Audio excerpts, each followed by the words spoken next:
Hey listeners, this is your host, Cosmic Naruto. Thank you so much for being here. You can check other videos too. Now let's get on to the video. One day in Konoha, Naruto was walking down the street like usual. Man, it's so boring here, he said. With everyone being on missions, why am I the only one still here, he asked himself. While talking to himself, he was snapped out of his daze at the sound of a monstrous noise. I guess it's time to go to Ichiraku and get some of that oh-so-delicious ramen, he said as he jumped on the rooftops and quickly headed to his favorite eating spot. After 30 minutes of walking, Naruto had arrived at Ichiraku Ramen only to find that the shop was closed due to a shortage of supplies. No, he yelled at the top of his lungs, attracting attention from the villagers who wondered what all the fuss was about. Why are they closed on the day that I am even hungrier than Choji, he wondered. As he walked away he iced out of the corner of his eye a certain kunoichi with a very large scroll on her back. He had also noticed her hair was woven into 2 round balls shaped like onigiri. Without a second thought he knew who the person was without missing a beat and called out to her. Hey Tenten, he hollered at the top of his voice to get her to turn around. She turned around to see the blonde future Hokage running up to her at full speed. She had blushed heavy, knowing the embarrassment that would come if he saw her blushing.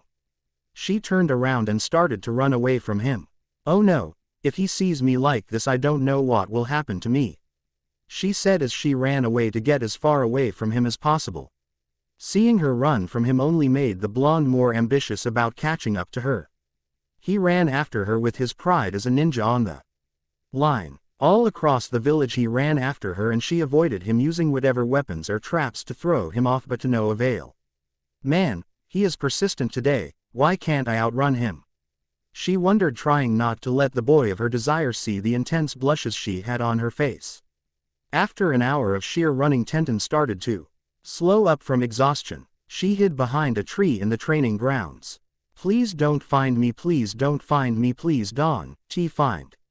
Explicit content removed. Finally, he said, gasping for air. Finally caught you, he said in one loud breath. She felt his breath on her face, and if not for the running her cheeks would have been blushing much harder. Hey Naruto, how are you doing? She said, trying to turn her head away from him. He had noticed her action and sat down next to her. Nothing, everything is good, he had said, though a question popped into his head. Why did you run away from me though? He asked, causing Tenten to blush much more and nearly faint. He placed his hand on her head, feeling concerned. Hey, are you all right? You look a little red, he said, making the brunette look him in the eye with a feeling of seriousness. She had kept her feelings for him hidden and thought she could just ignore them. She looked at his physique and blushed more, seeing his well-toned body and the muscles on his arms. Knowing about his training with everyone's absence. She had noticed these feelings after the Chunin exams took place. She stared in awe as she watched Naruto beat the second-best genin in the leaf, Neji. Trying to pass off the feelings as simple admiration, she tried to forget it, but his exploits in missions had made the old feelings resurface as she had come to know how much she loved him. Seeing her in a daze, Naruto decided to snap her out of her thinking. Hello, Earth to Tenten, are you still with us? He said, making her snap out of her daze. Sorry Naruto, I was in some deep thought, she answered, trying to calm her heart as it was about to come out of her chest. That's okay, just wanted to make sure you were okay, he said as he had noticed something different about her. He noticed she looked more beautiful in her ninja outfit. His heart went racing at the thought of her being so cute that he hadn't noticed it before. Man, I never realized how hot she actually is, he said, thinking to himself. As far as he had known, she was a good friend and a great comrade. She was one of his precious friends, but seeing her had made him turn her into something different, something more, something he wanted to have.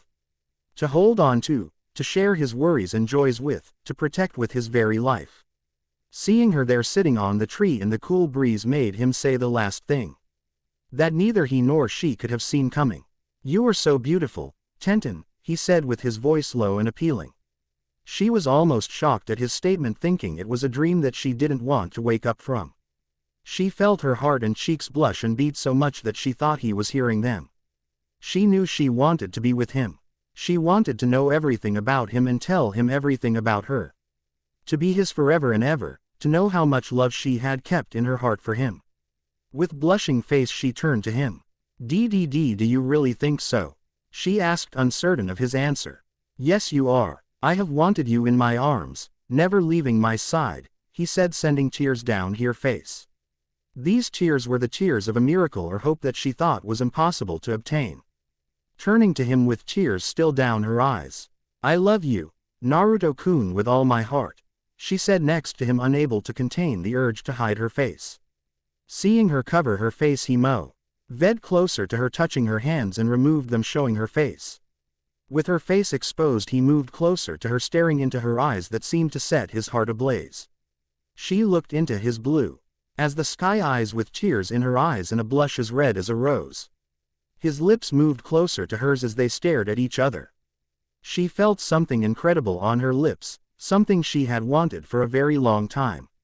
To have his lips on hers as he swung his arms around her, holding her tightly in his arms. She felt the strong embrace of his lips and his arms on her as she put her hands on his face, keeping them both together. His tongue had moved into her mouth as it found its way to its partner. Sharing a greeting, they interacted with each other, keeping each other's company. They both drew art for air, leaving their mouths to say a temporary goodbye to each other. He faced her with a wide grin that she knew all too well. She knew what was coming but still wanted to hear his words. "I love you too, Ten-chan. I will not let you go, for you are my most precious person," he said, causing her to melt in his arms. She had waited her whole life to hear those words. Now she turned to him with her eyes traced by his cerulean eyes. "Naruto-kun, she was see you off by him," with a finger to her mouth. He turned to her with the question of a lifetime. "Ten-chan, will you be my girlfriend and go out with me?" he asked, causing her to place her hands over her mouth with a gasp, and answered with tears in her eyes again. "Yes, Naruto-kun, I will be your girlfriend, I love you so much," she said, staring at him. He placed high hands on hers and stood up with her. He answered with a happy and calm smile. "I love you so much, Ten-chan, my heart is yours to take," he said. He continued with his next question. And to her as she stared, wondering what this question was. "Ten-chan, I have saved up a lot of money from my payment on mission. I would like to treat you to a fancy restaurant in Konoha as our first date, may I?"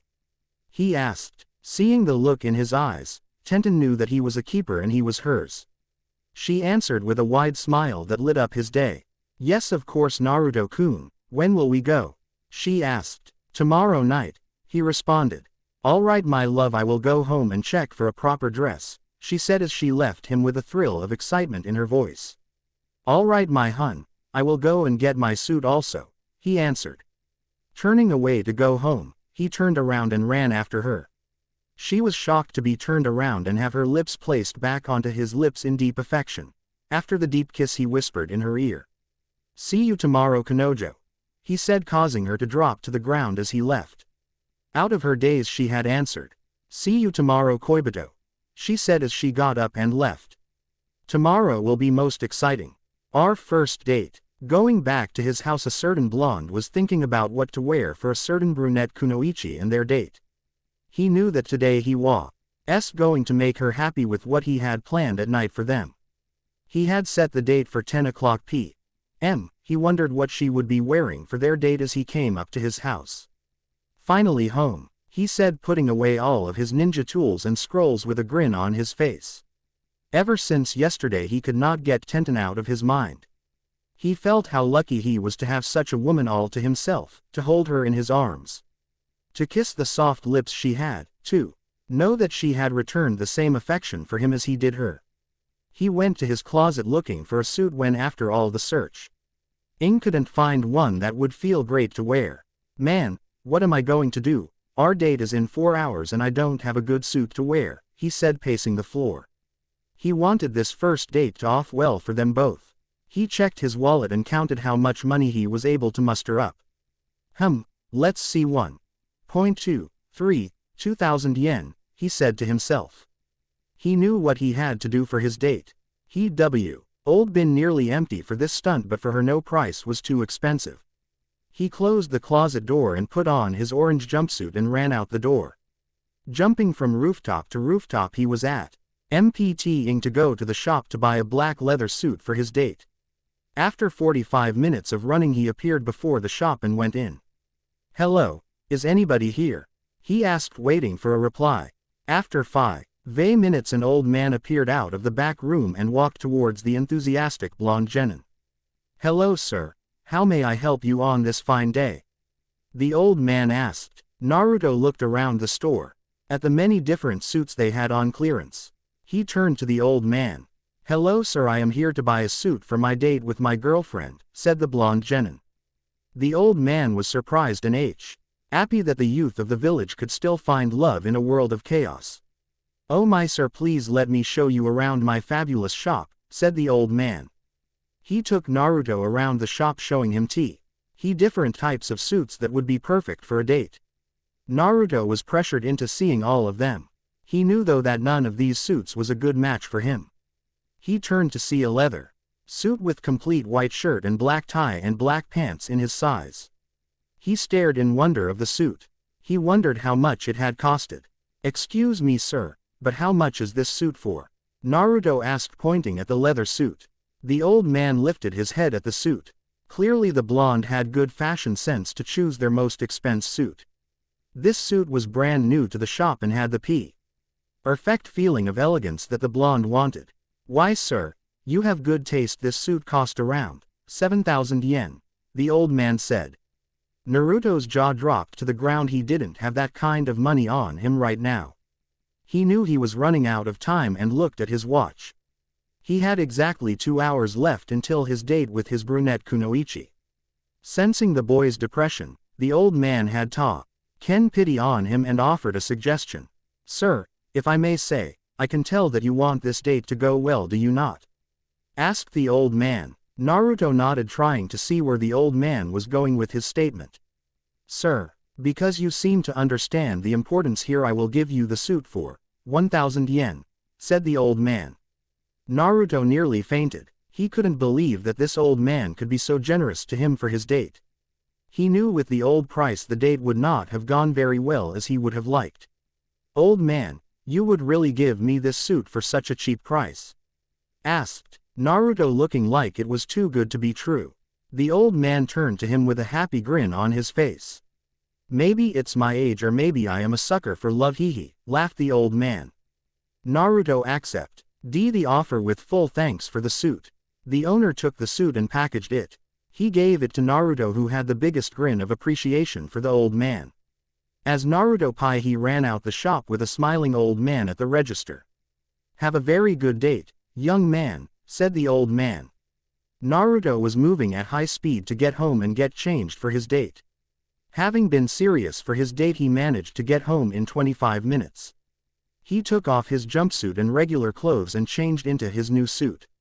As he put it on, he felt the leather on his skin as it shimmered down to his legs. "I have never felt such good leather in my life," said the future Hokage with a big grin. Having put the finishing touches on his suit, adding cufflinks to his white shirt and putting on his black shoes, he raced out the door. He looked at his watch and realized he had 17 minutes to get to the restaurant. "Man, I have to make it, I just have to make it," he said in the hurry of his life. He appeared at the restaurant with a bouquet of roses for Tenten. After 11 minutes he was getting worried that she hadn't gotten to the restaurant yet. After 30 minutes he was about to give up and go home. I guess this was to be expected. Tenten wouldn't want to date a demon like me, he said with a hint of sadness in his voice. Then out of the corner of his eye he saw a girl in a white dress with a flower design on it. It was as white as snow and came down to the girl's knees. Her hair had the same round balls as always. His expression had changed from one of sadness to one of extreme joy and happiness. "Ten-chan, over here," he yelled over to her. She noticed the blonde genin in the most fabulous leather suit that she had ever seen. She wondered if this was the same blonde genin she had fallen in love with yesterday. Seeing the whiskers on his cheek, she knew he was the man from yesterday, the man of her dreams. "Naruto Uzumaki. Naruto-kun, what happened to you?" she asked with a big grin and blushed at the sight of suit hugging his body, showing of how well toned it was. Tenten stared at him with a look of sheer desire and awe. She knew he was hers and that the lovely guy in that suit was the man of her dreams. Naruto-kun, sorry for being late, my dress took longer to find than I had hoped, she said to him. Knowing he couldn't be mad at her no matter the reason, mainly because he was worried about his time too. It's okay Ten-chan, you don't have to apologize, he said with words of comfort. He was just happy that she had not ditched him because of him being called a demon. He had trusted his heart to her and hers to him. They both knew they would be together and that the other looked pretty damn fine. Her dress sent his heart to a world of peace that he didn't know existed. Seeing her with that dress made his love for her unbearable. Ten-chan, he said, leaning his lips closer to hers as they came into a deep embrace in front of the restaurant. They both didn't know but that were attracting a rather large crowd of people, citizens and ninja alike. Everyone was awwing and oohing at them with great intensity.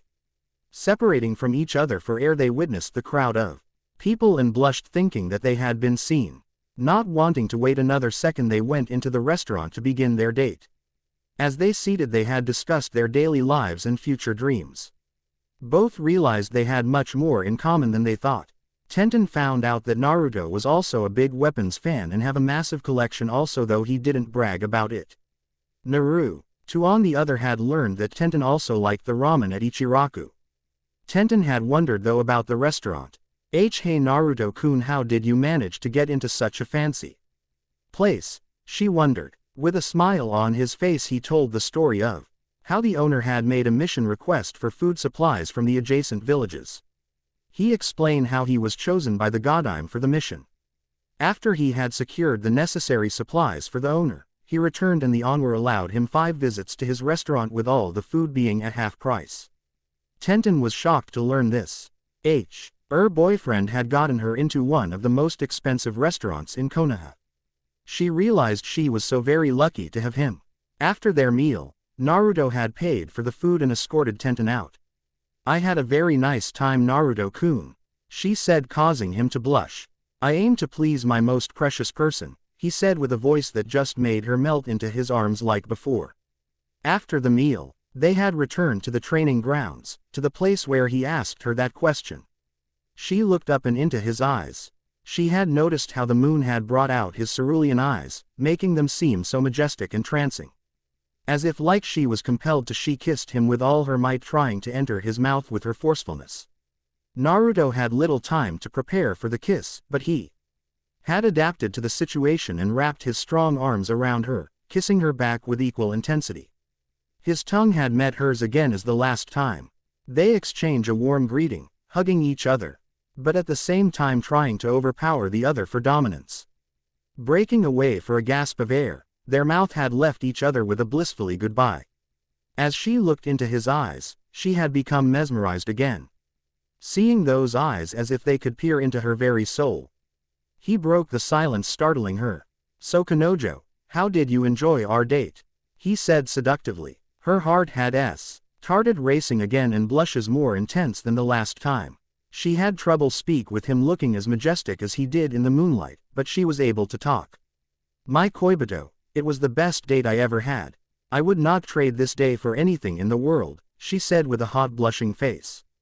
Both felt that time had stopped for them both, not that they minded. They wanted this moment to last forever. As they broke apart, he gave her one last passionate kiss before he left. Goodbye my Kanojo, see you tomorrow, he said in the low voice she had loved. As she turned around to go home, she noticed that he had appeared next to her. Koibito, why are you still here? She wondered. He had a grin on his face as always and turned to her. I just realized that the date's not over until I walk you home. Kanojo, he said with happiness that caused her to blush. She had loved him and he loved her. Both knowing that tomorrow their friends would come home and the message they would get would send them all over the edge. Our secret revealed. It was a hot day in Konoha as a certain blonde genin and brunette genin were walking down the road with her arm over his. They were enjoying the scenery and peace of the village, despite the stares they were getting from the ninja and citizens of Konoha. Being the latest couple on the streets got both of them a lot of attention. Man, else weird have all these people staring at us, Naruto whispered to his newly appointed girlfriend. She felt the same way he did, but being with him made her relax on his arm as they continued their joyous stroll through the village. She looked at him and stared at his wonderful face. That face that she loved with all her heart, those lips that were only hers to touch, and his heart that he had entrusted to her. She blushed heavily thinking about the day that he had asked her to be his girlfriend. "It's been 3 days since you asked me to be your girlfriend, hasn't it?" she asked, causing the blonde Jenin to shift his gaze from the road onto her. With that intense look on his face, she couldn't help but blush even more when he responded. "Yep, it has. I am so happy to have you by me, Ten-chan," he said, knowing she would almost form tears in her eyes from the comment. The two genin continued their walk as they had come down to the village gate. They were still attracting a large amount of attention from the villagers. Everyone was whispering about how lucky the blonde was to have a girlfriend. Even most of the genin boys left in the village were showing intense signs of jealousy about the blonde taking the brunette weapons expert. They were still remembering those 2 days ago that they started dating. Tenten turned red every time she remembered his confession, the confession that she had wanted the whole time, but thought was impossible to get, yet here she was, holding Naruto's arm and already having a date with him. She loved these times with him, knowing they wouldn't last long. "You know, Naruto-kun, today is the day," she said with a blush, causing him to stare at her. He knew what she was talking about. Their friends who had been on their missions were returning home today. They both did not know what to expect from their friends. With a hint of nervousness, Naruto tried to talk. "Why, yeah, it is, isn't it? I wonder how everyone will react, especially our own squads," he asked, trying not to show his nervousness to no avail. Tenten had noticed how nervous he was. In truth, she was nervous too. She had to do something to get them both to calm down a bit. "Naruto-kun, let's take a detour, okay, for a bit," she said. The future Hokage nodded as they went to a secluded spot, away from the eyes of the public. They both leaned against a tree, calming their beating hearts. Over a few minutes their hearts had calmed down from them looking into the sky, wondering about the other. Looking to her left at her blonde boyfriend, the brunette leaned over to him. He was still thinking when he felt something on top of his lips. He could feel the wonderful embrace of his Kanojo's lips on his. He wasted no time returning her affections with his tongue when embracing hers again, both yearning for each other with full force. He could feel her heart beating on top of his as their kiss had turned into a very deep embrace of their lips. Not wanting to tear apart from each other, the blonde wrapped his strong arms around her body, bringing her in closer than she had expected. She was entranced by his strong arms and powerful lips that seemed to overpower hers. She put her hands on his face, trying to bring control of the kiss back to her side, but to no avail could she. His big arms that she loved so much were the one thing that probably kept her from winning. She knew her legs were getting numb from the power of his kiss. The feeling was like going to her knees, causing them to go numb. After 10 minutes of that passionate kiss, they separated from each other for a good amount of oxygen. Both were sweating intensely from their passionate moment, looking into each other's eyes. Naruto broke the gaze to look at his watch. He saw that their friends would be here in a few minutes from their mission in Cloud Country. "Hey Ten-chan, we better go, our friends will be here soon," he said, panting from the lasting pleasure from their kiss. Realizing he was right, she nodded.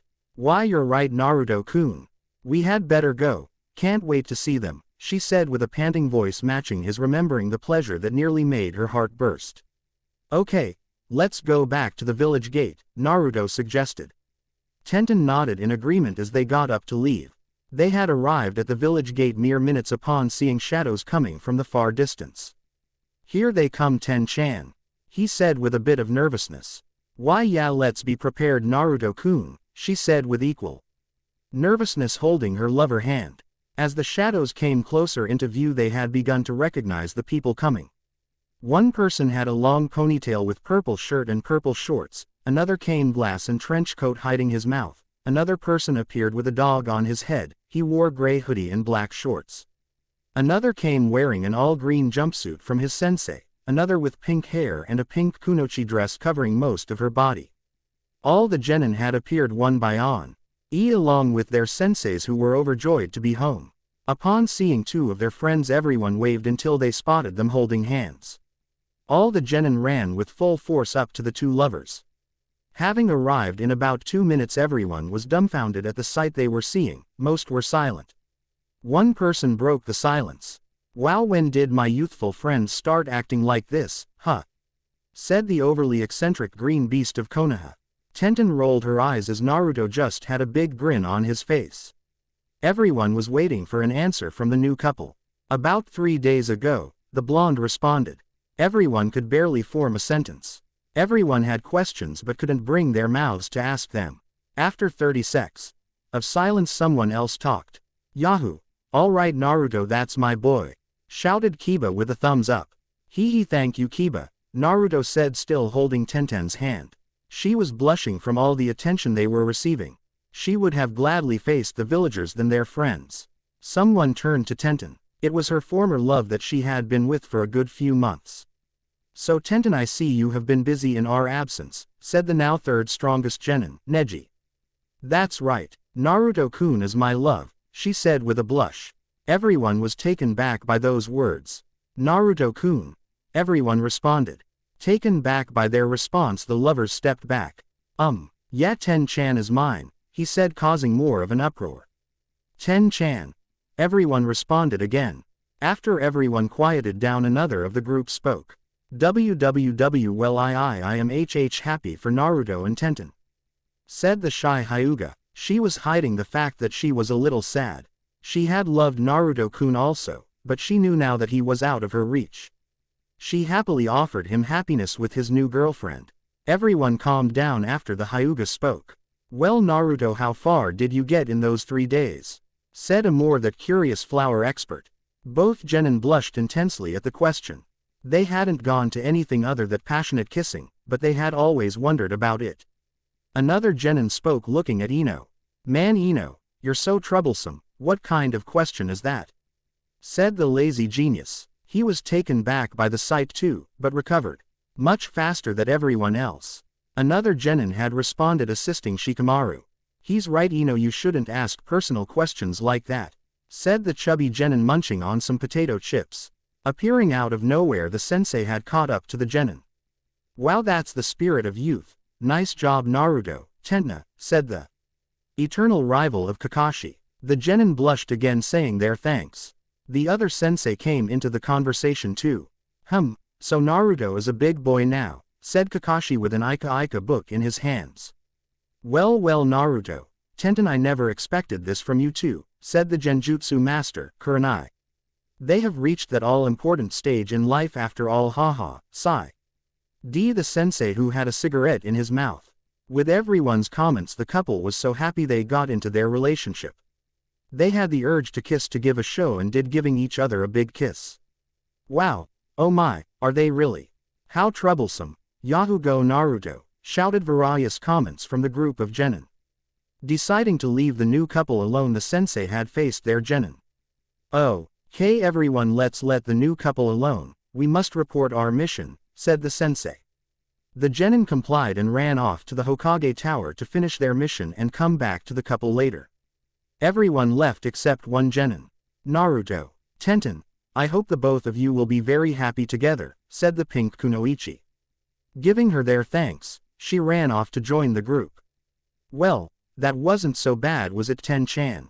said the blonde genin. "No Naruto-kun, I guess not," said the brunette. Looking into each other's eyes, they held a deep passionate kiss into each other's lips. Coming apart, the Y had decided to take a mission themselves.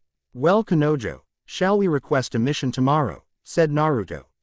Looking at him with a smile on her face, she had responded. "Why yes Koibito, let's take a mission together," said Tenten with a beautiful smile. Parting from each other to go home, seeing as how they were in the late afternoon. They went home, each whispering to the other as they left. "Goodbye, my Kanojo," said Naruto. "Goodbye, my Koibito," said Tenten. They go to request a mission tomorrow.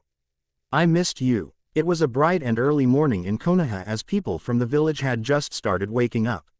Meanwhile, a blonde genin was sleeping soundly, only to be woken up by the sweet sound of the birds chirping. Good day for a mission," the blonde genin said with a big grin. He wasn't grinning from the thought of going on a mission, he was grinning because of the person going with him. His beloved brunette Kunoichi had agreed with him to go on a mission today. Happily getting up to get dressed, he rushed to get on his orange jumpsuit.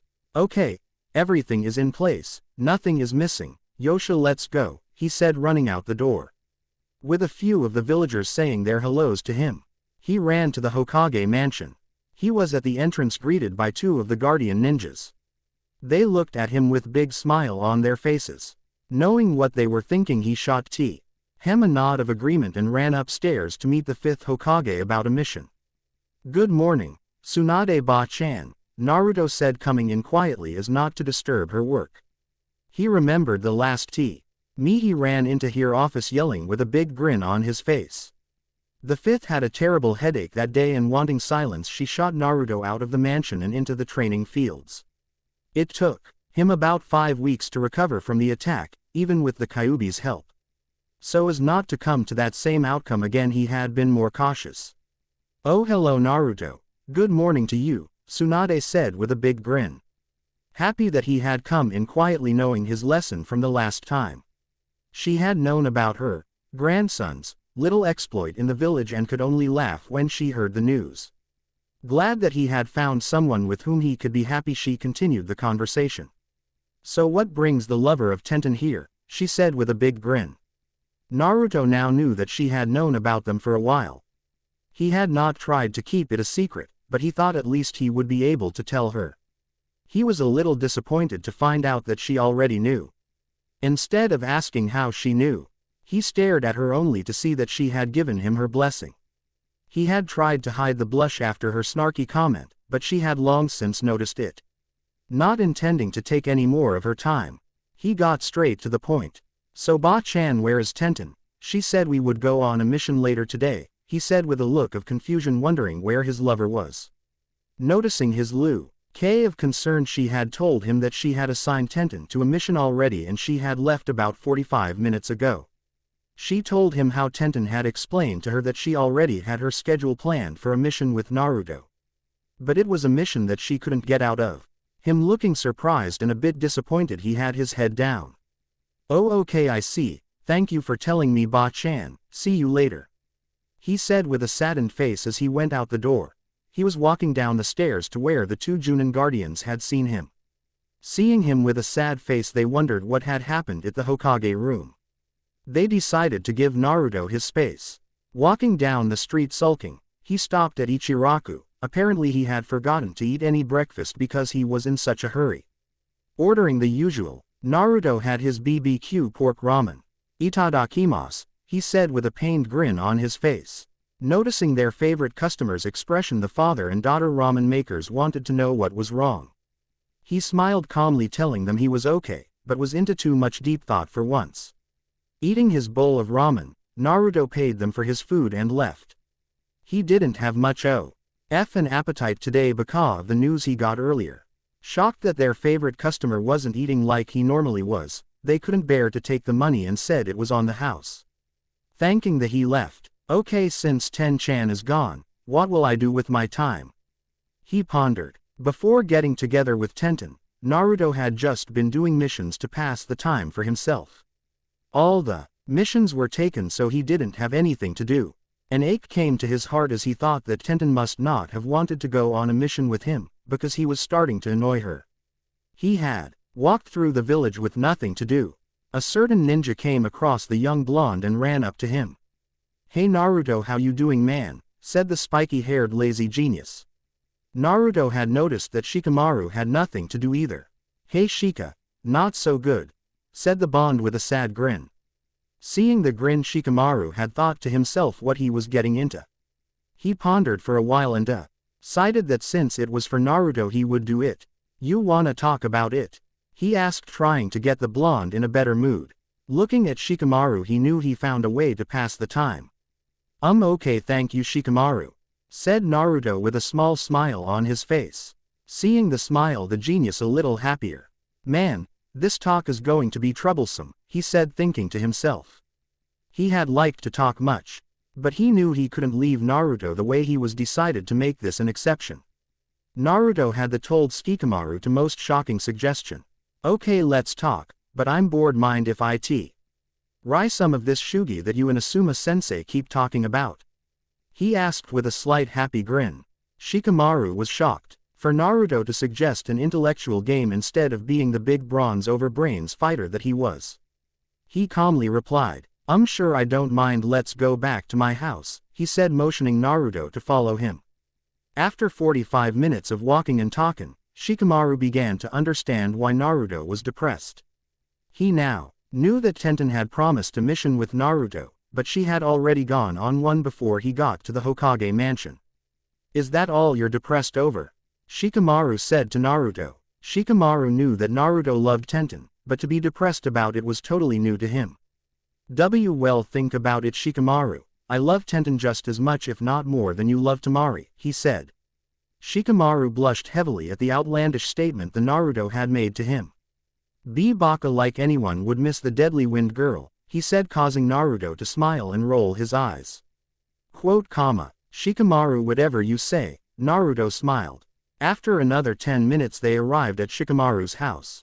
Naruto made himself comfortable while Shikamaru got the shugi board. Plassen. The board on the floor they started to play. Naruto didn't know a thing about shugi, but he tried his hand at it. After 10 minutes, Naruto lost. After 20 minutes he lost again. Placing the board again, after 40 minutes he lost again. Shikamaru was surprised even though they played only 3 games in the past hour. He noticed that Naruto was getting better at the game. He was having a much longer difficulty each game period that he won. Naruto was actually trying to outthink Shikamaru. It had worked a few times, but he had lost all the same. After it was late in the evening, Naruto decided to go.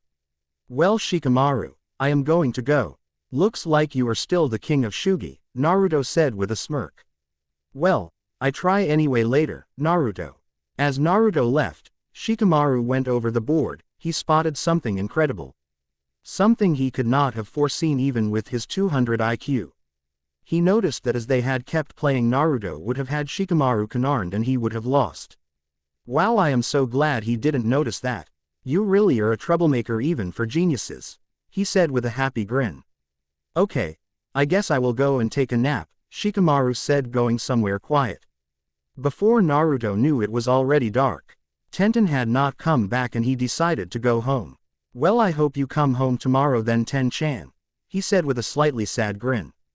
As he entered his door he had got Ten ready for bed and put on his pajamas and went to sleep. He had a long day of playing shugi and had a headache. I guess thinking really isn't my thing, Naruto said, not knowing how wrong he was. Well into the night, he heard a banging on his door. A bit irritated he got up to see who it was. Not wanting to have his sleep disturbed he answered the door. Hello, he said with a yawn. His yes suddenly shot open to a person hugging him so much he couldn't breathe. Naruto-kun, I missed you so much, I just had to see you, said the mysterious figure. His eyes adjusting to the light, he noticed a girl with rounded woven hair and a giant weapons scroll. He knew who it was just by the look of the hair. He was overjoyed to say the least. Ten-chan, he said with utter excitement, placing her hand on his lips. She moved in closer to him, kissing him with a fierce intensity that neither had known. Naruto-kun, I missed you so much, she said, trying to talk and kiss at the same time. He returned her affection with a more intense passion. His tongue had penetrated her mouth, showing how much he had missed her. Stopping the kiss for air he asked, I thought you were going to be gone for 3 days. He asked with a look of happiness and confusion. I was supposed to, but I rushed our time to finish today so I could see you, she said with tears of happiness in her ears. Explicit content removed. Though the need was great, they both persevered through their kisses. They knew that they were making each other feel good. When the need was too great they parted from each other. Naruto then told her in her ears.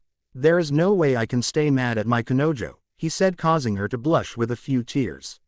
She had loved him so much she didn't want to lose him to anything. Thank you, Koibito, your love is my greatest treasure, she said. He looked in her eyes and smiled. And your heart and love are my greatest treasures, Kanojo, he said. Knowing she had to go he let her leave, knowing tomorrow they would go on their mission. He sent her away with one final deep kiss before she left to go home. See you tomorrow at the Hokage mansion, Kanojo, he said as she left. He went back into his house. Though now he was unable to sleep due to the sheer happiness of the situation. See you tomorrow at the Hokage mansion, Koibito, she said as she went home. She was happy to still have his love. Knowing how much he missed her only made her love for him stronger than it had already been. She got home and went straight to sleep from the long journey back. After a few minutes both were sound asleep. Tomorrow would be their mission. Our first mission. On another beautiful day in Konoha, a blonde was walking down the street with another grin on his face. He was happy because he had received a call from his girlfriend saying that she didn't have any required missions and would be able to go on a mission with him. He was so excited to be able to spend time with his Kanojo that he hadn't noticed he was already in front of the Hokage mansion.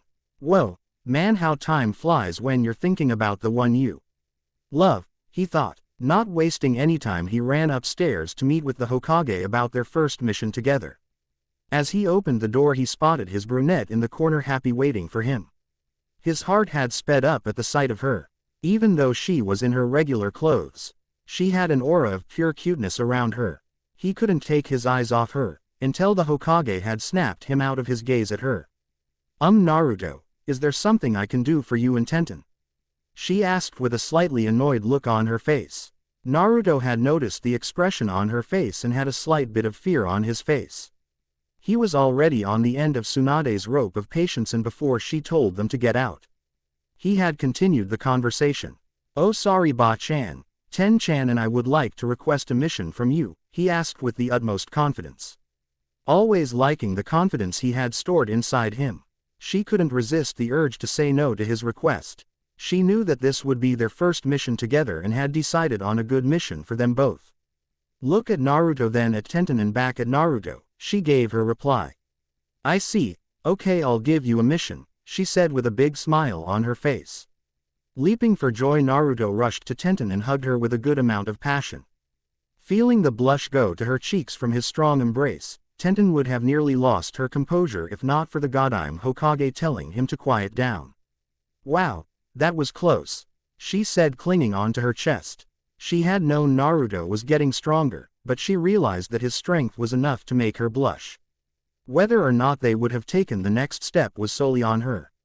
She knew Naruto would never force her into anything she didn't like, and that was one of the many things she loved about him. Being knocked out of her gaze by the conversa Chion between the two, she put her eyes back on the conversation.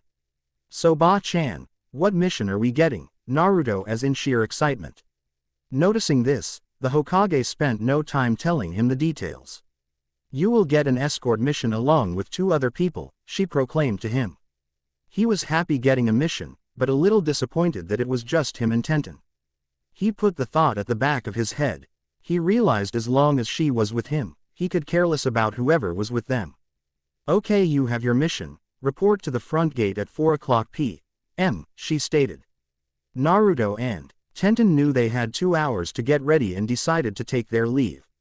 Walking down the street they decided to part ways in order to get ready.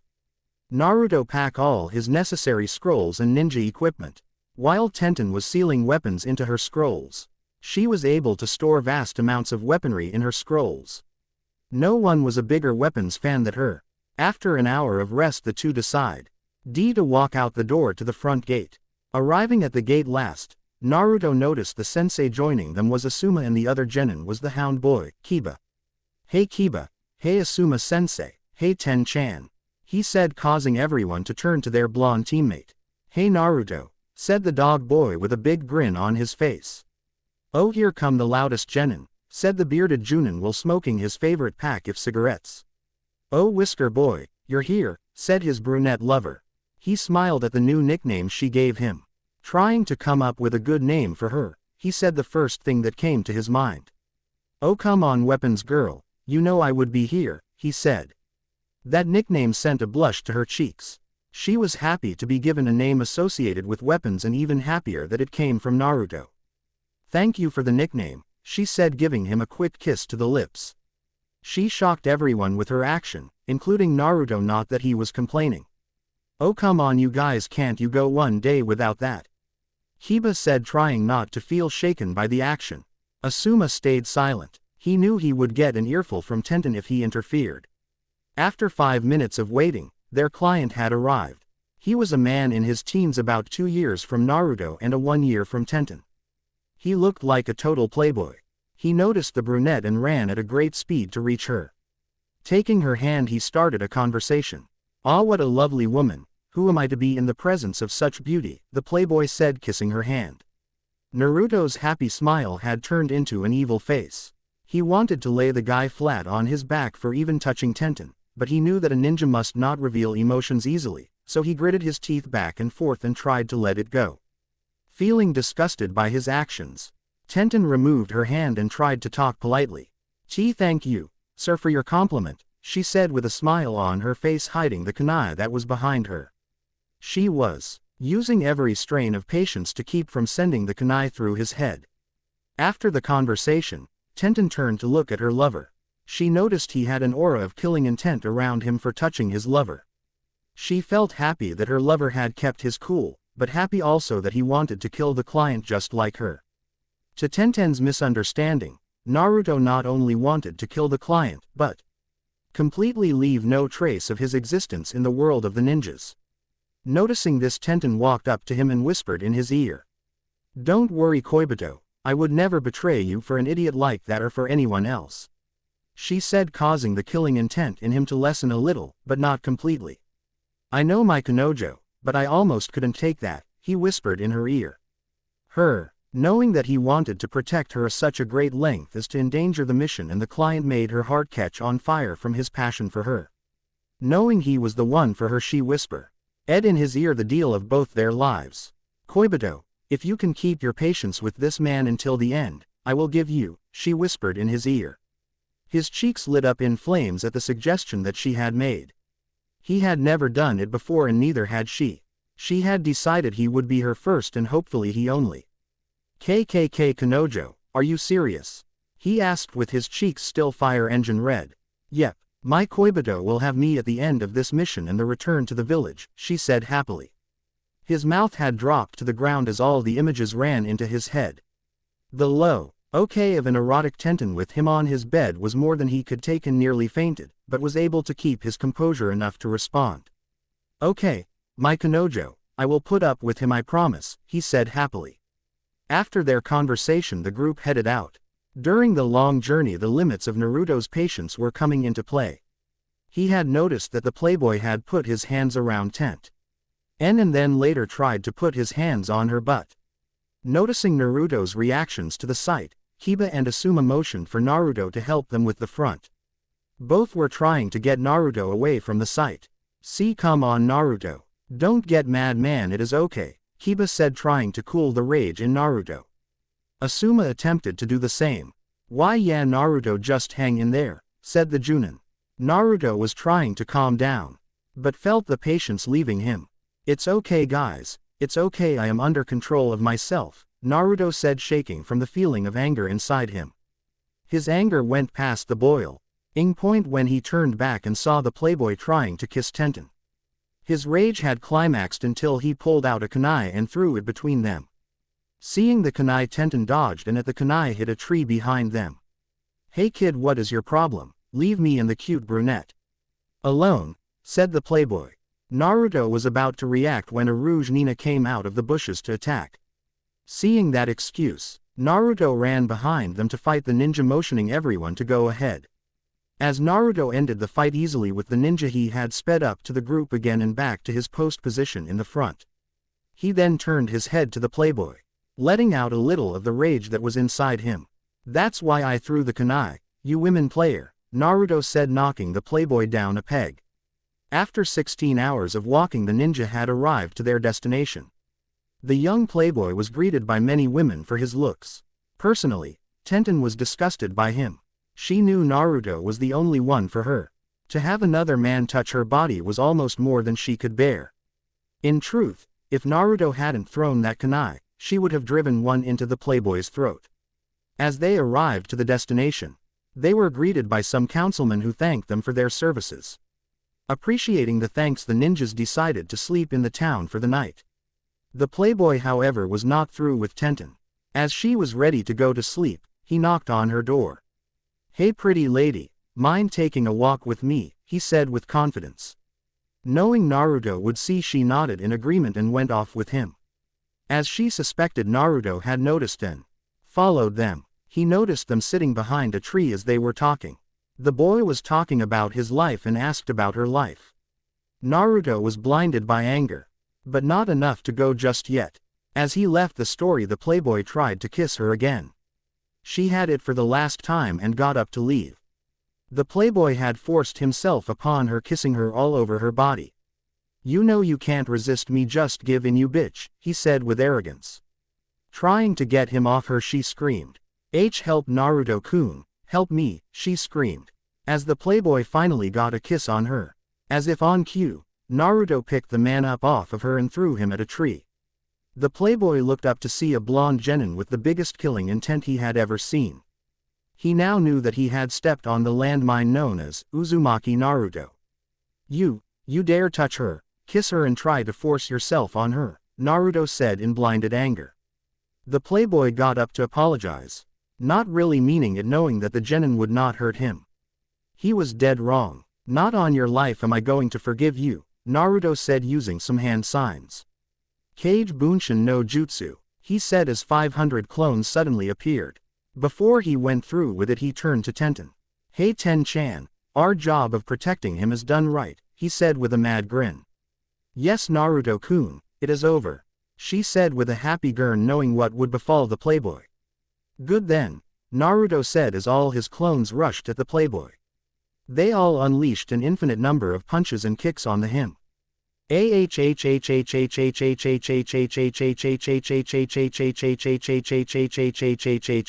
The playboy screamed as he got beat. After 45 minutes of a beating, Naruto stopped to see a face that looked like it had plastic surgery done to it, and not in the good way. Tenten, happy with the result, went to Naruto and left the misshapen teen on the ground out cold. So Koibito, you feel better now? She asked while in his arms. Yeah, much better Kanojo. No one is touching you like that again except me, he said. That's right, I am yours and yours alone, she said to him. So do I pass our deal, he said with a grin. Yes you do Koibito, I will be yours in a few days, she said in his ear, causing him to blush heavily. I will treat you nice, he said, making her blush too. They walked back to their rooms, eager to sleep and return to their beloved village. I will love you forever Kanojo, he said to her. And my heart is forever yours Koibito, she said to him. Tomorrow they returned to the village. Having completed their first missio, and together would be engraved in their hearts. Do you love me? Explicit content removed. Man, I feel so happy for some reason, it's like even this rain can't get me down, said the blonde. Either aware or unaware that he was thinking it, he was happy over a certain deal him and his brunette had made. He knew when he got home, she would be with him until the next day. As everyone set off in the rain, all the villagers had sent them their thanks and waved goodbye. The playboy, being in the hospital for unknown reasons to the villagers, couldn't see them off. Well team, let's go back, Asuma said, a little annoyed that he couldn't light a cigarette in the rain. Shikamaru nodded lazily. He hadn't gotten any sleep due to Asuma's snoring. Naruto and Tenten were in their own little world, but broke out of it to reply to Asuma. Alright Asuma-sensei, let's go, Naruto said with a wide grin. Tenten was ready to go, except that the rain was chilling cold and she worried that she would get a cold. Noticing Naruto move closer to her, she wondered what he has going to do. Are you cold, Ten-chan? He said, taking of his orange jumpsuit and wrapping it around her. She was shocked at his action, though. It wasn't something she should have expected it, she didn't. She blushed, thanking him for the warmth she had received. Naruto smiled and nodded at her, and the two other ninja had stared at them with smiles on their faces. You guys know that we are still here, right? Said the sleepy genius with a smile. He had noticed how much they were close. They seemed closer than the average couple. Asuma nodded in agreement with Shikamaru. He had thought about it much, but every time he saw them together he felt more reassured in the next generation of Konoha. Putting the actions behind them, Naruto and Tenten decided to wait to be in each other's arms, as they knew that the two would keep staring if they did anything else. Yeah, we know you guys are still here, sorry, said the brunette. She was more than warm in Naruto jumpsuit. She could feel all his warmth directed at her in the jacket. She wondered how warm the explicit content removed. How about we all have a race back to Konoha? Said the genin with a simple smile. Everyone was confused, except Tenten. She knew that races were a common thing in her own squad and it wasn't surprising that someone would suggest it. Everyone looked back and forth between each other and gave their replies. Sigh and here I wanted to take things easy. Oh well, said Shikamaru giving his nod of approval. Alright sure, I mean the faster we get back the faster I get my cigarette. Said the bearded Junin with his nod of approval. Sure I am used to these kind of things, I find them fun now let's do it, said Tenten with a big grin. Everyone ad started at the line that was marked by one of Naruto's shadow clones. It was a 34-mile run back to Konoha and walking would take 16 hours. No one wanted to wait that long. Everyone was ready to go. The clone started the countdown. Get ready, said the clone. Everyone tightened their legs for a big lunge. Get set, the clone said. Everyone focused on the path with eyes of fierce determination. Go, said the clone as it disappeared. Everyone instantly ran at full speed trying to get ahead of the other. They all then took to the trees and the battle race started there. Asuma was in the lead, but noticed the genin were hot on his trail. He pulled out his knuckle brasses and used his chakra to widen and make the blade sharper. He suddenly cut the trees around him trying to get the genin to mess up. Being the strategist that he was, Shikamaru had foreseen the possibility at the start of the race. He dodged the trees with little to no effort as he started strategizing to counter the other two behind him. He looked back to see that Tenten was gone. He turned around to see a trip wire in front of him. He barely dodged it which gave him a haircut. Damn it Tenten, take it easy, said Shikamaru feeling a little annoyed. Looking back at him, she smiled. Sorry Shika, but that is the way a ninja race is done, she said with a bit of confidence.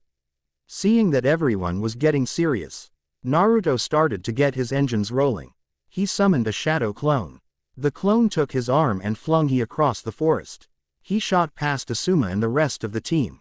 Hee, come on you have to do better than that guys. Naruto jeered. He summoned 3 walls of shadow clones for the 3 of them. As he sped away, Asuma came to the first wall and sliced through the group of blondes. Hee, it will have to be harder than that to beat me, he said trying to caught up to Naruto. Shikamaru came up to the second wall of blonde clones and summoned 2 shadows with explosion tags and shot them forward at the wall causing the clones to disperse. Please, I can handle that, said Shikamaru. He speed past Asuma and went after Naruto. Tenten came up to the third wall. She had a smile that showed she had a good idea.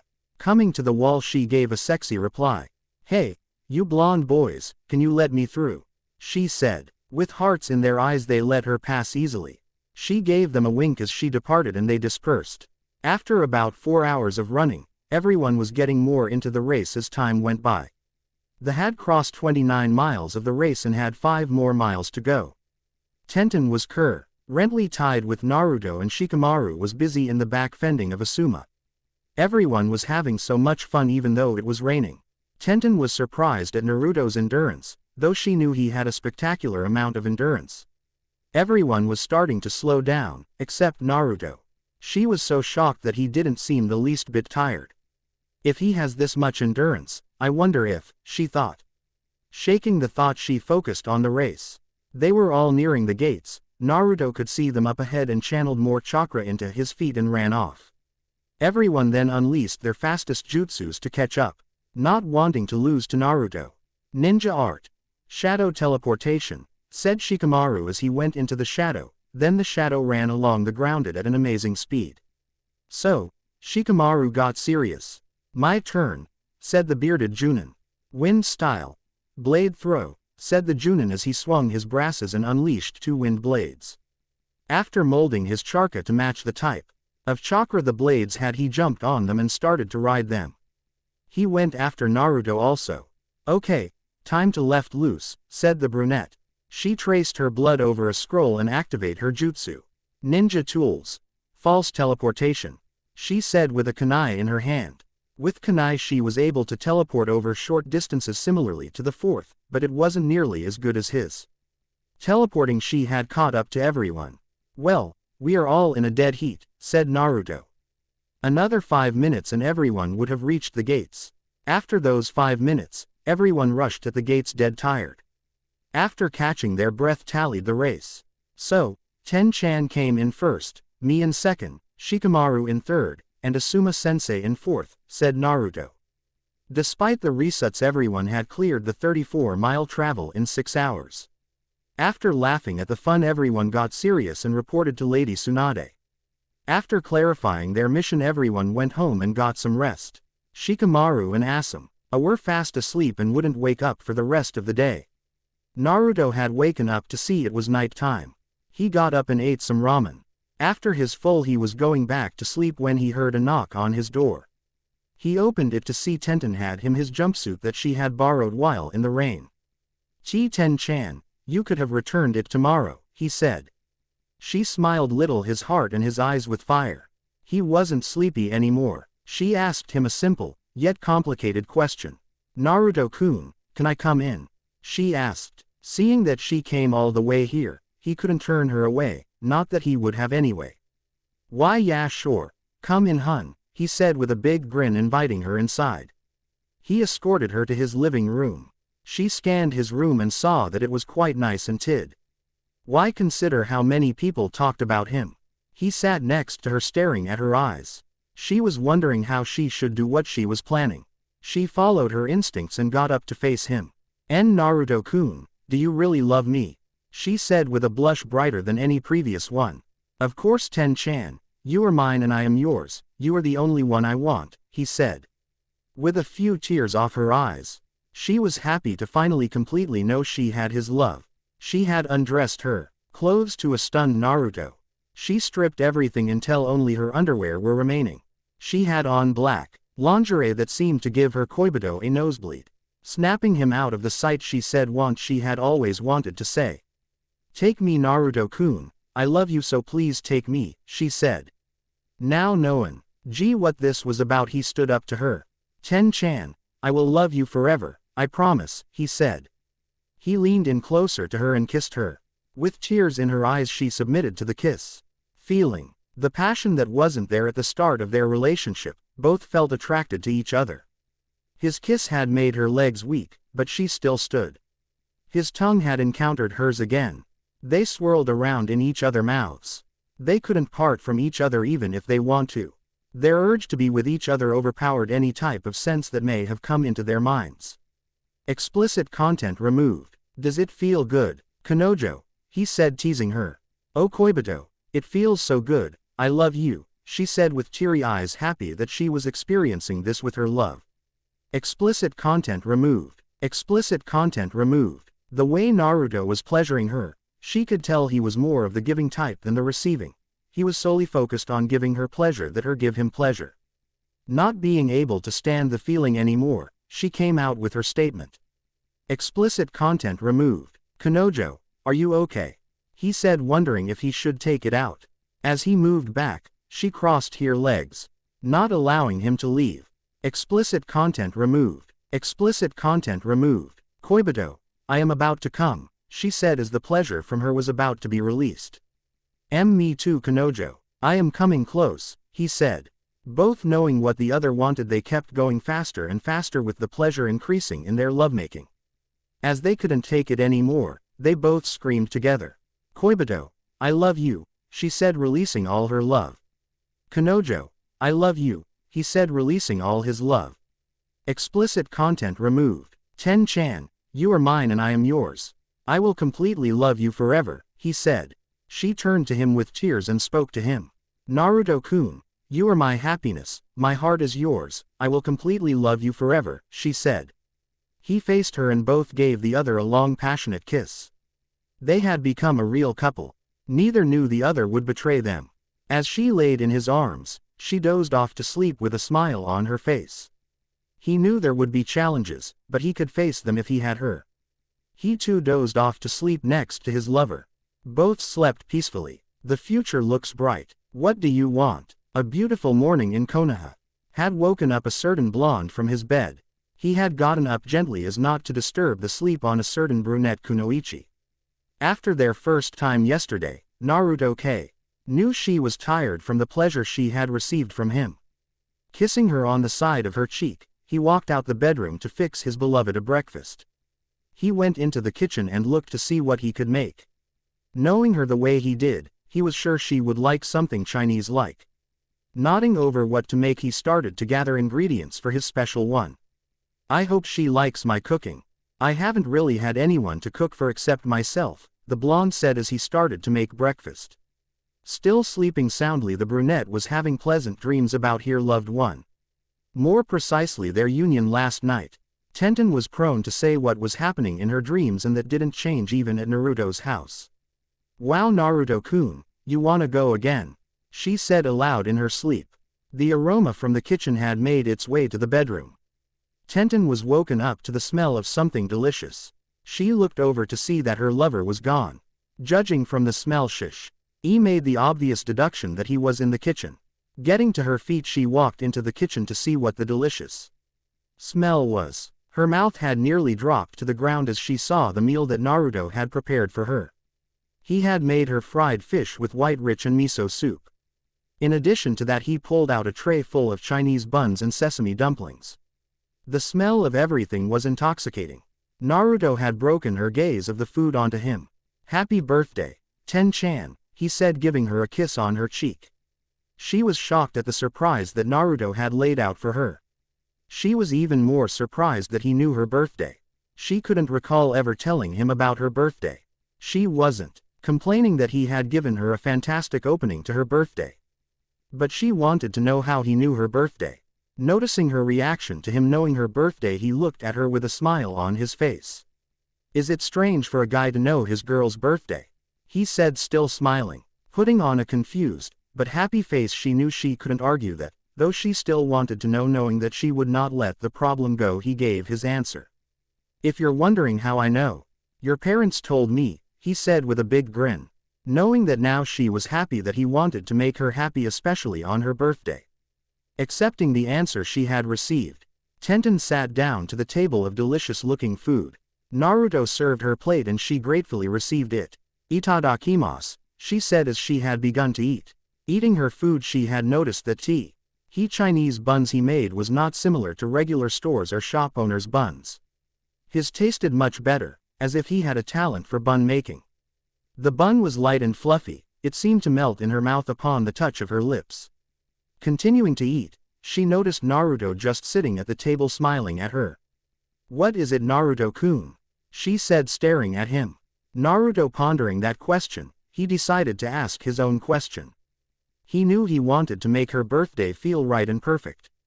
Him still staring at her, he asked his question. Say, Ten-chan, where would you like to go for your birthday? He said, looking at her. She didn't know how to answer that question. She hadn't really done anything special for her birthdays and just ignored them. Remembering about the Chinese act coming to Konoha today, she had made her suggestion. Though it was impossible for them to go, she knew that the tickets would be expensive and didn't want Naruto to spend all his money on her birthday. Still, she asked anyway, not knowing why.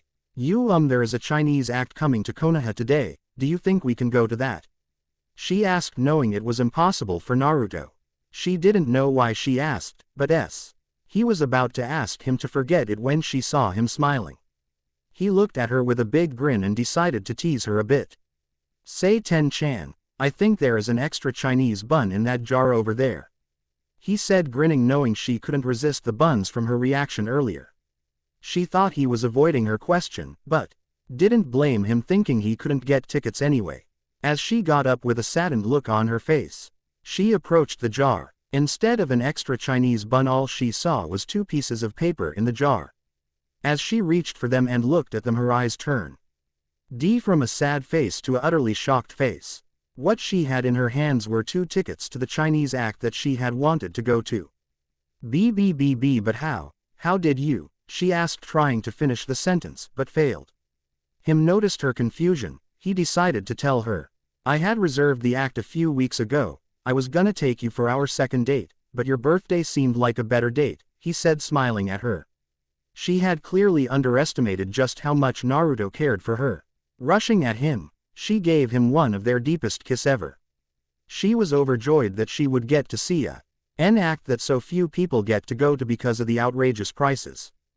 Thank you so much Naruto-kun, I can't believe it, you actually got tickets, she said squealing. Him smiling with much happiness in his heart about her present he replied. Now Ten-chan, what kind of lover would I be if I couldn't even do this much? He asked. She smiled at his comment and laughed. She knew he could take care of her. Thank you Naruto-kun. When does the show start? She asked wanting to know more. Him, not wasting a second of her happiness. Answer fast. At 4 o'clock p.m. Ten-chan, he replied. She looked at the current time which was 3 hours before the show. She knew she had to get ready and decided to go bidding her lover goodbye until 4. Leaving his house she ran home to put on a Chinese dress to take to the act. She wore a reed dress with drawings of white flowers on it. Her shoes were red also as she put everything on and ran out the door. After 3 hours had passed, she spotted Naruto coming up to the entrance in a male Chinese outfit. She had to admit that he sure knows how to fill out a Chinese outfit. He wore an all-black Chinese outfit with black shoes, which seemed to complement her red dress. Being together they attracted a lot of attention from people staring at them. As they went inside, she noticed that they were put in a separate room with an extravagant setting. Naruto-kun, what type of room is this? She wondered as they walked around the room. Realizing he didn't tell her, he immediately turned to her. Oh that's right, it didn't tell you. It got tickets to watch the show from a VIP room, he exclaimed. Seeing the shocked look on her face, he knew it was a lot to take in for her. She had never done anything so fancy for her birthday, but knowing her expression she came to cheers over the perfect birthday she was having. Naruto-kun again thank you so much for this, she said giving him a good kiss. Knowing he had made her very happy he gave her his reply. I am to please my lover of course, he said. She smiled as she took her seat and he took his seat. The show had begun. They saw amazing examples of Chinese history as well as Chinese gymnastics and martial arts. Tenten knew she could put this in her training. Naruto had seen the finer examples of weaponry like Tenten. He had noticed the many uses for the Kasaragi-gama tool that many farmers used for crops. As a special ending to the show, they saw a play depicting two Chinese lovers secretly meeting each other in order to keep their love strong to each other. Both enjoyed the play as the ending came. At the exit, Tenten expressed her gratitude to her lover for the great time she had. It was close to 10 at night and they decided to go home. Before they left Naruto asked for the last time today. As the anything else you want for your birthday, Tenten? He asked. She stared at him and pondered what she could want. With a smile on her face she nodded. Yes there is Naruto-kun, I want you again, she said. Naruto shocked at the response. Laughed with a slight hint of blushing. To respond to her, he turned to her. If it is what my Kanojo wants, he said. Her blushing at his comment she responded back. Then, let's go Koibito, she said. They left for his house. Explicit content removed, had fallen to the ground from that one touch. Knowing she couldn't hold on due to the pleasure she laid back on the bed. She motioned for her lover to come to her. That felt great Koibito, she said. Now continue to make me feel good, she said with a very pleasurable face. Naruto couldn't deny. Here request 1. Because it was her birthday and 2.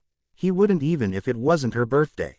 Explicit content removed. It's okay Koibito. Give me all your love and I want to give you mine, she said with a red face from the pleasure. Nodding to her, he continued his pleasure for her as both neared the end of that journey. He was about to release all of his love into her again. She wanted all his love, as proof that she was his and he was hers. Kanojo, I love you so much, he said as he released inside her.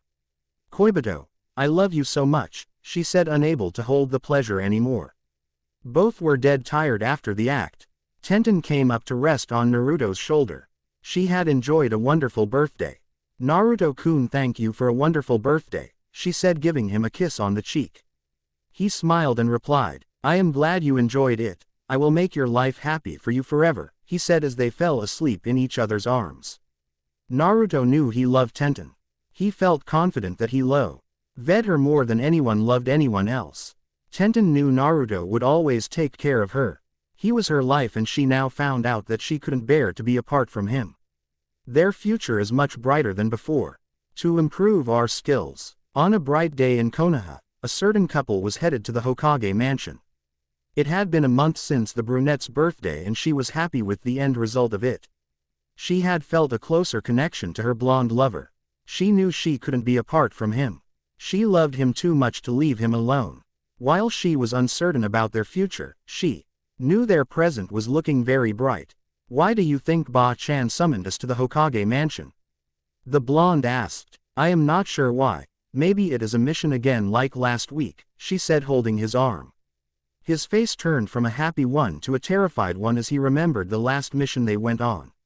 He was terrified to leave the village for 3 days until he got better from the incident. Choosing to dislodge the incident from his memories, Naruto chose to focus on the time he got to spend with Tenten.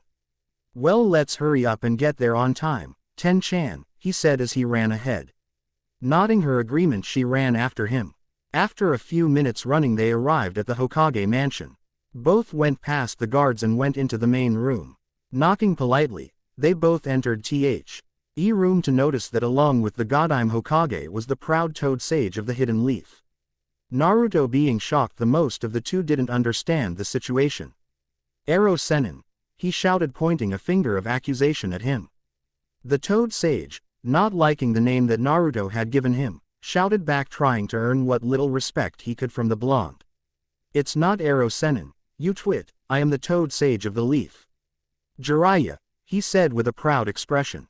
Being annoyed by the teacher-student duo, Tsunade hit the desk, causing the entire building to shake. Quiet down, both of you, she said, rubbing her temples. Tenten approached the Hokage with an apologetic expression for Naruto. Letting the situation go, the Hokage decided to begin the meeting. Anyway, after our meeting, Jiraiya and I have decided to send the both of you to train with him for 2 years, she said. Taken back by her words, Tenten began thinking of what this training was about. Naruto was, for once, thinking about it too. They had never left the village for such a long time. Not to mention that if they left, they would miss the next Chunin exams and would still be genin. As if the two Sanin were reading their minds, they had begun their explanation. We believe that the Akatsuki will attack soon and we need to be ready, Tsunade explained. They both knew that the Akatsuki would be after Naruto's Biju. Tenten saw the concern in Naruto's eyes as he knew they were telling the truth. With Jiraiya, we don't have to worry as much and his training will benefit the both of you, she had continued. Tenten was thinking about the reasons for this training. She had understood why Naruto had to go, but she didn't understand why she had to also. Tenten, the reason you are coming too is because as Naruto's girlfriend, you could be in danger of being a hostage by the Akatsuki, Jiraiya said. Tenten could understand that. As for her skills now, she knew that she couldn't begin to match up to an Akatsuki member. Seeing she had understood their reasons, they continued. Explicit content removed. Training they were going to receive, though he knew that being away from the village for so long was weighing on his mind. Trusting Naruto's judgment in this matter, Tenten let him choose. As far as her was concerned, as long as she was with Naruto, she didn't care where she went. All eyes were on Naruto. He had never been in such a spot before. After finding all the positive and negative aspects of this training, Naruto made his decision. Alright, we will go with you on the condition that you train us seriously, he said with a serious face. Tenten nodded at his conditions too and made the decision to go with him. Having signed the necessary documents that stated both Naruto and Tenten would be gone due to a very important situation, Tsunade gave them the details. Okay, you leave tomorrow afternoon, pack all your essentials that you will need for the 2-year trip, she said with a positive grin. She knew that they would improve a great deal over the 2 years, but what she wondered was, how much stronger Naruto was going to get in those 2 years. Dismissing the 2 genin, Tsunade returned to her work. As they left the Hokage mansion, Naruto and Tenten went home to immediately pack their things. Well, see you tomorrow, Ten-chan, he said with a grin.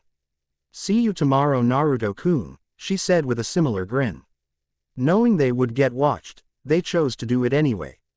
Naruto leaned to Tenten and gave her a deep kiss. Tenten returning the kiss while more gusto had spotted a Few villagers and ninja glaring at them. Trying to forget the audience watching and focus on their kiss, the couple had shown their love for each other out in public. Many people gave the young couple plenty of support and they parted from their kiss for air. As they parted, they heard the applause from many villagers. Blushing from the sight, Naruto had decided to pick Tenten up bridal style and run her home. All the women of the villager were shocked, wishing they could be carried like that. As he reached her house he let her down. Well, I suppose that we gave the village a lasting impression of us, don't you think, Ten-chan? He said. Yeah, looks like they won't forget us for a while, she said with a happy grin on her face. As they went to their separate houses, they packed all the essentials as Tsunade suggested. They even bumped into each other in the street trying to buy new things for their trip. After the many hours of packing and arranging of their suitcases, they went to sleep. He slept soundly thinking of being able to be with her for 2 whole years. She had the same dream about him. Knowing she wouldn't be parted from him, she thanked Kami that she was his girl. At dawn, the two meet up at the training field where their lives had changed that day. She had remembered his confession to her. He remembered her tears at his confession. They both remembered their Saint kiss with each other under the oak tree to their left. As they stayed there for a few hours, they took a little nap beside each other, enjoying the other's company and warmth. As they woke up they saw that it was late in the morning. Naruto, being the first to wake up, motioned his brunette out of her dreams. Ten-chan, come on, get up, it is time to go, he said. See, come on Naruto-kun, one more time, she said in her sleep. He blushed heavily, only being able to imagine what she was dreaming. Pushing a little harder he woke her up from her sleep. Oh Naruto-kun, is it time to go? She asked. He nodded and they got up to get their stuff and headed for the main gate. As they arrived they saw Jiraiya at the entrance. Well, it seems that we are ready to go, he said. Take a look behind you, for this is your last view in 2 years. He said. They waved goodbye to the village as they had set out on their training. They both knew they would get stronger and they might be even closer over the 2 years than right now. Their training begins. Our training. It was a bright and hot day on the road. 3 ninja were walking on the road, 2 were grumbling about the heat. Man, why is it so hot? Said a certain blonde genin, walking and panting at the same time. The brunette who was beside him couldn't blame him for complaining about the heat. She herself was feeling the sun beating on her as she trudged along the road with her lover and their teacher. Not only had they been walking for 5 hours straight, but the added weight of the training equipment Jiraiya had put on them. He said it would be beneficial for their training if they did this. He had given them equipment weighing 150 pounds on their arms and legs. Jiraiya looked at them with pity. He couldn't believe they were complaining over a little heat. He was sweating a bit, but not enough to be complaining about the heat as much as they were. Okay, you two, time for a break, he said as they had fallen to the ground in relief. Jiraiya had kept the weights on their bodies, telling them that before they could do any of the harsh training he had in store they would have to work on their stamina. As they were now, they wouldn't be able to sustain the training he had. Even when Naruto had the Kyuubi, the chance that they would live would have been extremely low. As they washed their bodies in a nearby river, feeling the fresh water on their skin, they had felt revived. Ah, this feels so good, Tenten said as she sprinkled water on herself. Naruto looked up from the water to see a gorgeous kunoichi showering on her face. He had blushed seeing his Ten-chan so hot yet so cool in the water. Noticing him staring, Tenten decided to tease him a bit. As she walked over the water, she purposely slipped in the water and got drenched in the water, revealing her hidden garments to her lover. Naruto not missing the scene. Naruto got a nosebleed from his lover. He knew she did it on purpose, but couldn't resist the urge to stare. Going toward her, he had a big smile on his face as her whispered in her ear. You know what, Kanojo, that wasn't fair, he said as he pulled her up out of the water. I know, Koibito, but you enjoyed it, didn't you? She said seductively. Naruto gave her a deep, passionate kiss as they stood in the water. Both were so into the kiss, with their tongues massaging each other, that they didn't notice Jiraiya staring. He had been writing in his book the ideas that they had shown him. He, this next book is gonna be quite the seller, he said. As the two genin parted from their kiss, they walked over to Jiraiya to get dry. After spending time to dry off, Jiraiya spoke. Okay, you two. First we are going to go to the nearest town and stay there for 2 days, then we will train after spending an hour there. Nodding that they understood his instructions, the three had started walking again as they walked to the nearest town. After nearly 3 more hours of walking, the group had come to the first town. Okay, like we discussed, now you two have free time to do what you want, he said as he left them in the middle of the road. Staring at each other for a while, Naruto decided to break the silence. So Ten-chan, what would you like to do? He asked. Her, knowing that he didn't have anything to do, decided to speak. Well, shall we look at some weapon shop, Whisker Boy? She said with a big smile. Him, knowing her passion for weapons, nodded as they spent the past hour or so in the weapon shops.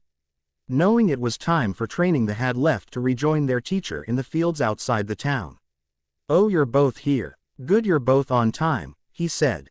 Okay, time to get down to business, he said as he pulled out a piece of paper. Them, looking at the paper in utter confusion, had asked him. What is with the paper? I thought we were training, said the brunette. I knew he wasn't gonna take this seriously, said the blonde. Jiraiya knocked Naruto upside the head as he explained.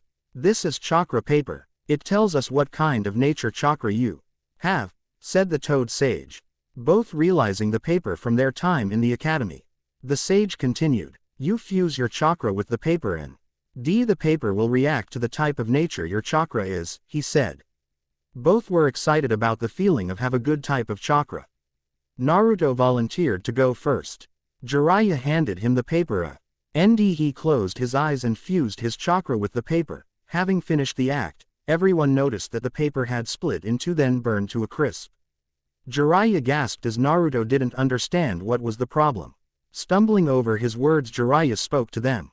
Naruto, you have 2 natures, wind and fire, one of the best combinations in the world, he said with a smile, though he was still shocked. Normally people only had 1 nature of chakra, and have 2 was extremely rare. It had never been documented of a leaf ninja other than the Uchiha having more than 1 nature. Feeling lucky, Tenten decided to give it a go. It's my turn, isn't it? She said. Jiraiya stared at her, then handed her the paper. Okay, Naruto is 1 thing, but I doubt Tenten has 2 also, he said. Tenten had focused her chakra into the paper. She held back out of the concentration as everyone checked the paper. The paper had become soggy and wet. Jiraiya, nodding at the sign, he took the paper and was about to tell Tenten her nature. Then he felt a shock to his hands as he saw an electric current run along the paper. His hand trembled at the sight. Not only had both Tenten and Naruto been the newest couple to Konoha, but now they became the newest users of 2 natures. Stumbling over his words, Jiraiya spoke with a wide grin. Tenten, you have 2 natures also, water and lighting, the second best combination in the world, he said. Jiraiya knew then that those 2 coming to love each other was a terrifying thing. If they mastered their natures together, they would be the best pair of ninjas around. Not only were they a couple, but their natures complemented the other 2. I'm gonna have my work cut out for me, he thought. Continuing to speak, Jiraiya turned to them. Okay, we will put the Nadu Re-chakra training on hold till you're ready, he said. Them nodding, he activated the weights on their bodies. Their bodies feeling heavy just like before, Jiraiya gave his instructions. Both of you are to run around this 5-mile radius of clearing 20 times, he said as he walked off, leaving the genin alone. As they began to run, they had realized that this run was far more difficult than they had anticipated. Tenten was on her 5th lap and Naruto on his 6th. Both were feeling the strain of their bodies trying to run with effort and endurance that they both didn't really have. It entered night. As Jiraiya came back to check on his students, both were on the field on their backs. I guess even they couldn't finish this one, he said. He never thought they would finish, but he knew that they probably did good. In truth, he didn't expect anything more than 13 laps around. As he knelt to Tenten, he spoke to her, who was too tired to talk. So Tenten, how many laps have you done? He said, expecting a number less than 13. Her straining to get up, she looked at her teacher and replied. I did 18 laps, Jiraiya-sensei, she said as she went to sleep. His eyes were wide open as he thought about what she said. Man, this girl must have been moving, he said as he glanced at Naruto. Walking over to Naruto, he had not expected anything. He knew if Tenten had done the number of laps she did, then Naruto must have finished. He knelt down. "Naruto, how many laps did you do?" he said to the tired as hell Genin. Naruto looked up to see his sensei and he replied, "I did 19 laps, Ero Sennin," he said as he too fell asleep. Jiraiya was more than impressed with the two. He knew they would be more powerful than the Junin in the village when they returned. He picked them both up as he thought, "If they have this much stamina, I wonder how much they will have in these 2 years." He said as he walked off. He was proud to have them as his students. The future looks bright for them. Your connection to me. On a bright day in the new town the group had founded, Naruto and Tenten had woken up from their room. Knowing that the two would complain if he didn't, Jiraiya set the two up to share the same room. They were overjoyed that he had complied with their request. Going to the shower, Tenten looked at Naruto with a big grin. "Well, Naruto-kun, I am going to take a shower," she said, trying to point out an obvious fact. Not knowing what she was implying, he brushed the statement off. "Okay, Ten-chan, have a good soak," he said, oblivious to what she wanted. Knowing she would have to be more direct with him at times, she made a bigger effort to get him to see her point. "Okay, Naruto-kun, but I wonder who will scrub my back for me," she said. Him keeping he comment in his head, he finally realized what she had been implying. Turning quick to see her with a seductive look, Naruto quickly got up to his feet and followed her. He couldn't believe his brunette's way of thinking, but he wasn't complaining about it. "I would be happy to help you with that, weapons girl," he said with his usual wide grin. She knew he wanted to come with her. Not wanting to keep him waiting in suspense for her answer, she faced the door with a finger in the air motioning him to follow her. "Well then, what are you waiting for, Whisker Boy?" she said with a beautiful smile. He blushed heavily at the way she said it. Explicit content removed. "Koibito, faster faster, you feel so good," said the brunette with an unusual amount of pleasure in her voice. Jiraiya backed away from the door and accidentally bumped his head on the closet. He had a nosebleed and his trademark pervert smile. "Ha ha ha ha, that's the way, Naruto, keep it up my student," Jiraiya said as he left the two in peace. As the two exited the shower, having their lovemaking finished, they decided to get dressed. As they put their clothes on, Tenten turned to Naruto. "Naruto-kun, you are the best lover in my world," she said. He blushed at her comment as he had never been complimented like that. As they kept traveling, his feelings for her were more than 10 times that when they left. He could see she had gotten taller and was more thin and beautiful. Gazing at her, he decided to comment, "As long as I am with you, I will pleasure you non-stop," he said with a confident smile. She blushed and chuckled at the comment. She knew he would take care of her. He had been doing so for about 5 months now. He had never let he down once. He never expected anything from her. Her love was all he really wanted to keep going. As they were fully dressed, they left their room and ran out the door to meet Jiraiya. He was standing wait for the two when he saw them run towards him. Him not being able to resist the urge to tease them, spoke. "Man, what took you so long? What were you two doing?" he said, completely aware of what they were doing. Them blushing at the ground, not being able to look their sensei in the eye, started to speak. "We overslept, right, Ten-chan?" he said to her with a nervous grin. "Why, yeah, that's right, Naruto-kun, we overslept, hee," she said, covering the blush she was wearing. Jiraiya decided to let them off easy and forgot about it. He took them to a mellow field where they began their nature chakra training. Both were past any weights that Jiraiya used to seal on them. He insisted that they use a new type of seal that they were given. Eager to get them, Jiraiya used a few hand signs and activated gravity seals on them. The seals were to raise the amount of gravity on the human body to get better training that regular weights could. Over a week and the two could barely train with the weights on, but they soon got better and fought on equal terms as a couple of Junin Jiraiya set up for them. As they entered the field, Jiraiya turned to them. "Okay, we shall begin you nature training," he said with enthusiasm. Both felt they were ready to handle the pressure of the training. Jiraiya turned to Naruto. "Okay, Naruto, you have wind and fire," he said. Naruto nodded as Jiraiya began his explanation. "First, wind. Wind is about precision, Naruto. it become as sharp as possible and able to cut through anything, he said. Naruto nodded, showing he understood. Jiraiya took him to a waterfall and had him make 20 shadow clones at the waterfall. I want you to focus your chakra into the waterfall, make it SPL. It into and the clones will help increase the effort of the training. Naruto nodded and went to start his training. Jiraiya then turned to Tenten. Okay Tenten, you have water and lightning, he said. She nodded as he spoke. First, lightning. Lightning is also about precision, but it is also about speed. It comes from the chakra in your body's electrons. To use lighting is very difficult. Lighting is unpredictable and is pure energy. He explained. Tenten nodded a bit in nervousness over the explanation. Don't worry Tenten, you won't get shocked if you control the lighting is all, he said, giving her a sigh of relief. I want you to first learn to build up lighting in your hand, he said. She nodded, understanding the procedure from a few scrolls she read in Konoha. She tried to get a feel for the electricity in her body. She could feel the little sparks of electricity in her body, and she began. Holding out her hand, she tried to concentrate. Naruto was still busy trying to cut the water in half. He wasn't faring too well, but he knew he would get the hang of it. Both were training with little to no progress. They didn't think they would be able to get anything in the first day.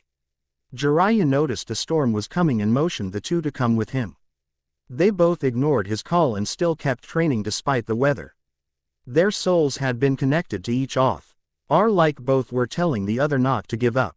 As the storm increased in size, Jiraiya was still watching his students train. As lighting came down from the sky, Jiraiya started to get worried about Tenten. As he had expected, the lightning got attracted to her and came down to strike her. As the bolt hit Tenten, Naruto turned from the waterfall to see the girl completely unharmed, much to Jiraiya's surprise. To his being shocked more at what she had done. Tenten had taken the lightning she had been his with compressed it with her chakra into her hand, making a new version of the Rasengan with lightning nature. Jiraiya and Naruto were surprised at Tenten's feat. She showed her sensei the ball of electricity. What now Jiraiya? She said. He looked at the ball in wonder, but broke himself out of the wonder. Hit that tree, I want to see something, he said. Coming up with a new name, she walked towards the tree. They wondered what she was thinking. Lightning style, thunder pulse, she said as the ball of pure energy hit the tree. There was a big flash of light as all three closed their eyes. As the light vanished, they all look in awe at what was shown. Tenten not only blew the tree away, but left a giant crater in the middle of the would-be forest. The fact that she hasn't even mastered it yet scares me, Jiraiya said. He knew that if she had mastered it, she would have made a far bigger crater than that. The storm still raging, Naruto looked at Tenten in wonder. Their connection is what strived them to do better. He turned back to the waterfall and focused more. Jiraiya stared and Naruto wondering what he was about to do. Naruto cut the training to try an attempt at a jutsu using wind. He didn't think it would work, but he just wanted to do something. As he made hand signs, Tenten and Jiraiya looked at him. Wind STLYE, wind tunnel, he said, focusing at the water. After a few seconds, everyone looked at the sky to see a large tunnel of wind coming out of the sky. Naruto, deciding at the last minute to compress the wind and chakra more, did so. The wind began to spiral and Naruto jumped out of its way as it hit the waterfall. The high pressure wind his cause everyone to close their eyes from the blast. As it calmed down, everyone opened their eyes. Jiraiya and Tenten had their jaws to the ground. They saw a giant hole in the middle of the water and a giant hole in the hill that was holding the waterfall to see clearly the exit of the tunnel to the destroyed trees behind the hill. Jiraiya was dumbfounded. He didn't know what to say. In all his years as a ninja, he had never seen such powerful jutsu by almost any ninja, let alone a genin. How much power do these two have? He thought. He realized they had caught on to the training pretty fast but still needed a bit of work. These two have the potential for strongest couple, he said with a rare look of seriousness. He thought it weird that these two with the strongest nature combinations were dating. He wondered if it was a coincidence. He let the thought go for a bit. All right, you both have done good, now let's head back, he motioned. They nodded and left. They are gonna get stronger, I just know it, he said. Their connection to each other might be what makes them better than the Sannin. As they head back, he took a back glance at the work they did. It still shocked him that they'd be bigger if the two master their natures, and this was just the first ones that they had started. He wondered about the other two.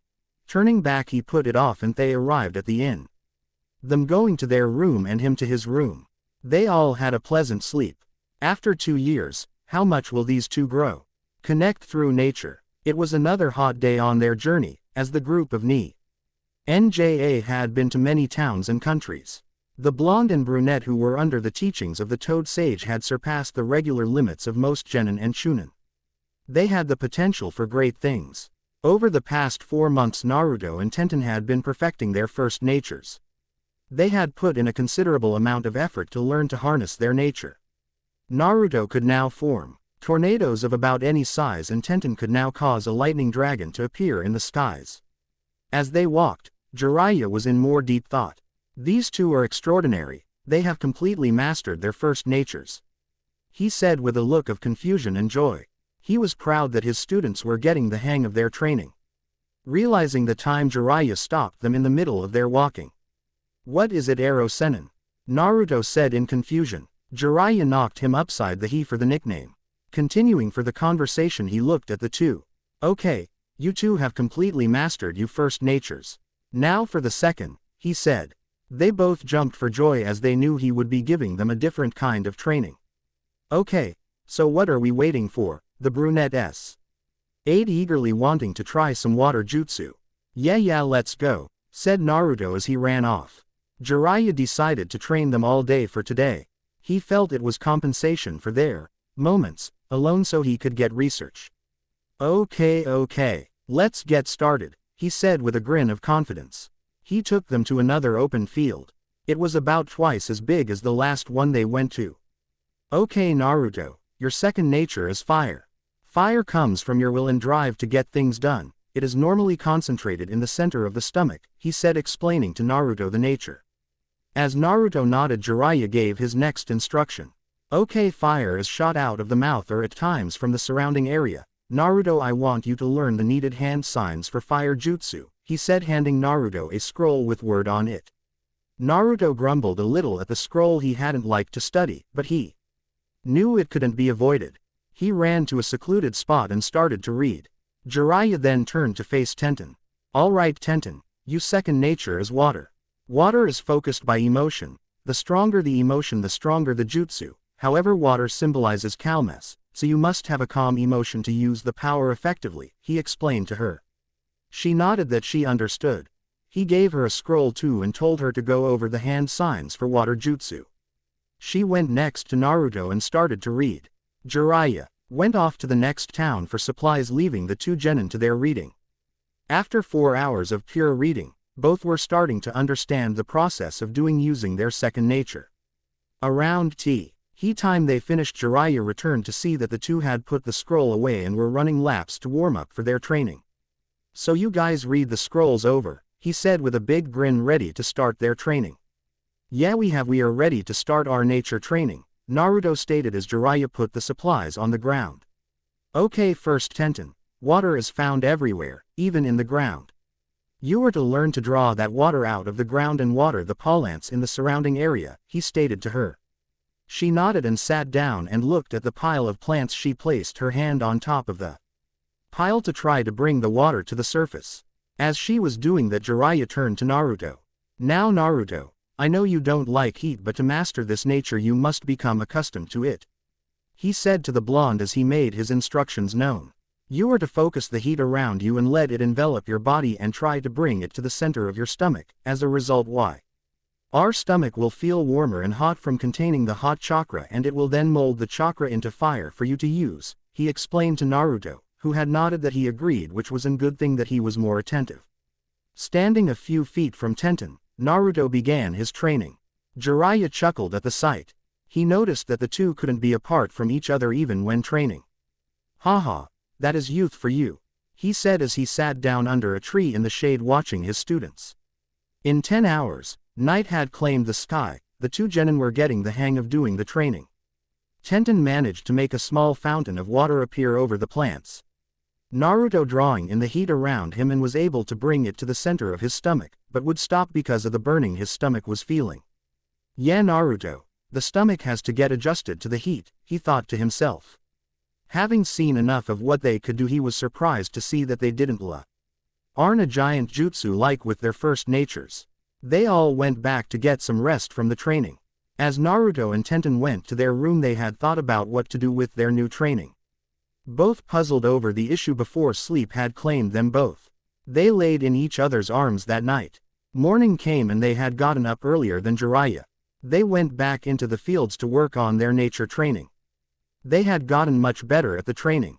Tenten could now make a bigger fountain of water for the plants, and Naruto's stomach had gotten adjusted to the heat from the chakra. As Jiraiya woke up, he saw that his students weren't in their room. He knew then that they were training. Haha, Naruto, I can understand, but you, Tenten, now that is a shock. I guess this just proves you're his girlfriend, he said. He had arrived at the training area to see that they had been practicing hand signs to form their nature jutsus. He had seen Naruto make a fireball from his mouth and was impressed by it. He saw Tenten make a water dragon from the water she had pulled out from the earth. Clapping his hands, Jiraiya nodded at the two, impressed that they had come far. To his ice understanding, they had explained to him. No, sensei, that was just a basic, we can do better ones, Naruto said, stunning the Toad Sage with his words. Feeling it was a joke, he laughed. Haha, yeah right kid, your jokes aren't funny, he said. Naruto grinned at his laughing, and after calling for his attention, he looked at the blonde whip out a few hand signs. Naruto stated his new jutsu. Fire style. Supreme Dragon Flame Bombs, he shouted. Fierce fire had come from his mouth that torched the giant line of plants all the way to a nearby hill. Jiraiya had his mouth to the ground as he had tried to process what had happened. The jutsu Naruto did was an upper Junin level jutsu. He turned to face Tenten, who was smirking. Not denying his interest, she whipped out her handsings and said her new jutsu. Water style. Reverse Dragon Wave, she shouted. From the field came a giant water dragon that rammed itself into the field. It turned the burning field into a wet and damp one. Jiraiya was at a loss of words for these two. It took him months to learn just one nature, and here they were learning two each. He couldn't see the end to their potential. They looked at him and with a smirk said something interesting. Jiraiya-sensei, let us show you something else, she said, causing the sage to form a curious look. They smirked and replied, we will show you our love for each other through our nature, they said. He still wondered what they could be planning, though he had a good idea. Holding hands, they said their words with a new STLYE. Twin nature style. Ice Dragon Jutsu, they shouted. As THEY shouted, more water came from the ground and wind came from nowhere. Explicit content removed. Twin nature style. Fireball Flash. As Naruto shot a fireball from his mouth, Tenten shot a lightning technique through the sky. The lightning hit the fireball, and because of the light the ball seemed to disappear from view, then came back into view to explode at another hill adjacent to the other one. Next was their individual jutsus. Jiraiya couldn't even come close to comprehending the situation he was seeing. Tenten Steel first. Twin nature style. Instant water dragon jutsu, she shouted. The sky darkened, showing thunder clouds as the water clouds combined with the lightning. An electrified water dragon came roaring out of the clouds. She signaled he had down on the faraway target. The dragon obeyed and hit the ground in less than a second. After the attack was an extremely big crater, then the bottom could not be seen. Jiraiya was too awestruck to comprehend their growth. No student of his had progressed so much. Naruto stood next. He showed his hand signs. Twin nature saintly. Fierce fire spin, he shouted. In combination to his wind chakra, the fire chakra grew to an enormous height that seemed to break the sky in two. It was a more powerful and fire-elemented jutsu similar to the second Hokage's water wall jutsu. As the fire settled down, Jiraiya realized that these two didn't have the potential to be the greatest ninja. In 2 years they would be the greatest ninja. They had performed not only their own jutsu, but these jutsu were easily above Junin level jutsu. Why, you guys are incredible, he said. They blushed at his comment. It is because of my love for Ten-chan that it worked, Naruto said. It is because of my love for Naruto-kun that it worked, Tenten said. Their connection to each other was probably the strongest connection between a girl and boy. They had put so much trust in each other that even at times their breathing was the same.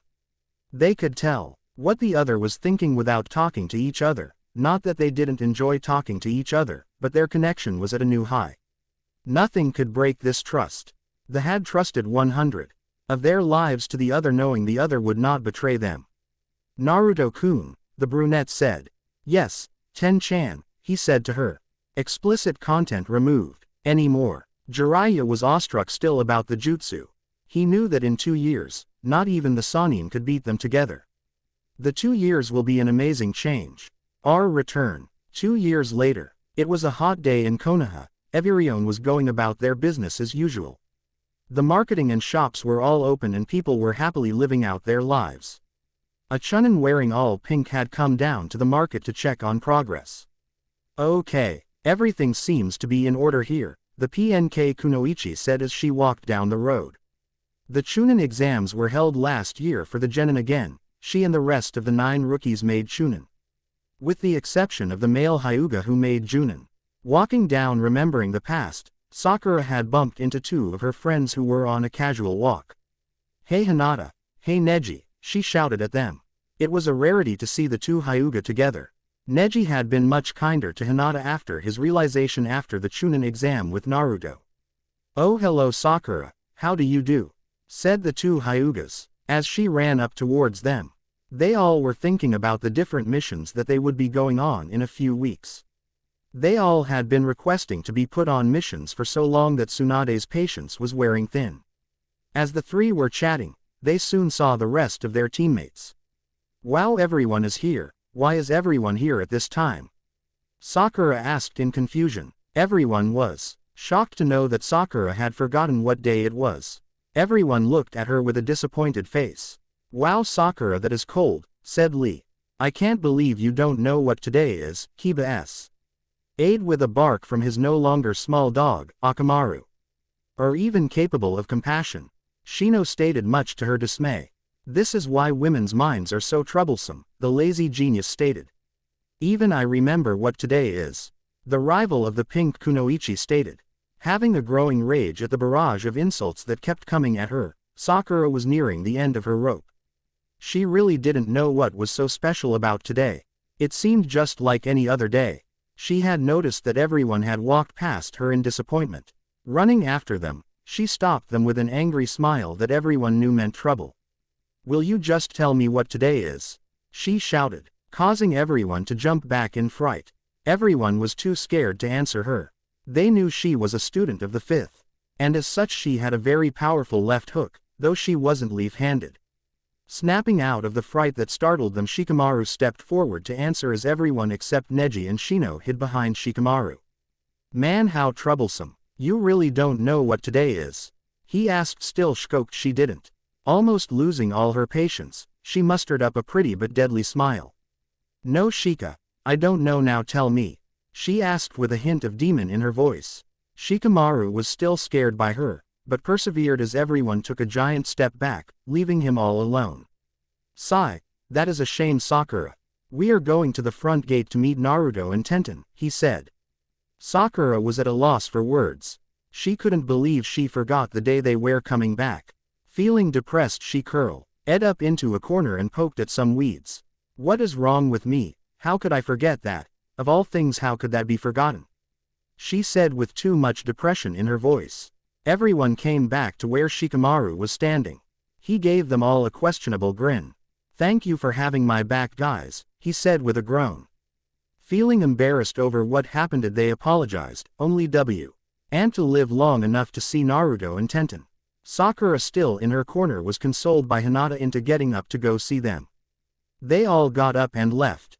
As they all walked, they noticed a number of the citizens of Konoha were coming too. Everyone had missed their blonde troublemaker and brunette weapons expert. After 14 minutes at the front gate, everyone saw 3 figures come into view. As the figures came into view, everyone began to get excited at the people who were coming. First was the Toad Sage, who was happy to be back in his village. He came up to the front gate. He had gathered everyone's attention. People, here come the 2 of the hour, Naruto and Tenten, he shouted so everyone could hear. As the couple came into view, everyone was shocked by what they saw. Their eyes were wide and their mouths dropped to the ground. They saw a more muscular Naruto in an orange and black jumpsuit carrying his lover bridal style to get a reaction from the crowd. Everyone was jumping for joy the two could make an entrance like that. As Naruto set her down, she performed the next thing they practiced for their entrance. Tenten made a few hand signs and grabbed her lover. They were a good 32 feet from the crowd. Suddenly the sky darkened and thunder clouds appeared. The lighting had dropped down on the two lovers as they went into the sky and shot down right in front of the crowd. Everyone was shocked by the sight. They had come up to the crowd with wide smiles. "Everyone, we are back," they shouted as the crowd cheered. Everyone had missed the couple that used to roam the streets. Naruto was now taller than Tenten. But Tenten got pretty tall too. As the most of the crowd dispersed, mostly because they only stopped to greet the returnees and had major work that needed to be done. Only the rookie 9 and a few Junin remained. "Well, that was quite the entrance, you two," Kakashi spoke looking at his Ika book. "You guys are so troublesome," said the lazy genius, though being impressed with the entrance. "Awesome entrance, you guys," said Choji, Lee, and Kiba, all excited. Everyone was talking with many questions about the two. Most came from Ino, who had a rather interesting question to ask, again. "So how far have you gone since you were away?" she asked, causing everyone to get thrown back.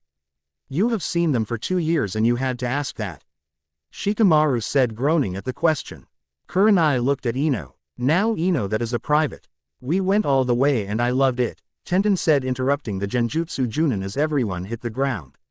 "Explicit content removed. You can't be serious. Oh my goodness, wow, I didn't need to know that, that is youth for you," shouted the various comments that had come for the intensely blushed rookie genin ninja.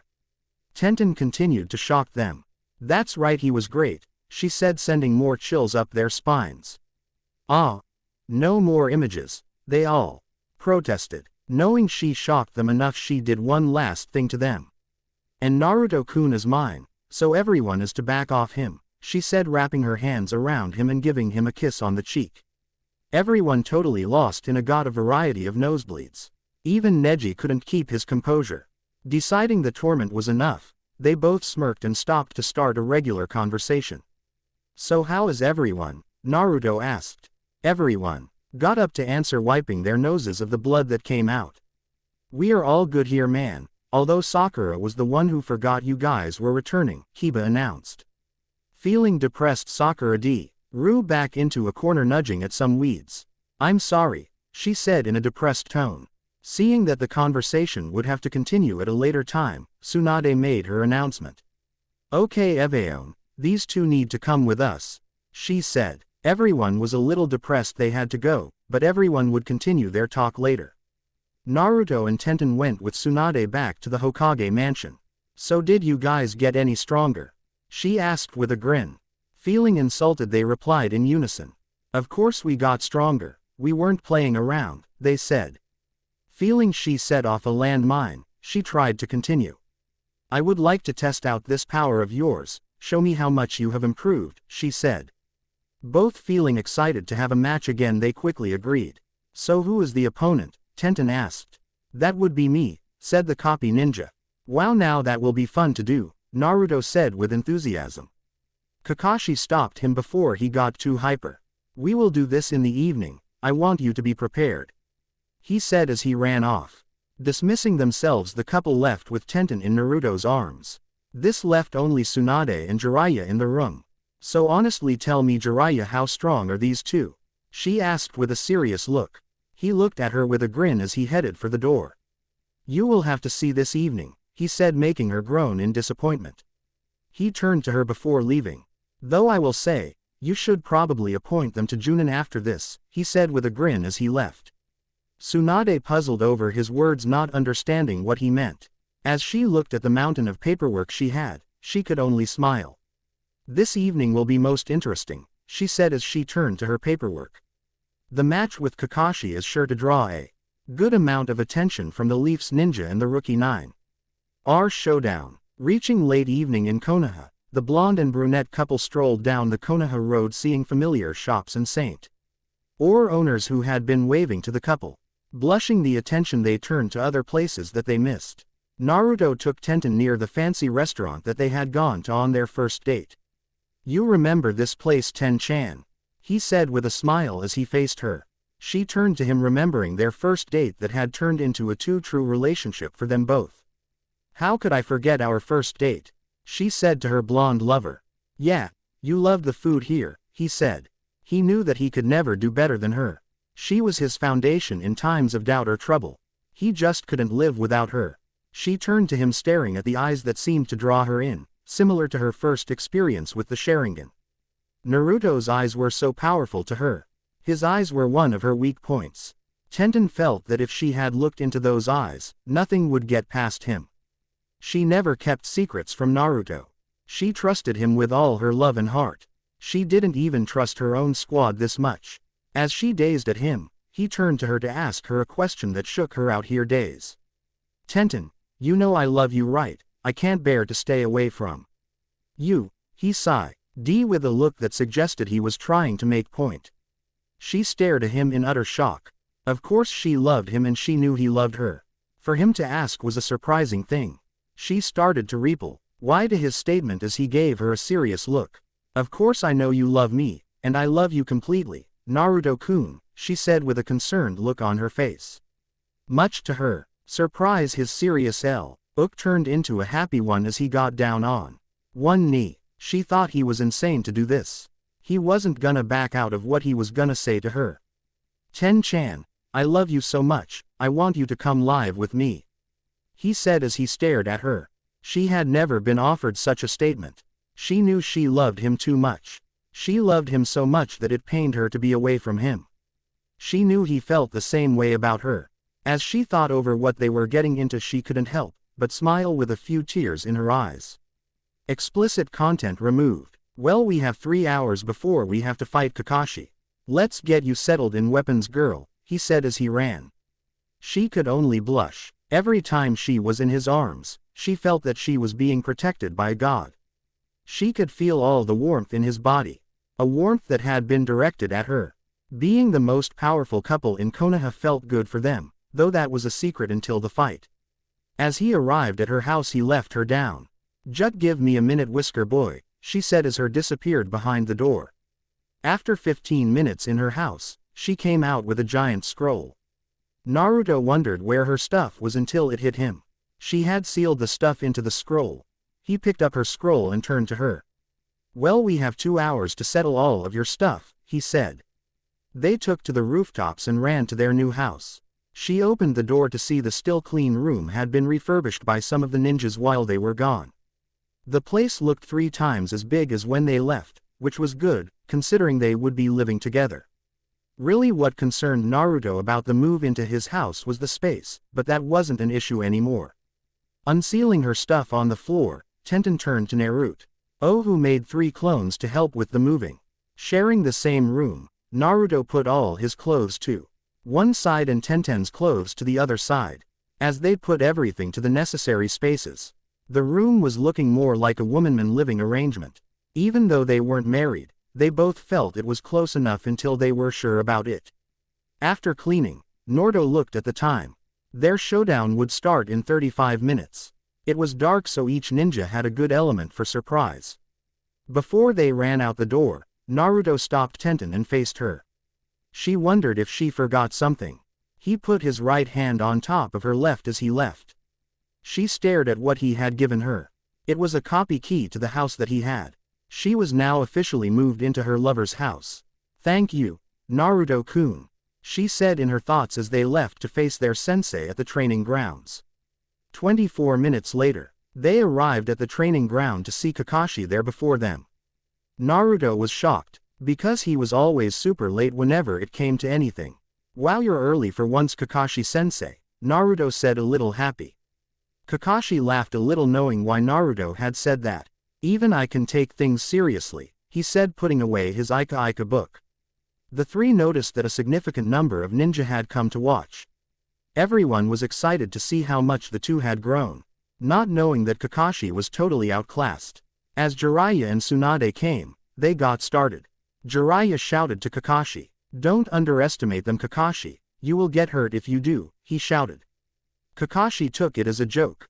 He had known that they had gotten stronger, but to challenge him was nearly impossible, much to his misunderstanding. As Jiraiya laid back, Tsunade talked. Only on to the match. Kakashi vs Naruto and Tenten. Match begin, she shouted as she left. They stared at each other for a good minute. Naruto began the fight. He threw a shuriken at Kakashi. He easily blocked it into the air to notice Tenten threw a kunai at him. As he sent the kunai into the air, he felt like pitying them for the poor display they had given, but as he came down he felt something scratch his left arm. It was the shuriken that Naruto had thrown. Tenten threw the kunai at Kakashi knowing he would send it to hit Naruto's shuriken and sent it back down, hitting Kakashi. Man, that surprised me, he thought. He could see that they had improved their teamwork, but wasn't sure what made Jiraiya say what he said. As Naruto lunged at Kakashi, they exchanged a barrage of blows, countering the other over and over. As they ended the barrage, Naruto had been sweating and Kakashi was forced to awaken his Sharingan. Tenten came up on Kakashi to continue to blows that Naruto had finished. She was countered too by Kakashi. Explicit content removed. Make these two Junin. Are you kidding, Jiraiya? She asked as she was close to laughing. She only stopped to see Jiraiya was the same smile he was wearing when the show started. Come on guys, are you done already? Kakashi said, nodding his head down. He didn't understand, but his words would be his biggest mistake. As Naruto came from the ground, he picked up Tenten. You tired, Ten-chan? He asked with a grin. Please Naruto-kun, I can't believe Kakashi is this slow, she said with a bigger grin. They then started to remove their physical weights off their bodies. As the weights hit the ground, they made a very loud bang, showing a good-sized crater. Kakashi then knew they weren't fighting him seriously. The fight began again. Kakashi with his Sharingan was ready. As it started, the two disappeared. Kakashi was shocked at what he saw. His Sharingan had seen them, but it was more of a blur than the actual image itself. EY had then delivered a good amount of blows to Kakashi, who substituted the last punch with a log. He hid well in the bushes, but to no avail could he lose them. They turned around instantly to where he had gone. Their eyesight was almost as good as the Sharingan. Kakashi jumped for the shrubs to see a flaming kunai head for him. As he stood on the water, he whipped out a few hand signs. Water St. Lyle, Water Dragon Jutsu. He said as a giant water dragon came from the water to hit the two. He thought he would connect, but their speed was too fast for the dragon to hit. The dragon hit the ground. It had missed them by a good few feet. The crowd was in awe, even most of the ninja were too. The rookie 9 couldn't believe what they were seeing. Naruto and Tenten had perfect sync with each other. They moved better than any team of Junin. This is amazing, said Kiba. They are so youthful, said Lee. Even I can't find a way to beat those two, Shikamaru said with full attention on the fight. For once he wasn't the least bit tired. How much have you two grown? Sakura and Neji said in their thoughts. As the fight continued, Kakashi was unleashing more jutsu in his arsenal, but none would connect to the targets. His last technique he used. He pushed all his chakra to his hand. Lightning blade, he shouted as he charged toward the brunette. As it passed her, it grazed her arm before passing her. As she put her hand over her wound, Kakashi said to her, "You still have a lot to learn, little weapons girl," Kakashi mocked. Not feeling great that Kakashi had mocked his lover, Naruto turned to Jiraiya. "Jiraiya, is it okay if I have a little fun?" he asked. Nodding his agreement, the Toad Sage gave his reply. "Sure. Don't hold back, kid," he said. Naruto, feeling happy he could let loose, formed his hand signs. Kakashi expected a new clone technique, but was in for the ride of his life. Wind style, air bullets, Naruto shouted as 5 air bullets came from his mouth. One hit Kakashi as he bounced back to notice Naruto had wind chakra. Thinking he knew Naruto's weak point, he started another jutsu. This would be a grave mistake. Fire style, dragon flame bombs, Kakashi shouted as the flames headed towards Naruto. Naruto decided to give everyone the shock of their lives. Tenten on the ground smiled at what he was about to use. Fire style, supreme dragon flame bombs, he shouted, unleashing a bigger jutsu than Kakashi. The crowd was dumbfounded at what they saw. They saw a wind user using fire chakra. Tsunade was surprised too, knowing this happened. The rookie 9 couldn't hold back. The question that had formed into their heads. As the two jutsus collided, they were pushing each other back for supremacy. Tenten got up and walked to Naruto. She waved her hand signs and said her jutsu. Lightning style. God's thunder axe, she shouted. The sky darkened more to show the thunder clouds. Soon Kakashi knew he was in over his head. He should have listened to Jiraiya and not underestimate them. As her thunder came down, it hid Naruto's fire and made it bigger and stronger, overpowering Kakashi's jutsu. As Naruto's jutsu won, it hit Kakashi as he hit a tree to be knocked out. The two then took the bells off of him. "We win, sensei," they said to him, who was still out cold. Tsunade walked to them with a look of shock. Everyone was too shocked at what had transpired to speak a word, till Tsunade brought them to everyone's attention. Naruto and Tenten win. After observation of their skills, these two will be granted Junin rank, she stated to the ninja and villagers. The rookie 9 were shocked that the two had come back and already had higher positions than them, except Neji, though Neji could tell in terms of skill they were far better. As the villagers left with questions still in their minds, the ninja left to go home too. The entire battle had been 3 hours long. Tsunade turned to them. "Meet me in the Hokage mansion tomorrow, you two," she said as she left. "I guess we gave him a run for his money." Weapons girl," said the blonde, proud of what they had done. Turning to him with her smile of happiness, she replied, "Yeah, but I wish we could have gone all out, we held back too much, Whisker boy." She said, happy that they won though the outcome was obvious. "Should we wake up Kakashi?" she asked. "No, let him rest, Jiraiya will take him back," he said as they left. "Koibito, we are the perfect team and couple," she said. "Of course we are, Kanojo, it is because of our love that we are," he said as they returned to their house. They immediately went to sleep in each other's arms that night. Jiraiya knelt down to Kakashi. "Didn't I say not to underestimate them?" he said. "Yeah, you did, but I did and I got my butt handed to me," Kakashi said until the chakra exhaustion claimed him. Jiraiya picked him up. He took Kakashi to the hospital. Everyone had seen glimpses of Naruto and Tenten's power, but what they saw wasn't even one of what they were capable of. No one, not even Jiraiya, had scratched the surface of the power they were concealing. Our proposition. During a late afternoon in Konoha, a young couple that had recently been promoted to Junin were walking down the street together towards the Hokage's mansion. As the blonde and brunette walked, they noticed all the intense stares people were giving them. They knew the reason for their gazes. The couple had also recently beaten one of the top Junin in Konoha, with little to no effort at all. "Man, ever since this morning, we have been getting stares like these," said the weapons expert.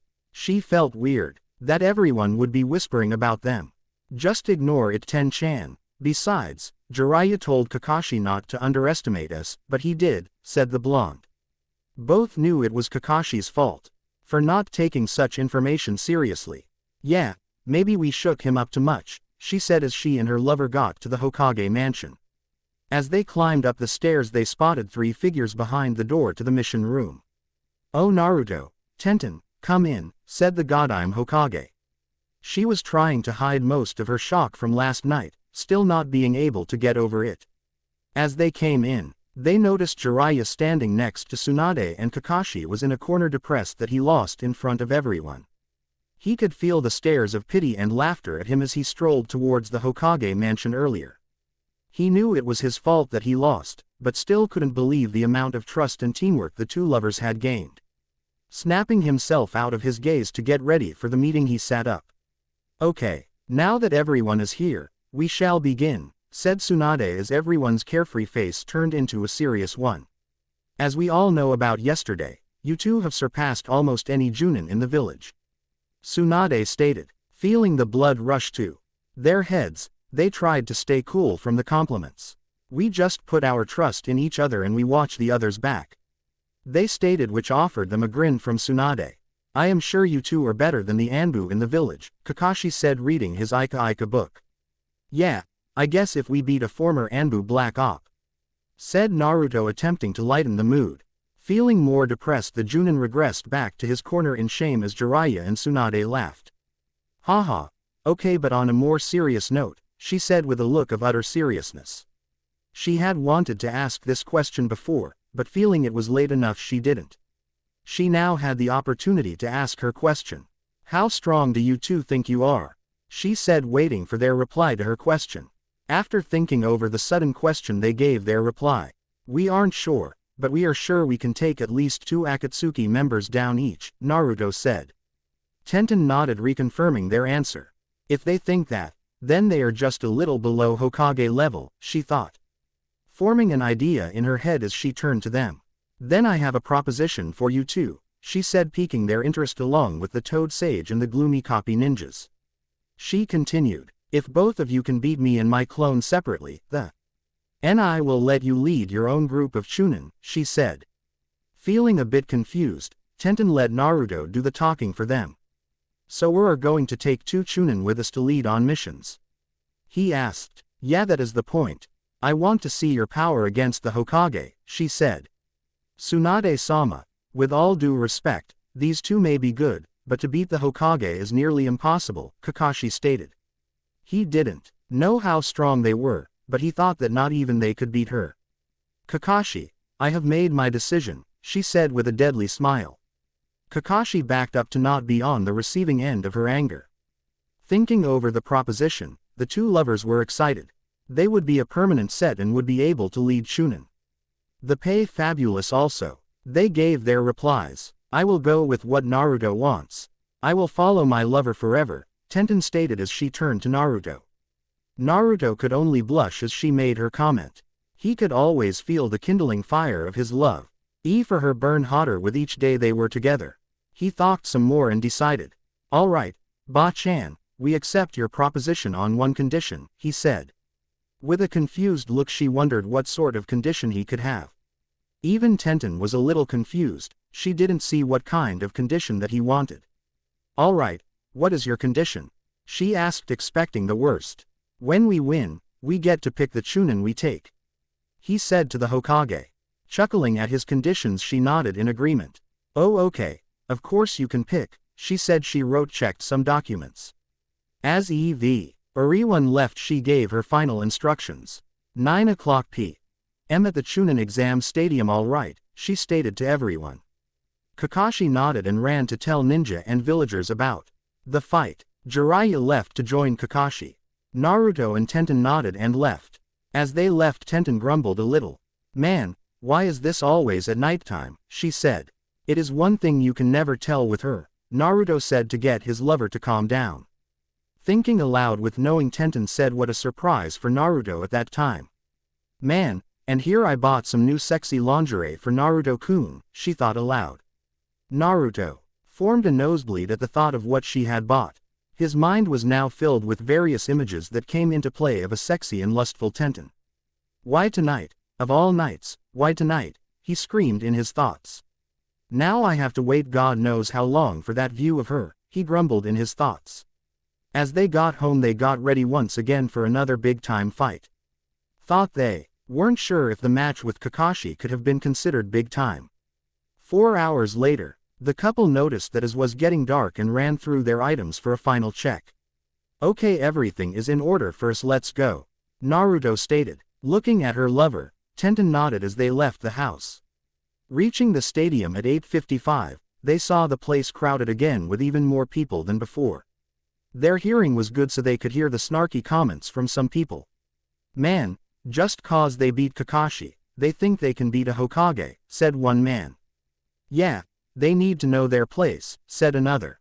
Noticing the fellow ninjas losing patience with the audience, Tsunade started the fight. "Okay, first Tenten, Naruto, go over there," she instructed. Naruto gave his lover a good luck kiss as he left. He left and their fight began. They held a stare down. Both wanted the other to move, but nothing came. After a while, Tsunade decided to start feeling confident. Tsunade threw a kunai at Tenten, then decided to charge her. Blocking the kunai too slow, Tenten deflected it, revealing her middle section to Tsunade, who rammed her fist into Tenten, sending her flying into a wall. Tenten saw she would have to be a bit faster in order to not make mistakes. She got back to her feet and charged Tsunade. She took out a flash bomb and threw it into the air. Blinded by the light, Tsunade covered her eyes. Tenten jumped up over her. She threw 4 kunai into the ground, making a square around Tsunade. She placed her hands together and shouted, "Ninja art! Square seal trap," she said. "Beef." Or the seal closed. Tsunade jumped out of the way. If she got in that, I would be over for her already, and she would have none of that. After a good 30 minutes exchanging blows at full power, Tsunade was getting tired, and so was Tenten. They had kept going at full power all that time and were starting to slow down. Tenten and Tsunade decided to end the fight in one strike. "Ninja art! Meiotic regeneration!" Tsunade shouted as she got a huge burst in chakra to end the fight. Tenten decided to end this with her new technique to Naruto. "Lightning Stlye, Thunder Dance," she shouted as thunder came for the sky and hit her. She focused the lightning around her body to give her a huge increase in speed and power. As Tsunade lunged, she tried to hit Tenten in one blow, but missed due to the weapon expert's extreme speed. Tsunade said her final jutsu, "Earth Style. Earth Shatter," she shouted as the ground shattered around Tenten. She knew she was in trouble, but then she got an idea. With her speed, she approached Tsunade in a flash and kicked her into the air. Using the walls, she jumped into the air for a final assault. "Lighting Stlye, Instant Light," she shouted as she hit Tsunade back and forth in the skies. The crowd didn't know what to say. Their Hokage was getting beat by those much younger than her. As Tenten finished, she punched Tsunade to the ground and appeared instantly from the sky to the ground. The lighting around her stopped as her came to see a puff of smoke. She chuckled. "Okay, I won against the clone," she said to the real Hokage near Naruto. Naruto smiled. It was his turn against the real thing. Tenten went to the stands to sit. The crowd was speechless. The Hokage was supposed to be the best ninja in Konoha, yet here her clone got beat. As Naruto entered with the real Hokage, the fight began. Both went full power from the start. They disappeared from the crowd. The only sounds were from the shockwaves of air that the two made over the stadium.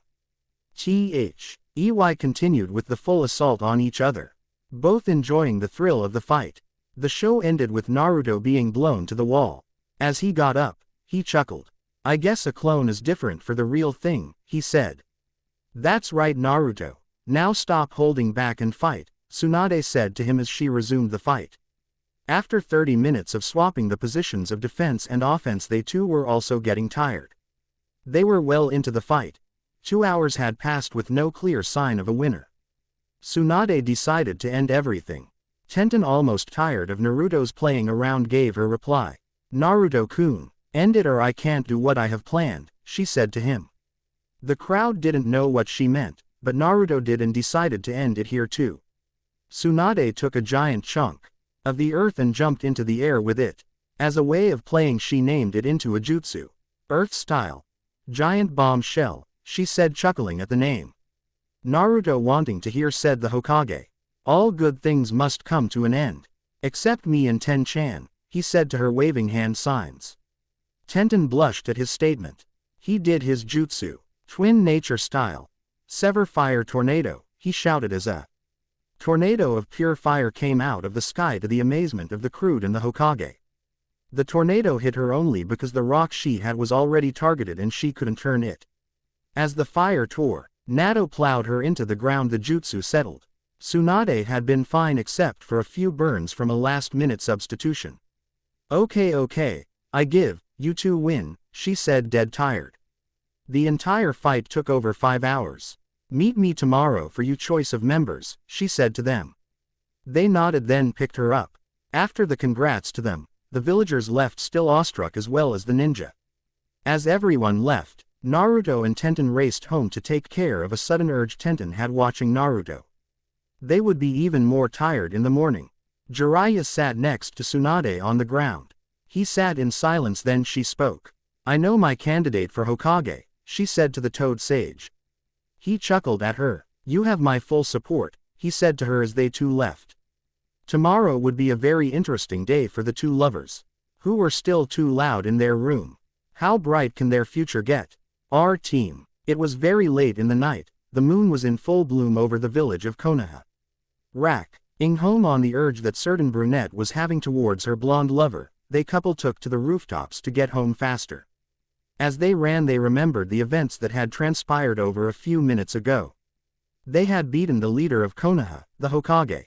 Reveling in their victory, the couple happily smiled at each other as they got home. From their hurrying, it took them 35 minutes to get home. "Finally, we made it," said the blonde. He reached for his keys, but was shocked to see his lover turn him around to kiss him with a hot intensity. She just couldn't wait anymore to be with him.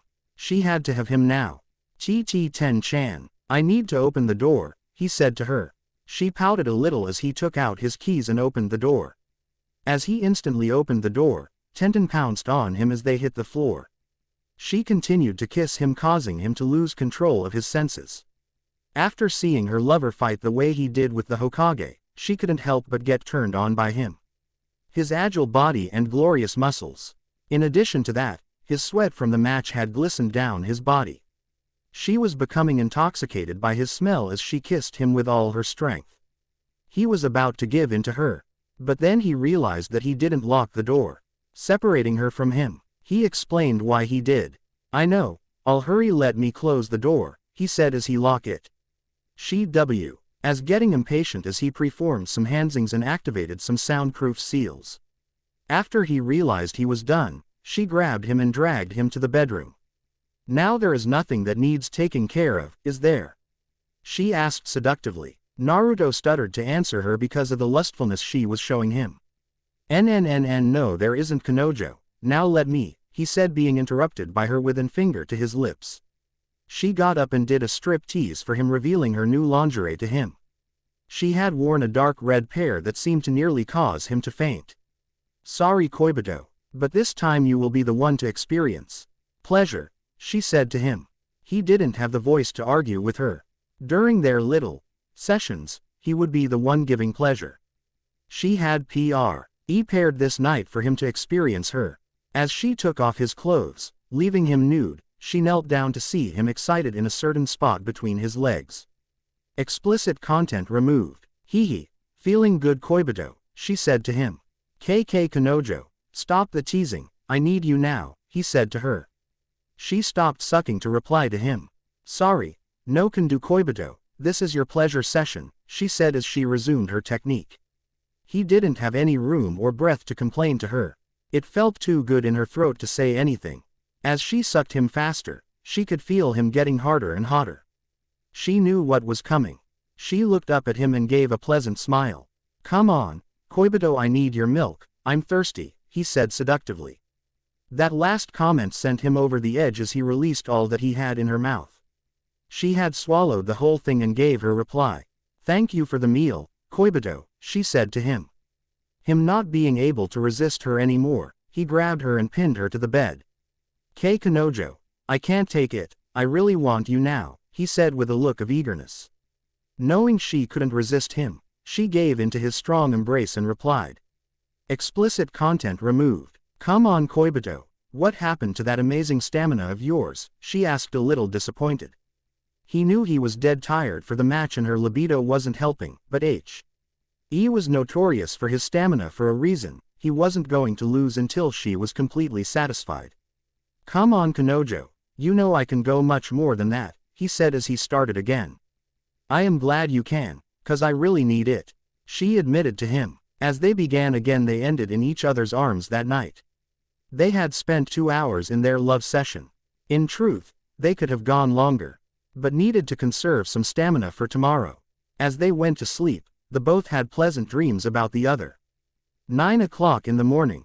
Naruto and Tenten were already awake to go to the Hokage mansion to see Tsunade. As they washed up and put on their clothes to go out, they gave a smiling grin at each other as they ran out the door. As they appeared on the streets of Konoha, they could feel the sharp gazes of amazement on them from the villagers. They knew the reasons for the stares, given their new exploit in a certain match. Man, I can't believe that they are all staring at us over a simple match. He whispered to her. Yeah, it's like they have never seen a Hokage lose before, she said to him, giggling. As they neared towards the Hokage mansion, the steely gazes of people air still on them as they went upstairs to see Tsunade. Quietly knocking, they waited for a reply. Come in, said the 5th Hokage. As Naruto and Tenten came inside, they saw the Hokage working as usual. "Oh Naruto Tenten, to what do I owe the pleasure?" she said with a smile that meant certain death. They backed up from the killing intent that surrounded the Godime. Ba-chan, are you okay?" he said, still a bit frightened at her. "Yeah, I am okay, though I got beat by kids," she said to them with a vein popping out at them. We are sorry, but you said not to hold back on you," they stated to her. She couldn't argue that. She certainly did say that. Deciding to let the pent-up anger go, she came under control. "Okay, about our deal, which Chunin would you like on your permanent team?" she asked at them. She gave them a list of all the Chunin in the Leaf Village. Really, they only looked through the Rookie 9, as they knew them best. Once again the decision was left to Naruto, but then Naruto turned to Tenten. "You know what, Ten-chan, you picked this time, I trust your judgment completely," he smiled as he gave her the list. She was shocked to be doing the decision-making this time. She smiled at Naruto to give her reply. "Okay Naruto-kun, but after I pick you are the permanent leader, I don't really like to lead much," she said. Naruto nodded but answered to her. "Okay, but because I can trust you the most. You are the co-leader, okay Ten-chan," he said to her. She nodded, give her answer as she scanned the list. After 20 minutes considering the missions they will take in the members' profiles, she gave the names. "Well, we totally need a medic just in case, so I pick Sakura for her skill," Tenten said. Realizing why she made that choice, Tsunade nodded. Naruto was surprised she chose Sakura, but he understood why. As she scanned the list one more time, she came across the perfect person for their little group. "Okay, and the last person I pick is Shikamaru Nara for our group," she said to the Hokage. Naruto wondered why Shika, but then knew why. With Shikamaru's IQ they would be able to be more sufficient at their missions. Nodding at their choices, Tsunade ordered for the two from the list to appear. After 30 minutes of waiting, both ninja came through the door. "We are her Tsunade-sama, what can we do?" Sakura asked. Noticing Naruto and Tenten in the room, she wondered why they were here, but wondered even more why they were alive after beating Tsunade, but put off the question for a bit. "Is there a reason we were summoned so early?" Shikamaru asked after a big yawn. "Man, what time isn't early for you?" Naruto asked. Shikamaru chuckled at the question. "No time is too early for a nap," he said to Naruto. After ordering silence, Tsunade faced the two Chunin. "You guys will be a part of a permanent team with these two," she said to them. They both had confused looks on their faces as she continued. "You will be going on higher missions with them. Because they personally requested for you guys," she stated. "But why? Sigh, what a drag," they stated to Tsunade. She told them about the bet the three made. Shocked though not being able to do anything about it, they surrendered to the agreement. "Okay, so who is the leader, me, Shika, or Tenten?" Sakura asked. Feeling depressed that he wasn't mentioned, Naruto had his head down, which earned him a pat on his back from Tenten. "Neither of you three. Naruto will be the permanent team leader," Tsunade announced. Sakura could have fainted from the announcement. Shikamaru didn't really care, he knew Naruto's potential from their Shugi match 2 years ago and didn't complain. But Tsunade-sama, he is a big idiot, why is he leading?" she asked, oblivious to the growing depression around him. Tenten was feeling a little angry at Sakura for the constant insults at her lover. She wondered if she made a mistake in the person she chose. Sakura continued to hurl insult about him at Tsunade, who looked at Tenten, who was about to cut the pink-haired Kunoichi in two. "And on top of that she said, being interrupted by a kunai to the throat. She turned to see a more than pissed-off brunette. She forgot that the person she was talking about was this woman's love. "You finish that sentence, Sakura, and not even Tsunade-sama will be able to fix you," she said to the scared Kunoichi, who decided to keep her mouth shut. "Good girl. Now Naruto is our permanent leader, deal with it," she said, putting the kunai away. Sakura nodded with a fast approval. Why, yeah, Naruto is the leader, I will gladly follow him, hehe," she said in nervous laughter. Shikamaru could only roll his eyes. "This is why people are troublesome," he said to himself. Feeling her patience leaving, Tsunade decided to end the meeting. "Okay, you have your first mission in a week, good luck to everyone," she said as she dismissed them. The group walked out of the room. "That could have gone better," Naruto said to them. They all nodded, but didn't complain. As they thought, Shikamaru and Sakura decided to trust in Naruto to see if he did have leadership qualities. Tenten trusted him already, so she didn't have to second-guess herself. Everyone went their separate ways, with Shikamaru going to take a nap, Sakura going to buy some flowers, and Naruto and Tenten going back home to get more sleep. Their team has been made and they will begin their missions as a group. Can you lead? After a good week of doing separate missions, the team of 4 had become an official team. The blonde was the leader, the brunette was the co-leader. The pink kunoichi was the medic, and the lazy genius was the advisor to the leader. Everyone had arrived at the Hokage mansion after being summoned by Lady Tsunade.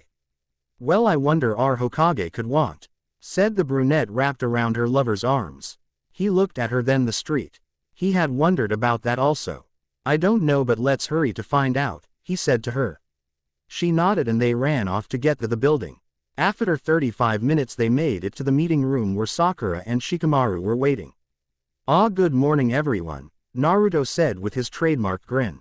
"Hey Naruto, do you know why we were summoned?" said the lazy genius to their leader. "No, sorry Shika, even I don't know," Naruto answered as he shrugged his shoulders.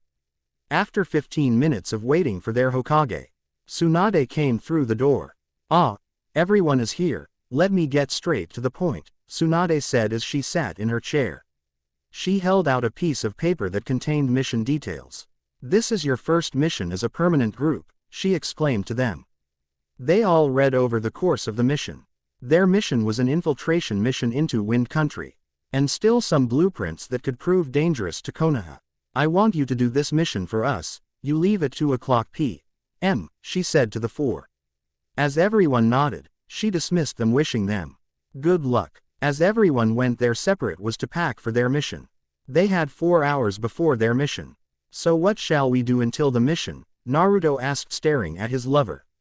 With a twinkle in her eye she turned to him. "Let's go home and find out," she said, walking in the direction of their house.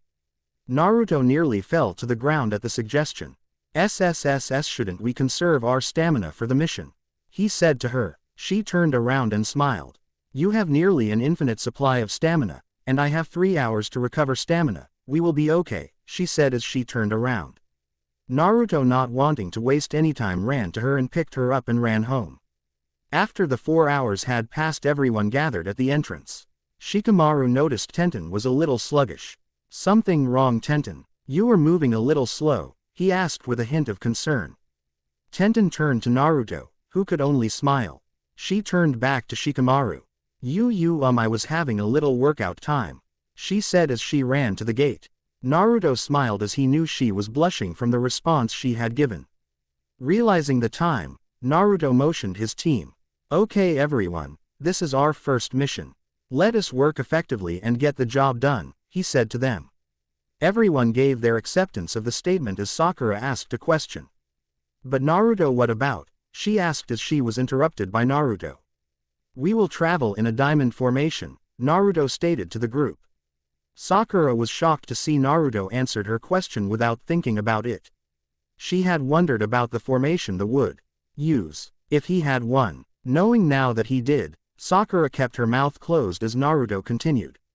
"I will be in the front, Tenten and Shikamaru will be diagonally across from me, and Sakura will be at the back," he commanded. He knew through training that the medic ninja was the backbone of the group. She was their important asset. He stationed her at the back for the most protection. Everyone agreed as they left in the formation designated by Naruto. After 3 hours traveling, Naruto noticed that the wind was off, in a sense. He could feel that something was wrong. He turned to the back to his group. "As I suspected," he said as he noticed that his followers were feeling off also. Rather being safe than sorry, Naruto turned his head forward but replied to his group. "Everyone, stay sharp. There is trouble in the air," he said to them. They tightened their formation under Naruto's orders. As he suspected, 10 rogue ninja came from behind the trees to surround the group of 4. "Leave all your possession," the rogue leader said as he eyed the girls. "And women, and get lost," he said with a wicked smile. Naruto's group could only laugh at the man and his friends. Obviously the man didn't know what they were capable of. "I'll tell you what, sir.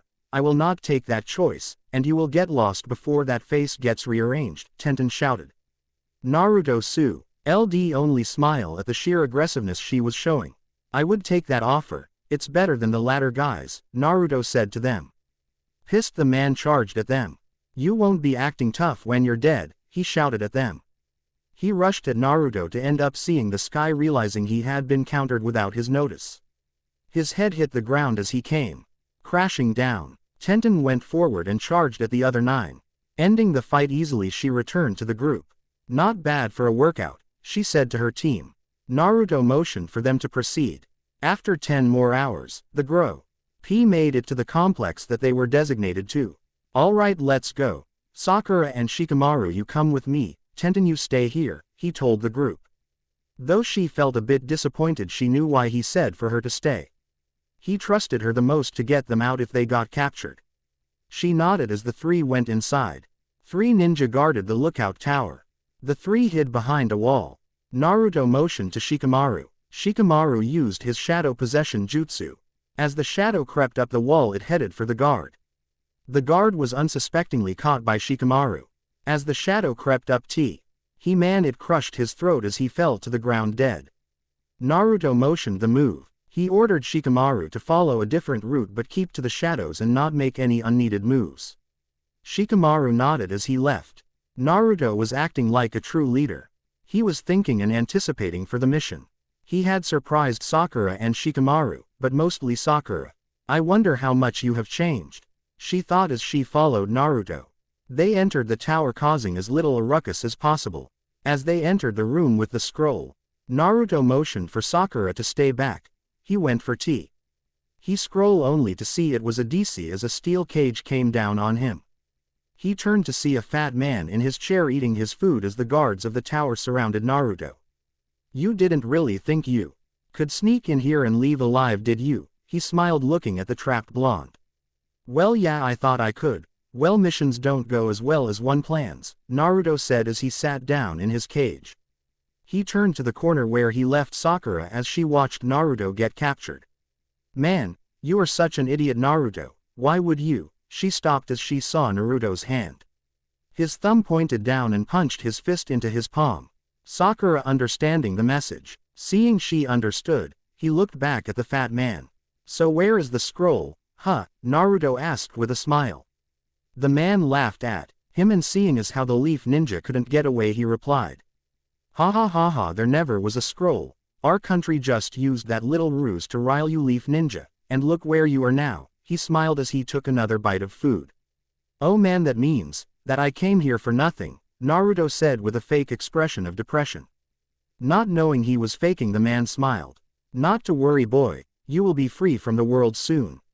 He laughed at his captive. To get some amusement, he had the guards torture Naruto. Naruto knew that the people couldn't really hurt him, but to buy his comrades time he played along.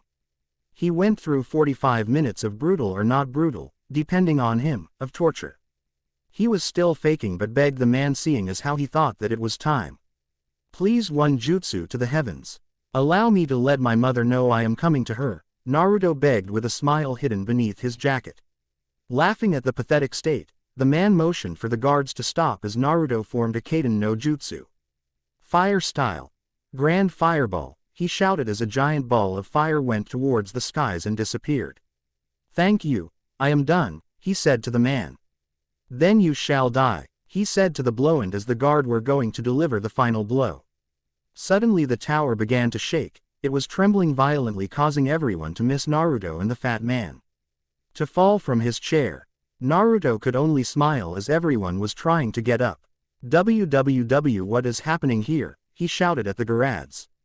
Naruto motioned to him. Hey Fatso, what is happening? His our job, said Naruto as he disappeared in a puff of smoke.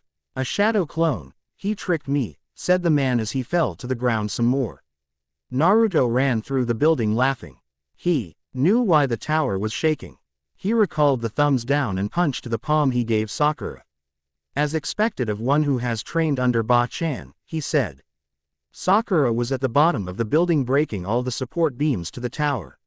She used her monstrous strength to finish the blow and send the tower to the ground. Naruto walked out and so did Sakura with their happy expressions. You're lucky I saw that Saigon L, leader. Sakura said with a bit of sarcasm. Come on, you know me, Sakura, I am unpredictable, he said as she laughed. Man, you guys really know how to cause a disturbance, Shikamaru said to them with a hand rubbing his head. As they shrugged their shoulders as they walked away. Out of nowhere the fat man appeared out of the rubble. You think you will get away with this, H shouted as they turned around. Naruto motioned Sakura to stay back. He knew that due to the man's gluttonous structure, her punches would be absorbed by the fat.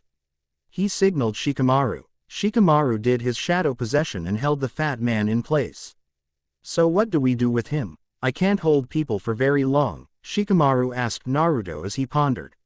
He formed an idea from the fireball he sent to the air. He thought that his lover had not fought enough. He made an obvious signal to the weapons girl that only they knew so he could get to the field. She saw the signal and ran towards her lover. She stopped. To she, a jumbo man held in place by Shikamaru. Naruto made her look into the sky. She smiled as she had seen the fireball he placed into the sky. He didn't forget to give her some time for her new jutsu, and with the man standing still, he was the perfect target. Thank you, Naruto-kun, she said as she kissed him on the cheeks. Let's keep it professional here, people, Shikamaru stated to them. She nodded and performed the necessary hand signs. From Naruto's jutsu, the sky had become humid and made thunderclouds for Tenten to use. She used an electrical current on her hand as she lifted it towards the sky. End it quick, Ten-chan, we have to go, Naruto stated to her. She nodded that she understood. Lightning style. Infinite thunder dragons, she shouted as everyone backed away from the field. An infinite number of thunder dragons all hit the man in an instant. He screamed from the pain until the lightning struck his heart and he rolled over dead. Near him was a paper. Naruto picked it up to see that it was blueprints for new jutsu that could really be the downfall of Konoha even with Naruto and Tenten there. Naruto felt it was a lucky break. He hid the paper in his sleeve. And they all went to the nearest town to go to sleep. Everyone had a long day. Naruto's plan had worked to perfection, there were no flaws anywhere. Sakura was utterly impressed by Naruto's use of tactics. Shikamaru now officially accepted Naruto as the leader. He trusted Naruto as a friend, but he didn't think he could be a good leader. Boy, was he wrong. Tenten already trusted her lover with Eve. Writhing so she knew he could do anything. Sakura and Shikamaru stopped, causing Naruto and Tenten to turn around. Naruto, after today I see you in a whole new light. I am honored to have you as my leader, Shikamaru said as he bowed to Naruto. Naruto, you have shown me your quick thinking and analytical skills. I am honored to follow you, Sakura said as she bowed. Naruto blushed from the attention.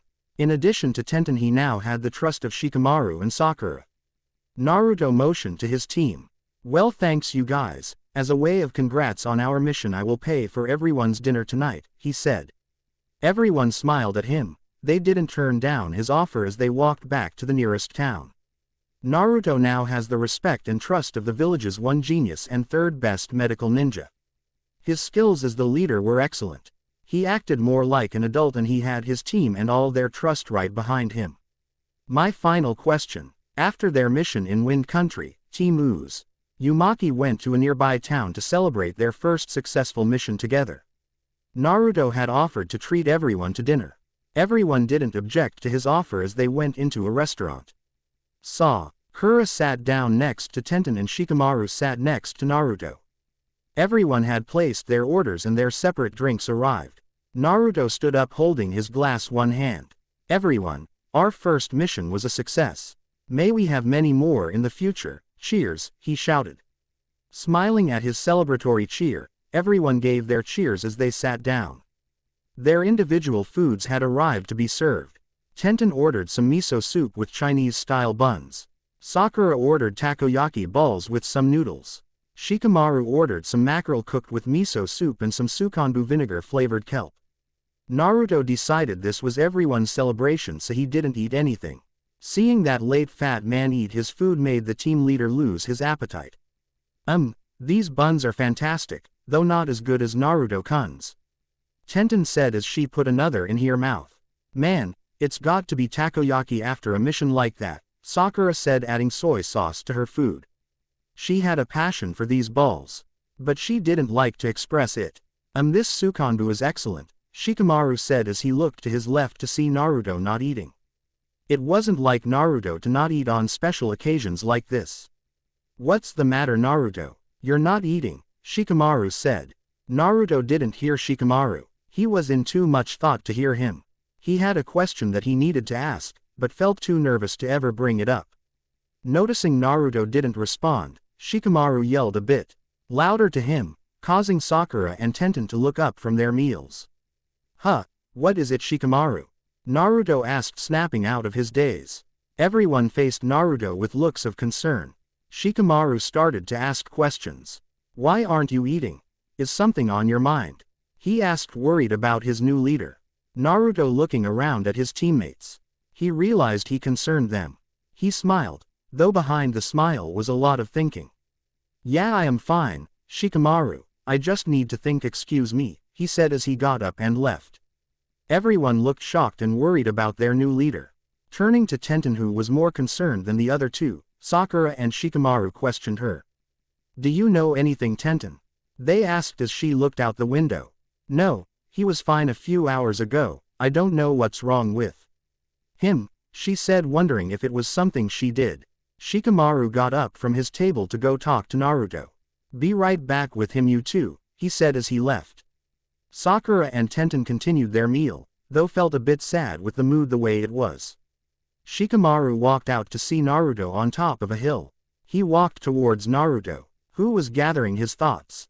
You know, Naruto, I am your advisor, so if there is something let me know, Shikamaru said to him. Naruto leaned back onto the ground. He couldn't argue the point that Shikamaru was making. He decided to let Shikamaru in on his thoughts.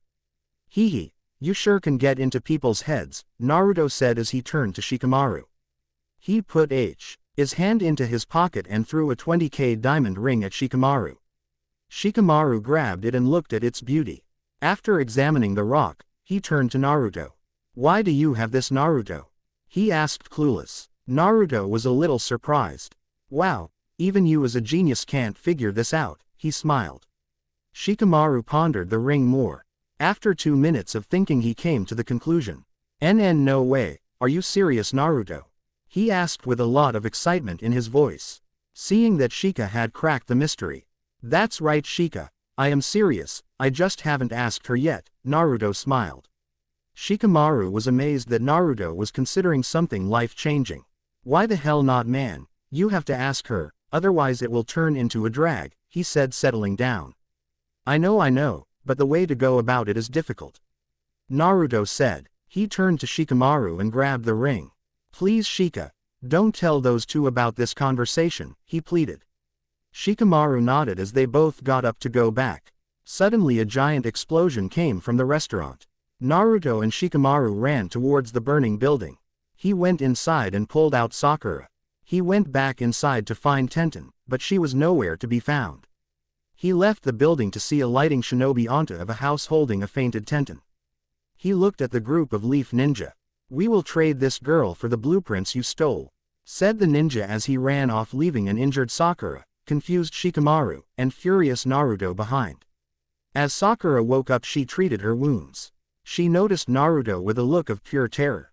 Naruto grumbled to himself. How dare you take her? You are not getting away with this, he said as he turned back to his three-man group. Sakura and Shikamaru saw the look of seriousness that Naruto had. Without using words, he gave his commands that they both understood. They raced after the ninja. 2 o'clock in the morning. Tenten woke up to find that she was in chains and bound to a wall. He surveyed her surroundings as she looked up to see a man in front of her. You sure are cute, my little captive, he said close to her. Tenten looked away, noticing he was too close to her.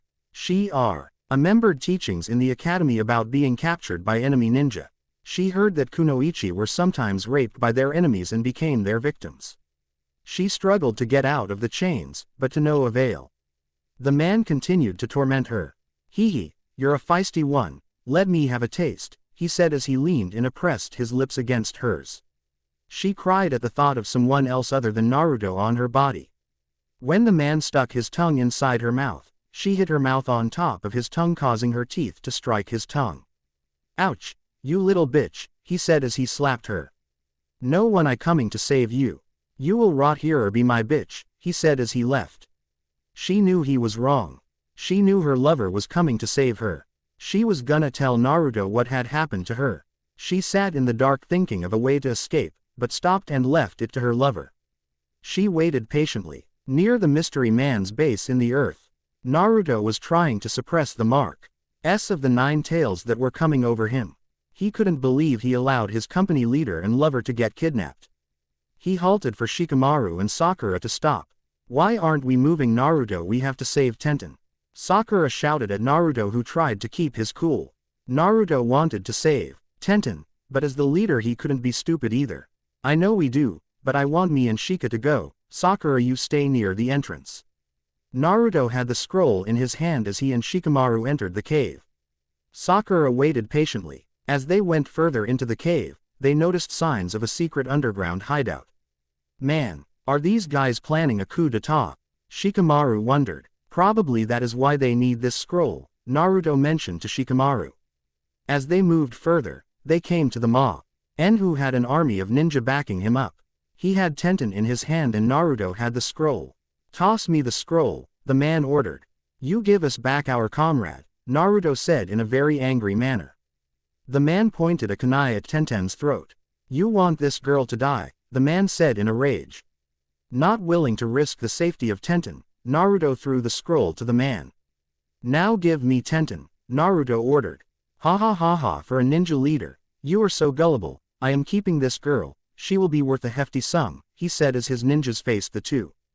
The man wailed off with Tenten and the scroll. Shikamaru nodded at Naruto. Go get Tenten, I can handle this, Shikamaru stated. Naruto nodded and disappeared in smoke. The scroll the man carried vanished and was replaced with the blonde leader. I said, give me Ten, shouted as he tackled the man. Naruto cut the chain off Tenten as she ran towards him. Naruto got to her, and hugged he tightly. Don't worry, I won't do anything to you, he said as he unleashed 500 clones on the ninja. Seeing he was surrounded, the ninja fought his hardest, but became overwhelmed by the number of clones. Ah! He shouted as he got pummeled into the ground. As Naruto walked towards Shikamaru, who laid out every ninja with his shadow, they were all prepared to walk out. Then the ninja got up and charged at Naruto, hitting him in the back. Tenten knelt down to an injured Naruto. Are you okay, Naruto-kun? She asked. He was okay, but still angry over the whole incident that was going on. Tenten turned to Naruto to give his anger a little push. Thank you for saving me, Naruto. He was about to rape me, he forcefully kissed me too, she said to him. Naruto was now over the edge angry. He walked towards the man and made a Rasengan in his hand. His hair covered his eyes that would have showed a very bitter Naruto. The man backed up in fear. He had never been so terrified in his life. You dare touch her, Naruto shouted as he slammed the Rasengan into the man, sending him flying off into the nearby wall. As they exited the cave, Naruto turned around. He did some hand signs towards the entrance of the cave. Fire style. Hell's wrath. He shouted as the entire base was covered in hellish fire. The group left back on the road to Konoha. Naruto didn't care about a formation at the moment, neither did his followers. Naruto just couldn't let go of Tenten. He turned back to Shikamaru, who gave him a nod as he stopped the group. He turned to Tenten and looked her right in her eyes. She could only wonder what he wanted to say. Sakura looked at Shikamaru, who could only smile. He knew what Naruto was going to do. Ten-chan, you know I love you more than anything, I will always protect you, he said, trying to be serious. Of course, Naruto-kun, I love you with everything I have, I am yours forever, she said. He could only smile. He looked at both Sakura, then Shikamaru. Sakura was confused, while Shikamaru was still smiling. Naruto knelt down on one knee like the last time. He looked at Tenten. Tenten was about to form tears in her eyes. Sakura had a face of pure shock. Naruto said the words that would change their lives and their group. Ten-chan, I will protect and love you forever, will you marry me? He asked. Tears fell down Tenten's face as she put her hands to her lips. She was so surprised at the proposal Naruto had made. Sakura was crying too. Shikamaru was happy that Naruto had proposed. Tenten looked at him and gave her reply. Why yes, of course I will, Naruto-kun. I love you, I want to be with you forever, I want to be your wife. She said, still crying. Naruto, smiling, stood up and grabbed Tenten's hand. He placed the diamond ring on her finger. She was crying over his proposal. She was now engaged to Naruto. Sakura jumped for joy and ran to the couple. All right, Tenten, you are getting married, she said, excited over the event. Tenten smiled as she kissed Naruto in front of her teammates. Shikamaru sighed as he walked towards his group. Well, Naruto, all that thinking has turned into this, he said. Tenten looked at Naruto. Is that what you were thinking about at the restaurant? She asked. That's right, I was thinking of the ways to propose to you, he said to her. They had to cut the memory short, because they were still on a mission. They couldn't wait to tell everyone the news. Everyone walked back to Konoha in high spirits. The new news would ring around Konoha tomorrow. Tenten didn't let go of Naruto the entire way back to the village. Sakura couldn't wait to spread the news. Shikamaru rubbed his head. Sighed, tomorrow is gonna be so troublesome, he thought as they all walked back to Konoha. Tomorrow is gonna be hectic. People will crowd the new couple like never before. Their future now shined much brighter. This future was gonna be pleasant. Our news. It was late in the afternoon on the road. Team Uzumaki was only 3 hours away from Konoha. Everyone was excited about a recent event that happened yesterday for them. The leader and co-leader of the team were getting married. Naruto had proposed to Tenten yesterday. She was so happy to be engaged to her loved one that she couldn't bring herself to let go of his arms. Sakura and Shikamaru smiled as they saw their leaders happily in each other's arms. Man, she hasn't left his arms since the proposal, Sakura whispered to Shikamaru. Well, of course, she has every reason to be close to him right now, he whispered back. Naruto looked down at his brunette. He saw her with the happiest face he had ever seen prior to his confession. He then looked ahead to see that the gates of Konoha were visible. Naruto motioned for the back to come up. Well everyone, let us report to the Hokage and give her some additional information. He said, snickering. The three of them snickered also as they all ran to the gates. After 20 minutes, they were all at the gates. Waving hello to the gatekeepers, Naruto and Hi's team went straight for the Hokage mansion to see Tsunade. Climbing the stairs, everyone knocked and entered to see the Hokage working. Oh, everyone is back safe and sound, she said, pausing to stretch from her paperwork. Naruto went to the front to report the mission. Mission successful. Ba-chan, here are the blueprints for new jutsu made by the cloud that might be harmful to Konoha, he said as he politely gave her the paper.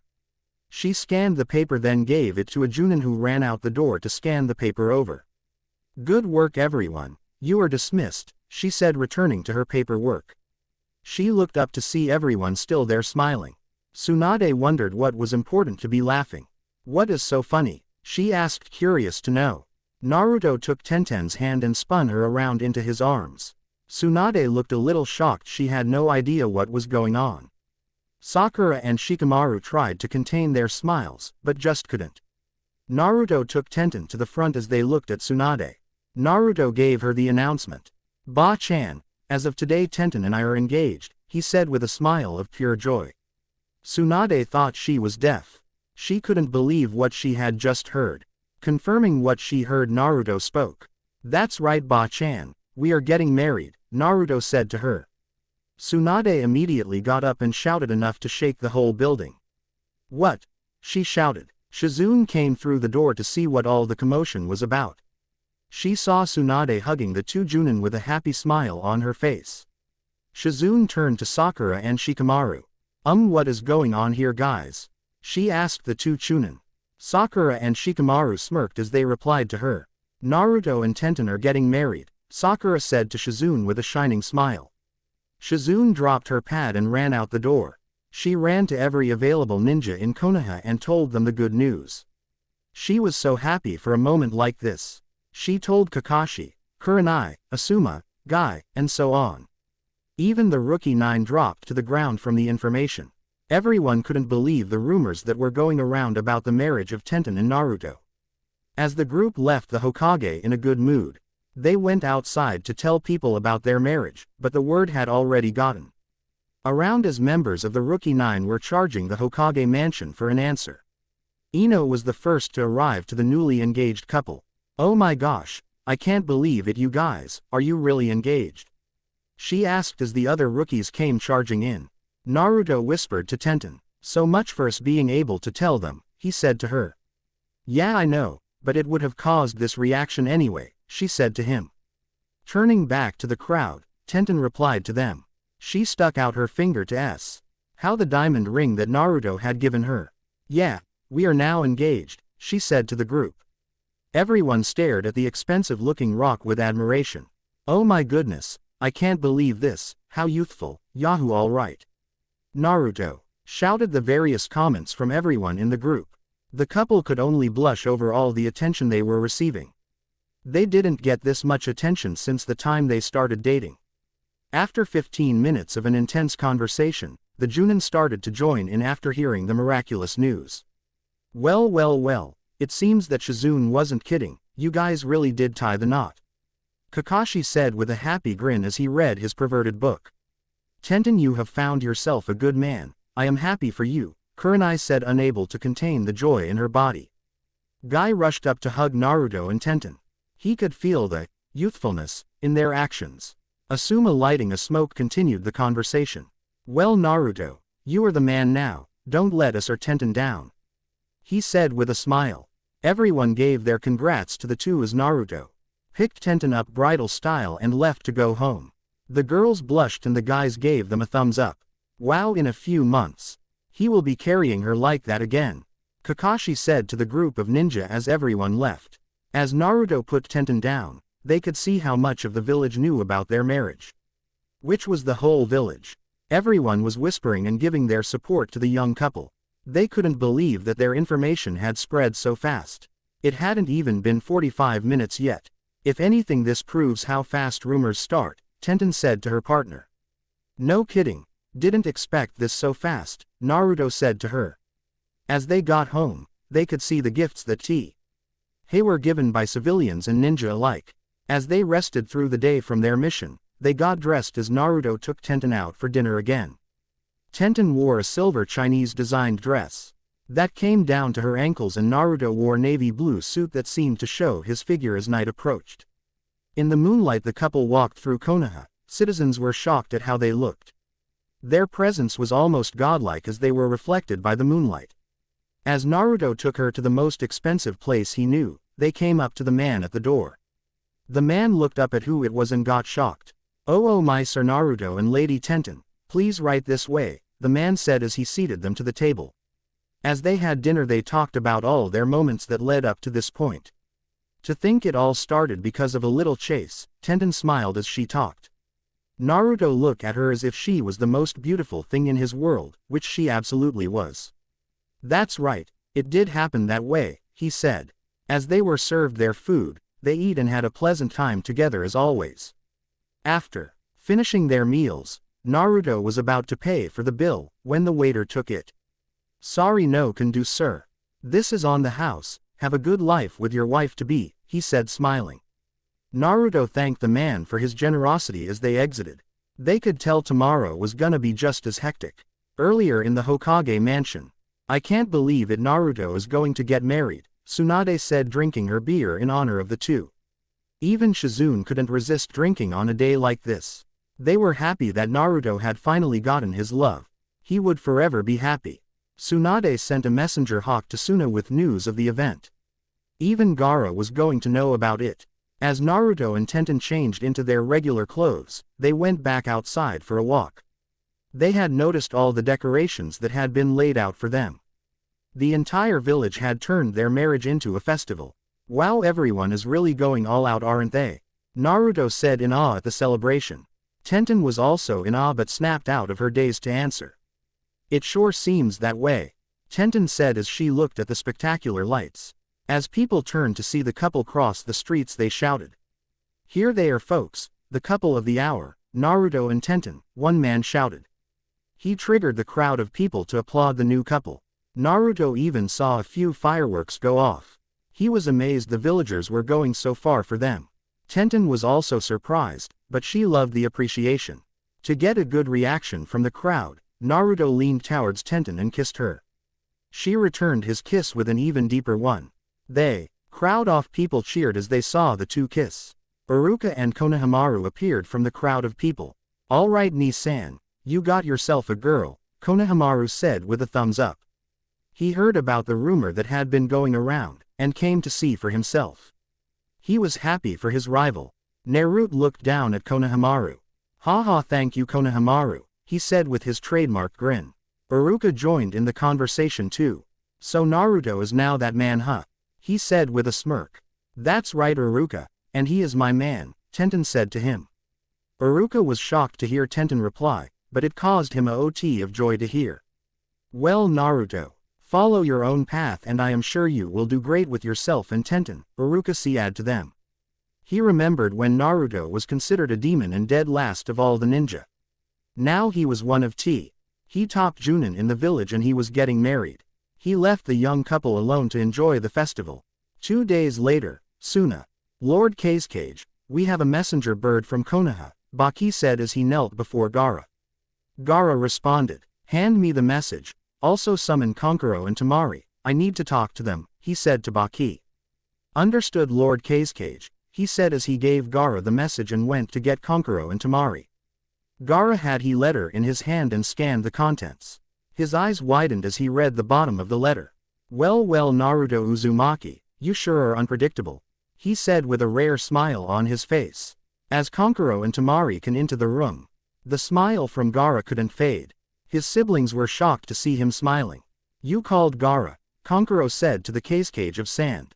Gaara looked up and handed them the letter. They read down the letter and their mouths dropped to the floor at the 3 last sentences. "What?" they shouted. Gaara could only smile at their reactions. "When did this happen to Naruto, that lucky dog?" Kankuro said as he realized the information. Gaara walked from his desk to them. "Pack you too, we are going to Konoha in 2 days, he said to them. They ran out the door to pack. They wanted to know what this was all about. Gaara looked out the window. "I wonder if I should start looking too," he said to himself. He returned to work so it could be done as soon as possible. Now even Suna's ninja know about the marriage. Naruto and Tenten are going to be quite famous for a good while. Gaara would get his answers from Naruto in 3 days. The details. It was a bright and sunny day in Konoha as everyone was still celebrating the engagement of the Konoha's most powerful couple. The couple was happy that everyone had gone all out for them. No party was this big in village history. As the couple woke up to the sunshine, they got adjusted to the fame they were getting. As Naruto woke, he saw his girl still sleeping with her arms around him. He tried to separate from her, but he couldn't as the grip increased and pulled him back into the bed. "Man, she doesn't want me to leave, does she?" he said as he smiled. He kissed her cheek which caused her to lessen her grip on him. He was able to nudge free and get out of the bedroom. He went into the kitchen to get some water, then he stared at the door. There was an unassuming amount of mail delivered to his house. With the cup of water in his hand he picked up the letters and sat on the couch.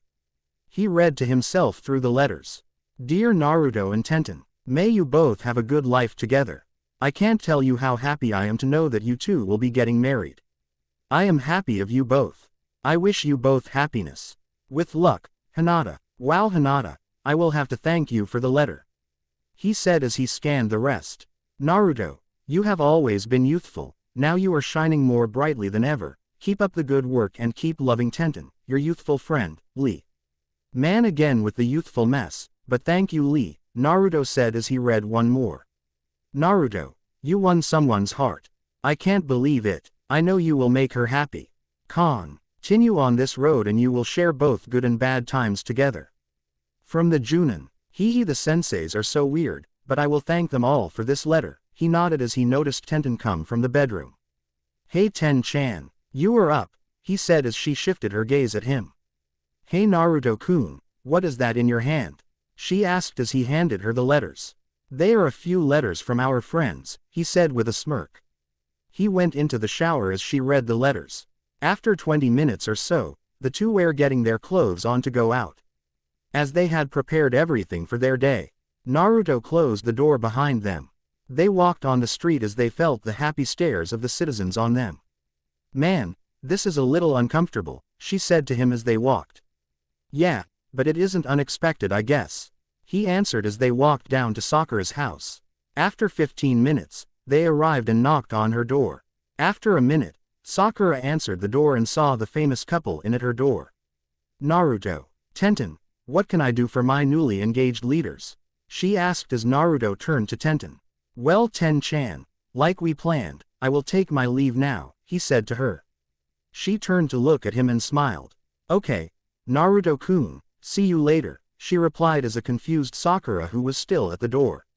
Naruto jumped to the rooftops and headed for Shikamaru's house. Tenten turned back to Sakura. Sakura, I would like your help in planning my wedding too. Naruto-kun, she said to Sakura. Sakura's confused face turned into a happy one as she closed the door on Tenten. After 4 minutes, she appeared again with some new clothes for the day. "Well, what are we waiting for, Tenten? Let's go," she said as she grabbed Tenten's hand. They headed to Ino's house, then went to Hinata's house. Meanwhile, Naruto finished jumping the rooftops and landed in front of Shikamaru's house. He knocked as Shikamaru answered the door. "Oh Naruto man, what is it?" he said, yawning as if he just got up from a nap. Naruto smiled to see Choji was there too. Naruto then turned to Shikamaru. "Hey Shika, can you help me pick out some stuff for my wedding to Ten-chan?" he asked. Shikamaru smiled then nodded. He didn't have anything to do since it was his day off. He decided to help Naruto. He motioned to Choji if he wanted to come. Choji nodded and got up. The three went out the door to pick up Kiba. As soon as Kiba joined, the four went to different shops and stores. Me and Ten-chan decided to split the tasks. "We aren't buying anything just yet, but we have to look around," Naruto mentioned to the others. "Man Naruto, you just got engaged, are you really to do this right now?" Kiba motioned to Naruto. Naruto looked at Kiba. "Haha no Kiba, we aren't doing anything concrete for a few weeks. We just want to look around," Naruto said to Kiba. "Oh okay, just thought you guys were going too fast," he said to Naruto. Shikamaru then turned to Naruto as they went into a glassmaker's store. "So exactly, what are you looking for right now?" Shikamaru said to Naruto as they went into the store. "I am looking for plates and other utensils for our wedding," Naruto said as everyone looked at the many different types of plates that the shop had. "Hey Naruto, how does this one look?" he asked as Naruto inspected the plate. After close inspection, Naruto nodded his head. "No sorry Kiba, I need something more Tenten-ish," he said as Kiba put the plate down and inspected more. Choji held up a round one and motioned for Naruto. Naruto looked at the plate. It was certainly better than the one Kiba had. But this one felt much heavier than the plates used for food. Naruto decided to use the onyx-colored plate as a holder for the real plates. He took out a notepad and put the plate down for purchase. He noticed Shikamaru was staring at a plate that looked really nice. "Hey Naruto, I think Tenten might like this one," Shikamaru said, causing Naruto to come to his side. He gave the plate to Naruto. The plate was a little expensive. It was a bit smaller than Choji's plate, it was less round and had a design of kunai and flower patterns circling the plate. Naruto looked at the plate in awe. He pulled out his notepad and took down all the necessary information for the plate. He then went to see what Kiba was staring so much at. "Hey Naruto, are these good for your wedding?" he said to Naruto. Kiba was glancing at forks, spoons, and knives. Naruto could see definite potential in all these utensils for his wedding. He glanced at the silver forks and spoons. Taking note of all sharpness of the knives. He wrote down the needed information for this too. As Naruto motioned for everyone to go, he saw a familiar face. "Planning for the big event already, Naruto Uzumaki," said the sand cage as he walked up to Naruto. Meanwhile with the girls, "So Tenten, what are you looking for?" Hinata asked as they strolled down the street. Tenten turned to Hinata and smiled. "I am looking for the place to have the wedding for now," she said as she smiled at the girls. Ino was really excited about the event. She happily came when Tenten asked her to join. Hinata happily came to offer her opinion too. As they walked, Sakura asked Tenten, "So what is Naruto doing?" Tenten turned to Sakura. Naruto-kun is looking into the utensils for the wedding with the guys, she answered to Sakura. Sakura nodded as they spent another 14 minutes walking until they came up to a building used for weddings. Here we are for right now, Tenten said to her little group went into the building. They were greeted by a man in a black suit. Why hello ladies, what can I do for you today? He asked. Tenten turned to face him. Hello sir, I am the one who called last night, Tenten said as she faced him. Ah, Miss Tenten, who called for her wedding, he said realizing it was her. Yes sir, can you give me a tour of this room? She asked. The girls behind her were looking around the room. The lights illuminated a yellow light over the room. Ah, yes Miss Tenten, right this way, he said as he showcased the room to her. Ah, this room is able-seated 500 people and has a dance floor suited to 50 pairs of people, he said. Tenten was obviously impressed by the room. It was what she wanted. She was sure Naruto would like it too. Though she had a question. Sir, are these lights customizable? She asked pointing towards the ceiling. She had an idea if they were. Yes ma'am they are. We use a variety of customs to please our customer, he said. She smiled knowing she could now do her idea. Before she did she turned towards her friends. What do you guys think of this place? She asked turning to them. It's nice, I like it, Sakura replied. Yeah, you and Naruto will be good here, Ino stated. This is a very good place, I approve, Hinata said. Confirming their opinions, Tenten took down the location in the building. She wrote down all the necessary information for the building. She and her friends turned to leave. She had what she wanted for today. Okay girls, it's time to go, Tenten announced as the girls left through the door. Meanwhile with the guys, Gaara, I can't believe you're here, Naruto said as he ran up to Gaara. Hee, I can't believe you're getting married, he said. Naruto chuckled at the statement. As the other three Chunin walked out of the store, Naruto turned to everyone. Guys, I would like you to be my best men, Naruto said to everyone. They were happy to be chosen as Naruto's best men. Everyone nodded that they would love to. Okay, I want Shikamaru as my best man, Naruto said to them. Shikamaru felt honored to be the best man. He turned to Gaara. Hey Gaara, where is Temari? He asked. Oh, she went to go find the girls, Gaara said answering Shikamaru. He shrugged as they walked. Well everyone, it is late, let us all go home. If there are no missions for everyone tomorrow, will you guys help me again? He asked them. They all nodded in agreement. Even Gaara was getting into the wedding. Meanwhile at the girls, Temari had caught up to the girls. They all went through the memories together. Temari finally started another conversation. So Tenten Uzumaki, not a bad name, Temari stated. Tenten blushed at the name. Yeah, it sounds good on me, don't you think? She asked. Everyone nodded in agreement that it did. So how did you come to love Naruto? Tenten, Hinata asked. He just kept appearing in my mind. After the Chunin exams, I couldn't stand to think about anything else but him. I love him with all my being, she said. This caused all the girls to squeal out loud, except Temari who just smiled. Well girls, it's late, time to go home, Tenten said. The girls got up to leave. If everyone is free tomorrow, will you help me again? Tenten asked. All the girls nodded that they would. She gave them another statement. I would love for you girls to be my bridesmaids, she said. They girls gladly accepted as Tenten turned to Sakura. I want you to be my personal bridesmaid, Tenten said to Sakura.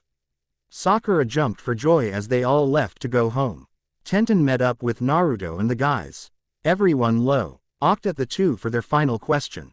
When is your wedding? They all asked. Both answered. On April 18th this year, they said. This was 8 months away. More than enough time to do a wedding. All right, thank you, we will totally be there. Everyone answered. Everyone went their separate ways. Naruto and Tenten were headed back home having a little talk. So how was your day, Ten-chan? He asked. It was great, Naruto-kun. But I wish you were with me, she said. I know, me too, but we will have enough time together tonight, he said to her. That's right, Koibito. Shall we go home? She asked. Why yes, Kanojo, we can go home. He answered. They walked home in each other's arms. Their date has been set. Their future looks bright. They are very happy with what is to come. Cage Summit. On a hot day in Konoha, a couple was training in the intense heat. They wanted to keep their skills sharp. This however didn't interfere in their private lives. They were always together, ever since a proposal made by the blonde. Neither could stay apart from the other for too long. They always enjoyed each other's company. Both were happily going through the necessary things for marriage. As their training ended, they packed up their stuff and went home. "Hey Ten-chan, it's time to go home and change, we have missions to go on," the blonde stated to his lover who had finished packing. "Okay, got it Naruto-kun, let's go home," she said as they ran off towards their house. Upon arriving at their house the two went inside to get changed. As they came out they were shocked to see someone at the door. Naruto, Tenten, come with me right now," Kakashi said out of breath. He had been running all around the village looking for the two. Confused the two looked at him. "Why Kakashi, what is the problem?" Naruto asked. Tenten nodded agreeing with Naruto. Kakashi was obviously in a hurry. He didn't want to stop and explain this but he told them. "Lady Tsunade has summoned you too, it is an emergency," he said motioning them to come with him. Believing every word of what he said the two lovers ran after him at full speed to the Hokage mansion. Everyone raced upstairs and knocked opening the door to a frantic Hokage. "Lady Tsunade, I have brought Naruto and Tenten as you have requested," Kakashi answered. Tsunade looked up to see the couple with looks of confusion on their faces. "Good, thank you Kakashi, you may return," she said trying to calm down. Kakashi bowed and left. Naruto and Tenten, still confused, stepped up to the Hokage's desk. "What is the matter Ba-chan?" Naruto asked. "What is the emergency?" Tenten asked. Tsunade looked at the two and tried to calmly explain things.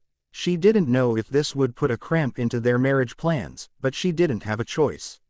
"There is an emergency cage summit that is to go on in 10 days in Snow Country," she said to them. Both of their eyes shot open. To have all 5 cages in one place meant serious business for all villages. There was never a real reason for all cage to come together except if it was an emergency. Going back to the question, Naruto turned to Tsunade. "So why have you summoned us?" he asked. Tsunade looked at him in utter seriousness. All cage were to arrive with 2 or 3 personal ninja guards from their own villages. Tsunade considered Kakashi and Anko, but thought that Naruto and Tenten having beat Kakashi was a better choice. "I want you two to accompany me to the cage summit as my ninja guards or companions," she said to them. They looked at her then at each other. Going to a cage summit was a very big deal. Anyone would be happy to go. Naruto looked at Tenten and smiled. She smiled back at him knowing his answer to this matter.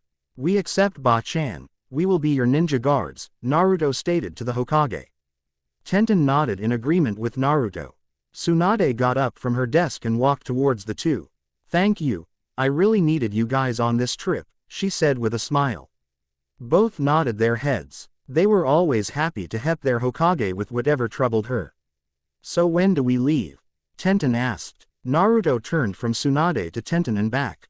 "We leave tomorrow at 5 o'clock p.m., she stated. They nodded that they understood. They left to go pack for the journey into Snow Country. As they left, they discussed what happened in the room. "Man, a cage summit, I wonder what the problem is," Tenten said concerned. Naruto looked at her a little worried. He tried to lighten the mood. "Well, let's not stress over it, we have packing to do, and besides we are the strongest couple in Konoha," he said to lighten the mood. Tenten turned to him, she couldn't help but smile. He could always make her feel relaxed no matter the situation. "You're right Naruto-kun, let's go pack," she said as she ran ahead. Naruto gave chase as the two came to their house. Naruto opened the door and brought out 2 sealing scrolls. They each to a separate scroll and started to pack all the essentials into their selective scrolls. Tenten had taught Naruto how to seal objects in scrolls for more packing conveniences. Naruto in turn taught Tenten to fully master the Shadow Clone Jutsu for being able to get things done faster. After 2 hours of packing, Naruto and Tenten rested on the top of their bed. "Tomorrow we leave, right?" she asked him knowing the answer. "Yeah, that's right, we go then," he said to her. Both feeling tired from packing they went back outside to relax. After 20 minutes of walking they ran into Shikamaru and Hinata. "Wow, it's rare to see only you two together," Naruto chuckled. Sighing and rubbing his head, Shikamaru replied. No, we are just going to meet our senseis for something important, he explained. Naruto and Tenten nodded that they understood. A question popped into both their heads. Oh no, we won't be able to plan the necessary stuff when we are away, they thought. They turned to Shikamaru and Hinata. They smiled, which startled the two Chunin. Bowing their heads, the two asked their question. Shikamaru and Hinata, we are going to a cage summit tomorrow. We won't be back for who knows how long. Can you help get all the necessary stuff we need for our wedding? They begged. Looking at the two, Shikamaru and Hinata nodded that they would. Their only condition was to be able to bring the others. Agreeing to the condition, Naruto and Tenten gave them the notepad with all of their information. They looked over the pad and nodded. Sure man, we can do this while you guys are gone, they replied. Thanking them, Naruto and Tenten decided to spend the day at Ichiraku Ramen and looking over town for new weapons. Seeing a few new kunai and shuriken in store, the two bought more supplies as well as food. They left to go home when it was dark. Well, this was an interesting day, wasn't it? Naruto asked as Tenten laid on his shoulder. Yeah, it was. I have a feeling in 10 days things are going to get more interesting, she said to him. He nodded, agreeing with her. As they appeared in front of their house, Naruto unlocked their door and they went inside. Naruto laid on the bed along with a tired Tenten. Naruto looked at her. She was so beautiful to him. Her beauty drew him closer to her, causing him to give her a light kiss on the lips. Reacting the kiss, Tenten woke up and smiled at her lover. Wow, now I am wide awake, she said as she smiled. She leaned in closer to Naruto, returning his kiss with a deeper and more affectionate one. She put her arms around him as she drew him closer to her. He put his hands around her, feeling the warmth of her slender body. He was about to go further, but stopped to tease her. Sorry Ten-chan, but we will continue when this thing is over, he said. She pouted a little, but blushed as she thought of them continuing their night. Hee, you are such a tease, Naruto-kun, but I will wait, she said as she laid back and went to sleep. Good night, Koibito, she said to him. He looked at her and smiled. Good night, Kanojo, he said to her. She looked at him and smiled. Naruto went to sleep next to her. Both slept with dreams about the other. Next day, Naruto woke up to the splendid sunshine. He woke Tenten, who yawned as she got up. Both had pleasant dreams about the other. Naruto was the first to break the silence. Well, today is the day, he said to her. She nodded at him and smiled. Yes, it is. Shall we get ready? She said to him. He nodded as they got up and got dressed to start the day. They picked up their scrolls and placed them well hidden into their clothes. Naruto wore his regular orange and black suit, but it was covered by a red sage coat that was given to him by Jiraiya as a present. Tenten wore a traditional Chinese white dress with her red pants. She also had on a gold N bracelet used to enhance ninjutsu power. The title on the bracelet said, Naruto. As they got dressed, they ran out the door. They decided to spend the rest of their time looking over the village until it was time to go.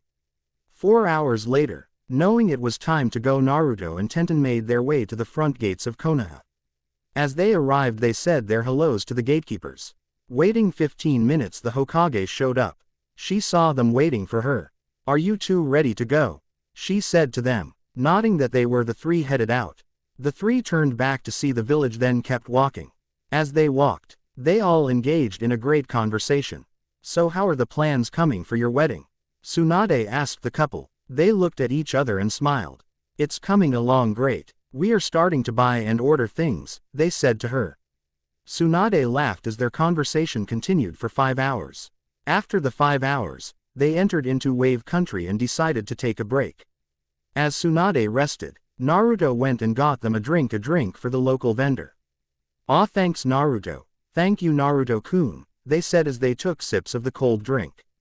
After resting for 2 hours, they decided to continue their journey. They had come up to the bridge in Wave Country. Tsunade and Tenten were shocked at the name on the bridge. Naruto-kun, how did this happen?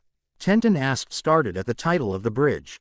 Even I can't believe this, Tsunade said. To tell you the truth, even I don't know about this, he said. Deciding to hold off on the question, the three passed the bridge. and passed the town with Naruto saying a few hellos to Tanzuka and his son. After 8 more hours of walking, the group was in Sun Country. It was nighttime and everyone was dead tired. Tsunade put everyone into separate rooms. She had one room and Naruto and Tenten had another. Everyone went to sleep to get ready for the next day. The Cage Summit has been opened. Every cage is coming to discuss important issues. This will be most important in the ninja history. Cage meeting. 9 days later, Tsunade, Naruto, and Tenten have made it into Snow Country. Everyone has put on their extra clothes trying to keep warm. Along the way the group ran into Gaara and his 2 siblings. Tsunade suggested that they all travel together. Gaara complied with the request.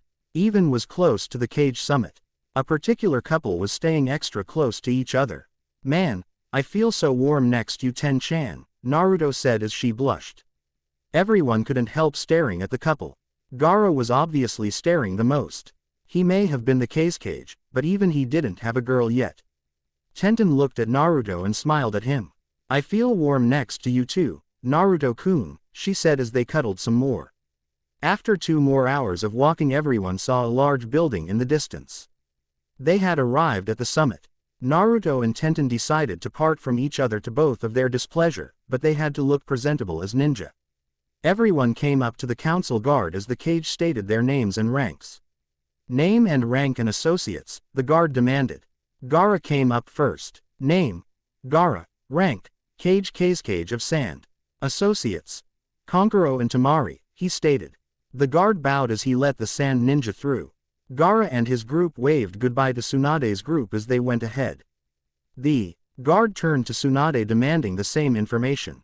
Name: Tsunade. Rank: Cage, Hokage of the Leaf. Associates: Naruto and Tenten, she said as the guard bowed and let them in. Everyone was happy to be out of the cold and got adjusted to the heat of the building. "Ah, finally some heat," Tenten said, moving her muscles to get the blood flowing again. Naruto didn't really need to. He had been circulating his fire chakra throughout his body. He had used it to give Tenten the heat she felt earlier. The meeting was set to happen at 4 p.m. Everyone had 2 hours to do what they wanted. Tenten motioned to Naruto. He looked at her. "What's up, Ten-chan?" he asked, a little concerned. She looked at him and answered his question. "Naruto-kun, will you accompany to get something to drink?" she asked. Naruto nodded as they left the Hokage in her room. Tsunade watched the 2 leave. She needed quiet to get some paperwork done. She spent the past 2 hours doing paperwork. 2 hours later, Tsunade was walking to the meeting room. She was getting worried that Naruto and Tenten hadn't met her yet. "Man, where are those 2? She wondered as she arrived to the meeting room. The room was medium size, with a round table suitable for seating all 5 cage. There was a hidden room in the back for each cage's associates. Tsunade looked to see Naruto and Tenten in the hidden room already. She smiled as she sat down. Gaara was the next to come in. He gave Tsunade a greeting and took his seat across from her. Konkuro and Tamari gave Naruto and Tenten a hello as everyone's gazes met the others. After Gaara, the Raikage came with his associates. He was a big man with dark skin and 2 golden braces covering his wrists. After him, the Mizukage showed her face. She was a woman in her mid-30s. She had long orange hair that covered one of her eyes. She wore a blue ninja dress as she sat between the cage and the Raikage. The last to enter was the Tsuchikage. He was an old man with a very short stature. He walked in and sat between the Raikage and Hokage. Well, all cage have been assembled, huh?" said the Tsuchikage. The Raikage grumbled before giving a much unneeded comment. "It would be called the Cage Summit if we all weren't assembled, would it?" he snarled. Playing peacemaker, Gaara tried to calm them down. "Come on guys, we all just got here, let's not start a brawl," he said to them. The Mizukage smirked at Gaara trying to play peacemaker. She looked at the Raikage and Tsuchikage. "Wow, even this cute boy here has more patience and sense than you two," she smiled. Raikage got infuriated and stood up. "Damn old bitch, don't you ever shut up," he shouted. Mizukage suddenly formed a vein in her head as she stood up, mad at the Raikage's yelling. "Why don't you try and think with what little in that head you have," she yelled. Everyone was on edge except Gaara and Tsunade. They shared a glance and could only put their heads down as the fight between the three Kage continued. Naruto and Tenten were enjoying the show. Everyone in the hidden room was trying to contain their laughter at the situation, until the Raikage said something unnecessary. He pointed at Tsunade. "And you, what are you smirking about, you bitch?" he questioned. Tsunade had on a look of certain death. She glared at everyone. Naruto grabbed Tenten, who looked confused. Naruto-kun, why are you holding me?" she said as she noticed him put chakra to his feet as they stuck to the ground. He noticed Kankuro and Temari did the same. The other associates didn't know why they were doing so. Naruto looked at Tenten. "Trust me, you will want to hold on to me," he said. She didn't argue and held him. She still didn't know why. Explicit content removed. Tsunade took her hand out of the whole S. He made and smiled with a look of death at the Raikage. "Now let us all quiet down. Sit down and do this meeting, okay?" she said with a demon mask appearing behind her. Everyone nodded to behave as she sat down. The associates were on the ground. All except Naruto, Tenten, Kankuro and Temari. They all sat back down. Tenten looked at Naruto. "Thank you for that save, Naruto-kun," she said as she sat back down. Naruto looked at her. "Of course I would save you, Ten-chan," he said as everything got settled down. After 13 minutes of weird silence, the councilman came in. "All right, let's get this meeting over with," he said as he stood and put his documents on a stand. The Kage agreed. "Recently there has been a recent rise in Akatsuki activity around the neighboring countries," he explained to the Kage. "Well, border patrols haven't found anything suspicious about this," Mizukage said to him. Tsunade muttered under her voice. "Well duh, they are Akatsuki, they won't be found so easily," she said. The Mizukage ignored that comment and continued to listen. "If they are moving in the neighboring countries, then they are obviously looking for something," Tsuchikage stated. Raikage got up and pointed at Gaara. "It's because of freaks like him our countries are in danger. They are obviously after the Biju," he stated. Gaara tried to calm his mood from the accusation of the Raikage. He earned to the Raikage with a counter of his own. "Well, if that's the case, then your little brother is as big a freak as me, if not bigger," he stated. Raikage got up and grabbed Gaara by his vest. "You gonna repeat that?" he stated. He looked back to realize Kankuro had a kunai to his throat and one of the Raikage's associates had their kunai to his throat as Gaara had his sand aimed at the associate. The Raikage laughed. "Haha, watch where you step, Kage," he said as he put Gaara down. Kankuro withdrew his kunai and so did the associate. Gaara's sand went back into the gourd. Likewise, "Oh, and just so you know, my Biju was stolen already, so I am not a target anymore," he said to the Raikage. Raikage sat down as the councilman continued. "Raikage does make a valid point," he said. The Kage nodded. Naruto and Tenten were on edge at the events going down. "Man, never knew these things were like this," he said to his lover. She nodded. "Yeah, it really is intense," she said to him. The meeting continued. "That is why I propose that we have the Biju and their containers locked up in case of emergency," he stated. Tsunade immediately reacted to that suggestion. "All right, that suggestion is out of here immediately," she said. "The ninja containers, as you call them, are just as much human as use. It's it fair they get locked up over something out of their control," she said to everyone. The Kage didn't really like the idea. It just didn't sit well with them to do that. "The Hokage is right, I can't go along with that," Tsuchikage stated. Raikage, Mizukage, and Kage all nodded in agreement. The councilman decided to stop with that suggestion. "All right, so what should we do then?" He turned to her. She smirked and gave her reply. "Well, I don't know about the Raikage's brother, but our guy is stronger than me," she said. Everyone couldn't believe their ears. The Hokage had gotten beat by the Jinchuriki. She smirked at their reactions. "Our ninja can take care of himself," she said to them. Raikage got up a little frustrated. "Oh, so you think he can take care of himself?" he said. She looked at him. "That's right, Raikage," she said. He smirked. "Well, I can't wait to fight him, he won't be so cocky then," he stated to her. He looked at the councilman. He nodded that he wouldn't interrupt them. Tsunade could only smile. She waved her hand for Naruto. Naruto noticed and immediately took the stage. "Naruto, think you can beat the Raikage?" she asked. He looked at her, then at the Raikage. "Why, sure, Ba-chan, he is good," but I can beat him, Naruto said to her. The Raikage got mad. Oh yeah punk, well tomorrow at 7 p.m, you better be ready, he shouted as he stormed out. His associates left with him. Naruto looked at Tsunade. Well, I have something to do tomorrow, he said. All the cage left to get rest. They would see an exciting match tomorrow. Gaara gave Naruto a good luck sign and left. Tenten appeared next to Naruto. Well Naruto-kun, you can beat the Raikage. I am sure you will be cage level, she said. Tenten had never seen Naruto use his Biju for power, but she knew he didn't need it.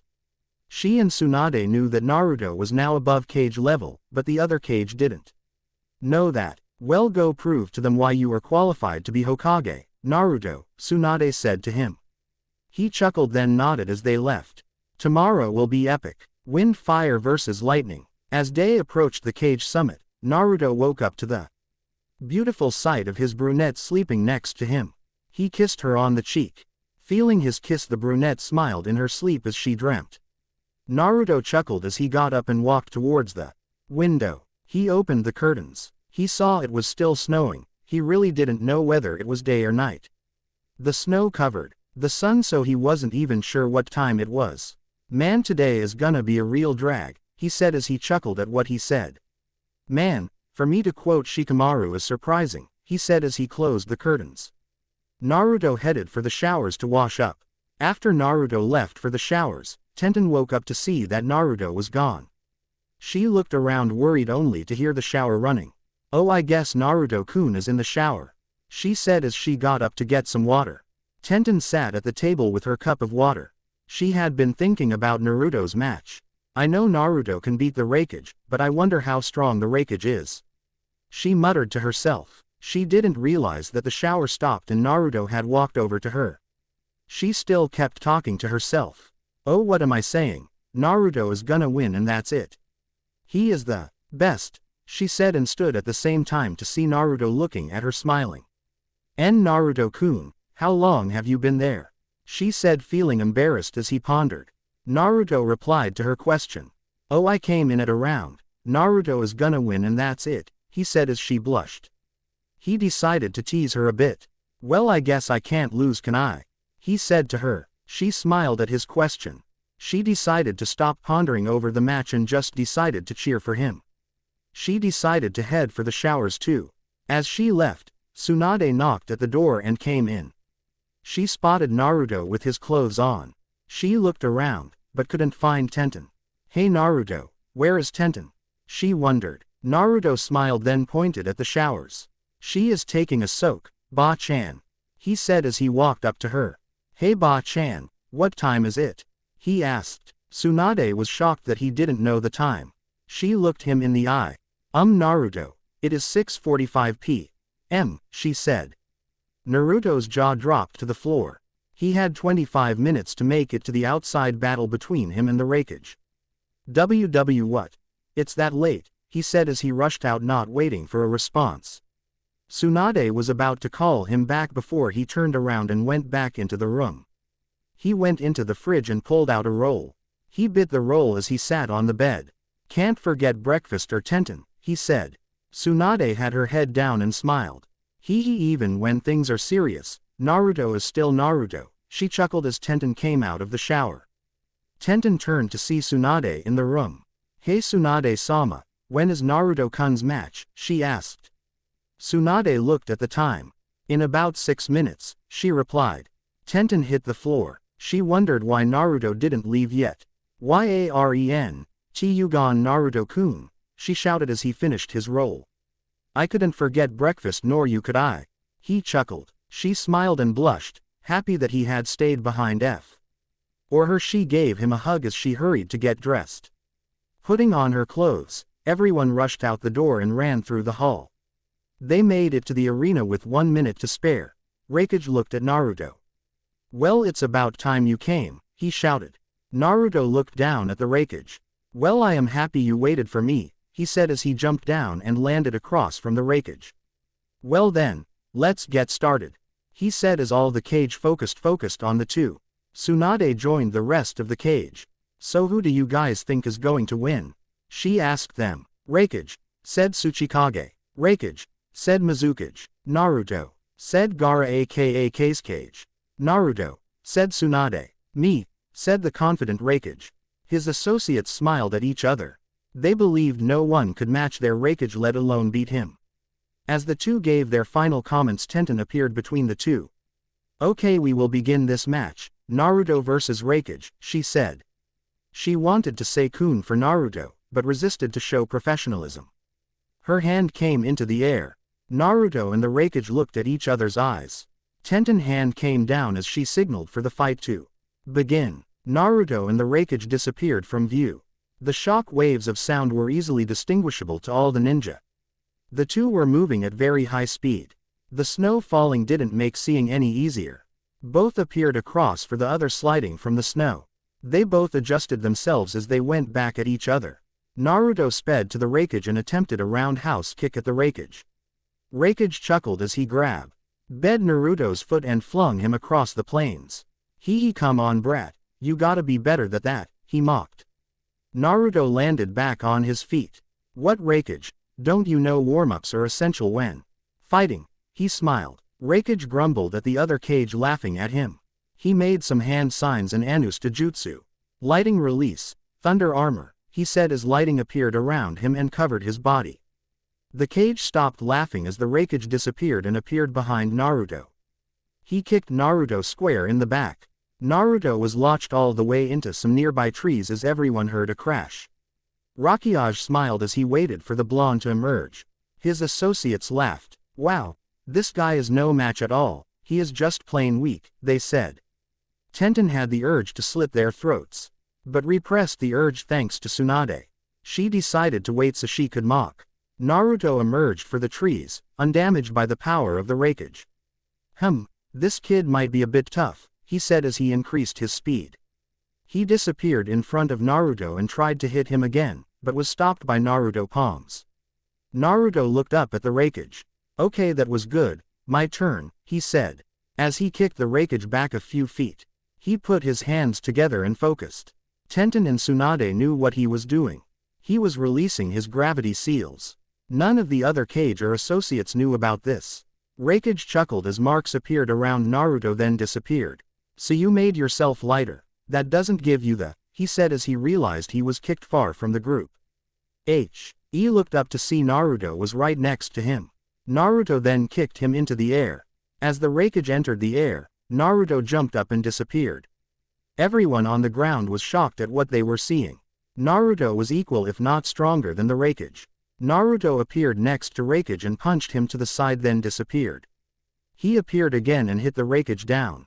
Everyone just couldn't talk. Naruto was performing a less powerful version of the Hidden Lotus. Tenten and Tsunade smiled at everyone's reaction. They knew how strong Naruto was. Naruto did a final kick sending the Raikage high into the air. Both were completely gone from everyone's view. Tenten knew what Naruto was gonna do. Tsunade turned to Tenten. Tenten, what is Naruto going to do? She asked. Tenten turned to Naruto and smiled. Just watch. This is more powerful than the Hidden Lotus, she said as she looked back up. Tsunade looked back up also. The Raikage couldn't fathom what was going on. He couldn't defend against any of Naruto's attacks. He was more than frustrated as Naruto appeared in front of the Raikage. Well, be happy Raikage, I get to do a new jutsu on you, Naruto said as he kicked the Raikage in his stomach and propelled them back down to earth. Because they were so high, the air around them started to combust as they were surrounded by fire. The sky turned orange for the fire as everyone was shocked to hear Naruto yelling. Fire style. Meteor crash, he said as he sent Raikage into the ground. Raikage gasped at the attack as he fell down. Everyone ran to see the results. Naruto was over the Raikage. Before he fainted, Raikage picked up Naruto and flung him over to the others. He decided to end everything. He had been fighting too long and was low on chakra from trying to keep his body intact from Naruto's jutsu. He stood with one arm up and the other broken. I will end it here, lightning style. Supreme Thunder Dragon Bombs, he said. A ray of intense lighting shot out his mouth and towards Naruto. Naruto was a little low too from his acts in the air. He decided to end things too before the Kyuubi started to come into play.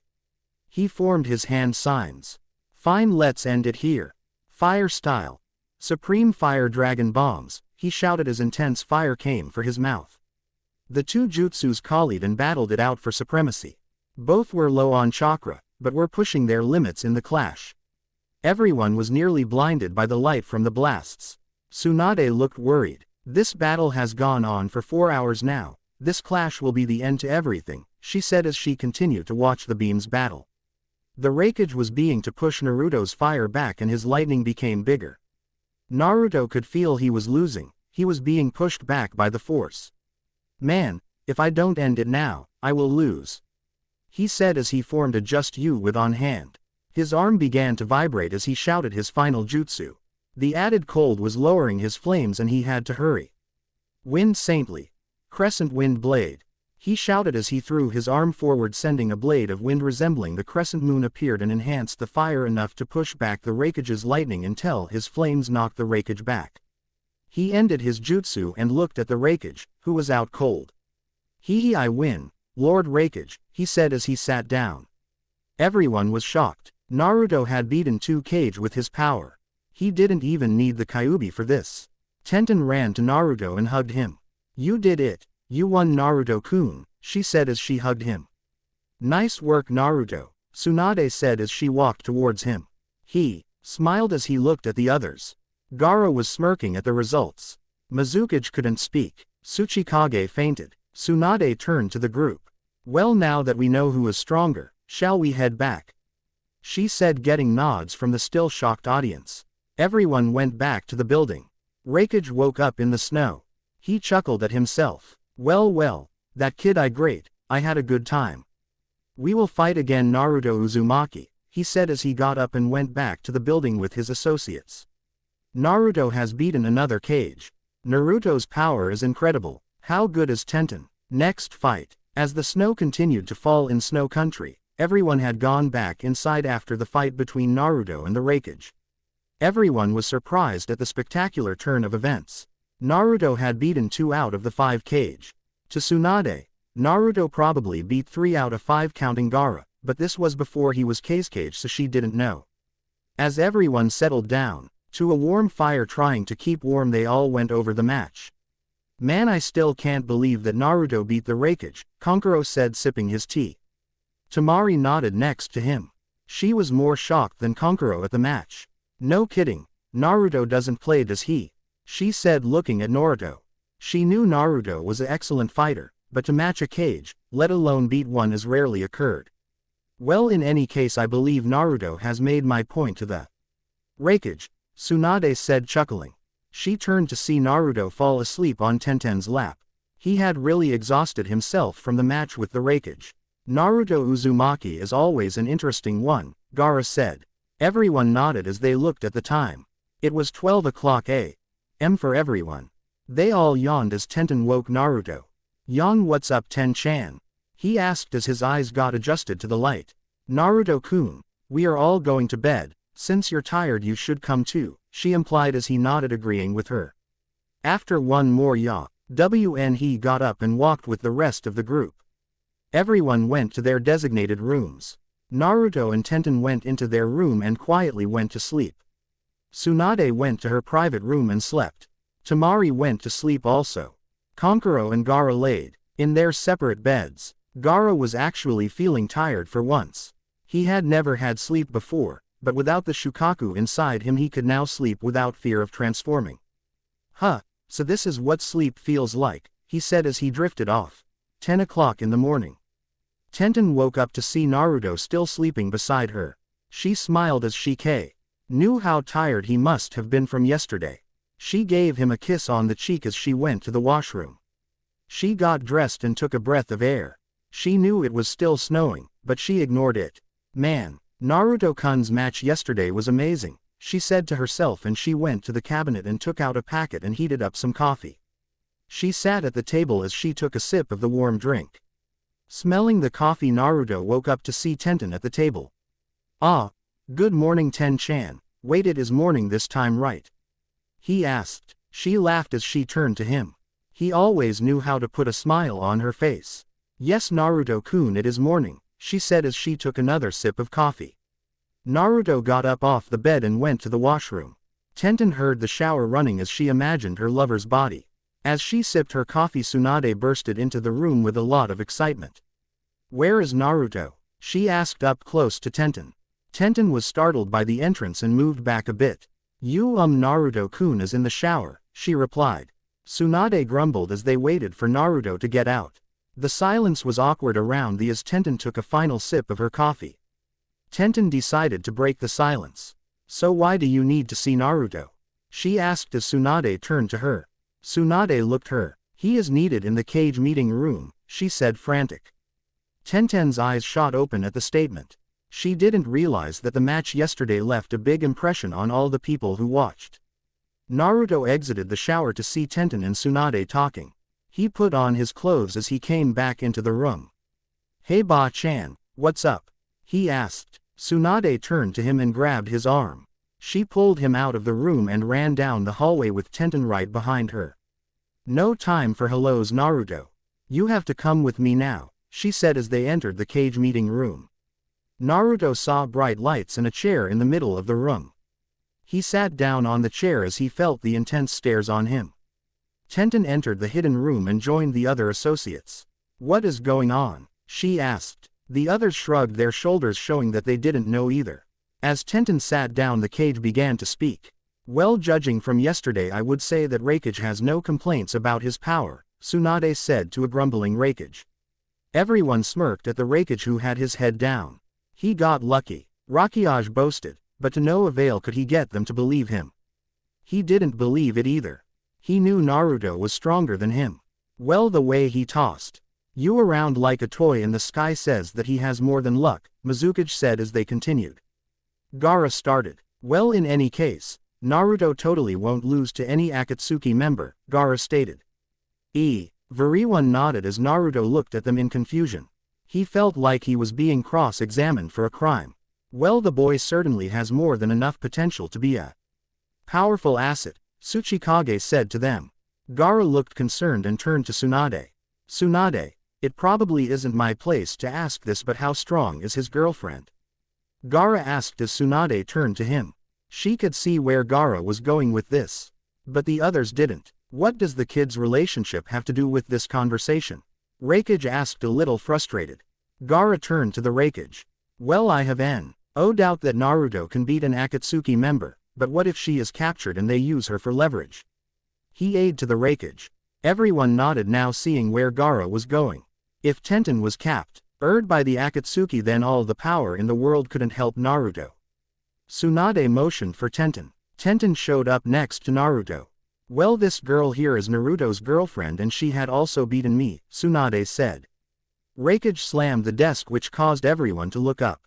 "Enough of this, Tsunade. You expect me to believe she had beaten a cage too?" he shouted. Tsunade looked around the room. She could tell everyone would need convincing again. "Well, are we going to test her this time?" she asked. Everyone thought about the incident yesterday, but agreed. They highly doubted that the brunette was the same as Naruto. Everyone nodded in agreement for a second match. Tsunade turned to Tenten. "Is this all right with you, Tenten?" she asked. Tenten nodded with a look of seriousness. Tsunade nodded as she turned to the rest of the cage. "So who is fighting this time?" he asked with a smile. Everyone looked around, but no one answered. "Not me, I have fought enough," Raikage said. He was out. "I was lucky against just one Akatsuki member. I am not the cage for this," Gaara said. He was also out. This left the Mizukage, Mei Terumi, and Tsuchikage, Onoki. Mei smiled as she stood. "Very well, I shall have a go at the girl," she said. Tenten turned to her as she formed a smile on her face. Tsunade and Naruto were ready to see Tenten fight. She hadn't gotten much action since her last mission with Naruto and the others. "So what time is the fight this time?" Tsunade asked as everyone tried to think of an appropriate time. 8 o'clock p.m., said Mei as she sat down. Tenten grumbled. "Why night? Why is it always night? Do these people have something against morning or afternoon matches?" she wondered. Naruto smirked at her reaction. She turned to him and smiled also. Naruto got up from his seat. "Well, is there still something to discuss?" he asked. Everyone turned to Naruto. They pondered his question, but couldn't think of anything. No, that's it, you may go, said the cage as Naruto and Tenten left. The associates left also. The cage soon followed and continued the day. Man, I have only 5 hours until I fight her, Tenten said in a nervous tone. Naruto placed his hand around her. She still couldn't relax. Ten-chan, he said to her. She didn't hear him as she thought. Ten-chan, he said again to no avail. She was still so nervous over the match. She was too busy thinking to notice they stopped walking and Naruto's face was inching closer to hers. She snapped out of her thinking to become entranced by the kiss he had given her. She was now fully out of her thoughts as she returned the kiss. After a minute of the kiss they parted. Naruto looked at Tenten, who was still dazed by the kiss. Well, now that I have your attention, Ten-chan, you must calm down, he said as he hugged her. She felt his warmth on her as her beating heart had slowed down until it was back at its regular pace. Okay, Ten-chan, you will do great, trust me, I will be watching, you will not lose, he said to her. She smiled as she nodded. You're right, Naruto-kun, no use getting worked up over it, she said as they continued to walk. With his words, Tenten felt relieved that he was there for her. She knew she wouldn't lose if he was watching her. They walked off as Tenten came up with a new jutsu on the spot. She smiled at wanting to try it out of the Mizukage. The two returned to their room as they waited for the designated time. Tenten now has a match. She comes up with another jutsu. How good of a jutsu is it? Water lightning versus lava. 3 hours before 8 o'clock p.m. Tenten was in the middle of the woods thinking about her match with the Mizukage. She knew that with Naruto watching she could win with all she had. She knew she wouldn't lose. She still stood in the snow training to perfect new jutsu that she had formed in her mind. She was looking a little exhausted and decided to stop. Man, I have it perfectly in my head, but doing it in real life is difficult, she said as she headed back to the compound. She knew she would have to get it right before the match, but she decided to fix the problem during the match. She ran into Naruto, who was out looking for her. Oh, there you are, Ten-chan, he said, happy to see her. She smiled as she ran up to him. She gave him a quick kiss as she replied to continue the conversation. Sorry, Naruto-kun, did I worry you? She said with smile. He laughed as he nodded. He took her back to the compound to help her get ready.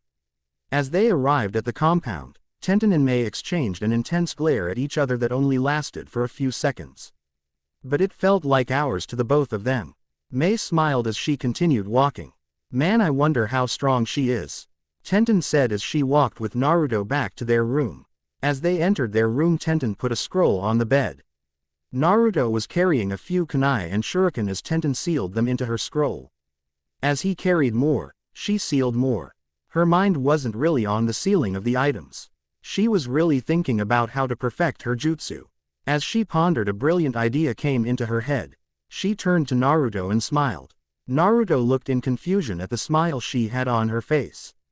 What are you smiling about? He asked as he snapped her out of her thinking. She ran up to Naruto and gave him a deep kiss that seemed to shake his entire body. After the kiss, his body fell to the floor with a look of shock. Thank you, Naruto-kun, I know how to win now, she said as she went outside with her scroll. She came back into the room to realize that the match wasn't for another 30 minutes. She decided to take out a packet of coffee for a quick drink. As she drank her coffee, she chuckled at Naruto, who was still on the floor from the kiss Tenten gave him. As she pet him out of his daze, he got up to look at the time. Tenten now had 4 minutes to get to the grounds. Ten-chan, you're really like me, he said as she took her final sip of coffee. What does that mean? She asked, confused. Naruto laughed a little as he pointed at the time. Tenten's eyes shot open as she ran out the door. Naruto followed after her as they headed for the grounds. Tenten felt deja vu as she arrived with a minute to spare. Have I done this before? She wondered as she stood across from the Mizukage. Both women smiled as Tsunade took a bet again.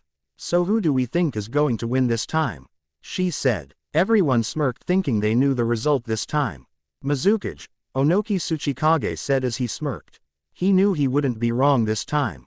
Mizukage, said Raikage. He wasn't sure how strong Tenten was but felt that she couldn't beat Mizukage. Tenten, Gaara said. He felt like believing that she could. He always liked the underdog in situations. Tenten, Tsunade said. She knew Tenten's power and decided to choose her. Me, made Terumi Mizukichi said as she stood across from Tenten. Tenten grumbled a little, but felt happy that she had a few cage supporters. She looked at Naruto as he came between the two women. Okay, match, Tenten vs Mizukichi, he announced with his hand in the air. Tenten looked at Naruto one more time for support. He smiled as he wished her luck. You may begin, he said as his arm came down. He immediately backed away to get out of the fight. Both women didn't move from their positions. They had adopted a wait-and-see attitude on the other. Tenten smirked as she started to talk. I believe the higher ranks have the first move, she said as the Mizukichi smiled. Hee, this will be interesting, she thought as she threw out a kunai at Tenten. Tenten easily dodged the kunai to see Mei in front of her. Mei hit Tenten in the stomach as she was propelled across the snowy field. Damn, I let my guard down, she said as she stood from the punch. Wow, to let your guard down on a cage, it shows how overconfident you are, Mei said. Tenten grumbled as she appeared in front of the Mizukichi. She tried to land a punch, but it was easily blocked as Mei sent Tenten into the ground. Everyone watching was laughing, except Tsunade, Gaara, and Naruto. Haha, this girl beat you Tsunade, you must be a weak ass then, Raikage said still laughing. I knew this girl was all talk, Onoki said as he laughed also. Naruto turned an intense stare at the two. Both were a little shocked to see Naruto smiling. And why are you happy about you girl getting beat, huh? Said Raikage trying to read Naruto's face. Please, I have known Tenten for a good few years, you think I don't know when she's holding back, he said. His words shocked the two cage. For a person of lower rank to hold back on a cage was very rare. Turning back to the fight, everyone saw Tenten get off the ground and land a kick in the Mizukichi sending her into the snowy area. As she stood she formed an electric current in her palm. She charged her hand and sent the electricity straight for the Mizukichi. As the Mizukichi got up she realized she couldn't move. The electricity from the ground froze her movements. Oh well, this is a predicament, she said as she formed a hand sings. Tenten jumped into the air over the Mizukichi as she unleashed her weapon scroll into the air over the Mizukichi. Manipulated tools. Heavenly chain of destruction, she said as thousands upon thousands of ninja tools dropped from the scroll as they were aimed at the Mizukichi. From the audience and Mizukichi's view, the tools looked like white streaks of lightning. Mizukichi smiled as the blades all rampaged on the single target. The jutsu ended with 3 giants' chains appear from the scroll. Tenten disconnected the chains from the scroll as they dropped on top of the devastated area. How do you lie that? She said with a smile as she landed back on the ground. Not bad, said the Mizukichi as she came out of the debris. Tenten was a little shocked, but she shrugged it off. Of course she wouldn't go down, that would be too easy, she said as she saw a majority of her tools melted. Looking in confusion, she turned to the Mizukichi. Mizukichi smiled. Oh, let me educate you in my skills, she said as she started to form hand signs. Tenten created a bit more space between herself and the Mizukichi. Time to turn up the heat. Lava style. Lava geyser, she said as the ground began to shake. Tenten tried to find meaning in the words of the jutsu. She realized what was happening and tried to jump out of the way as geysers of lava erupted from the area. Tenten barely dodged them all as she realized that the geysers formed a triangle seal. The Mizukichi smiled as she clasped her hands together. Lava style. Molten destruction, she said as the lava came together and exploded around Tenten leaving a giant mist of heat. Mizukichi smiled at her work and turned to head back to the group. Well, that's that, she said as she walked back. She noticed Naruto still smiling. She looked back at the mist, but didn't see nothing. Explicit content removed. You think I am out of this, think again, she said as she formed a few hand signs. She clasped her hands together as lightning enveloped Tenten's body. She smiled as she disappeared. She kicked Mizukichi to the other side of the field then back. Tenten was moving so fast, she was probably moving faster than Naruto in his previous match. Wow, that speed is incredible, Gaara said as everyone except Tsunade and Naruto stared at the Mizukichi taking a beating. Tenten had done a similar jutsu to Lee, but combined Naruto's jutsu. Lightning Stlye, Mad Dance of Infinity, she said as she moved fast enough for 3 afterimages to appear. She slammed Mizukage 3 times into the ground, causing the ground to erupt. Mei was shocked that she was actually getting hurt. She had been on edge like this for a while. As she got up and punched Tenten off of her, she looked a little mad at the situation. "That's it," she said as she formed her biggest lava jutsu. "Everyone back up," as she finished the hand signs at Tenten. "Lava style. Earth's final fire," she said as she gathered fire from the Earth's very core. She formed it around her body. Tenten could see that the situation was getting too dangerous to handle. Mizukage finished gathering the fire from the Earth's core. She smiled at Tenten. "Just try and live after this," she said as she concentrated the energy into her hands. Tenten saw the perfect opportunity to try her new jutsu. She turned to Naruto. "Naruto-kun, watch my love for you," she said as he blushed at her. Tenten didn't care about professionalism at the moment. She did her hand signs as she announced her new jutsu. "Twin nature style. Shining dragon blast," she said as she took the water from the surrounding area.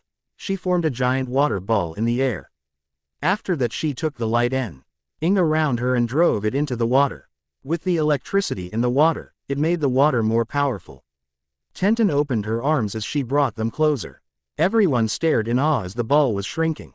Tenten was concentrating the giant ball into a small one as she took it into her hands. She moved her hand back and was ready. Mizukage was a little more than irritated at the sight and fired her jutsu. A blast of pure heat and fire. The fire was so hot that it burned white. Tenten fired her jutsu that was dark blue water with lightning coursing through it. As the jutsus collided, they knew that they were evenly matched. The fire and water mixing was creating an intense steam that seemed to cover the entire area. "This girl is amazing," Mizukage forced herself to admit. She could see why Tenten might have beaten Tsunade. She looked at Tenten, who seemed to be struggling with the clash. This is going to be easy," she said as she pushed her jutsu a little more, hoping to end the clash.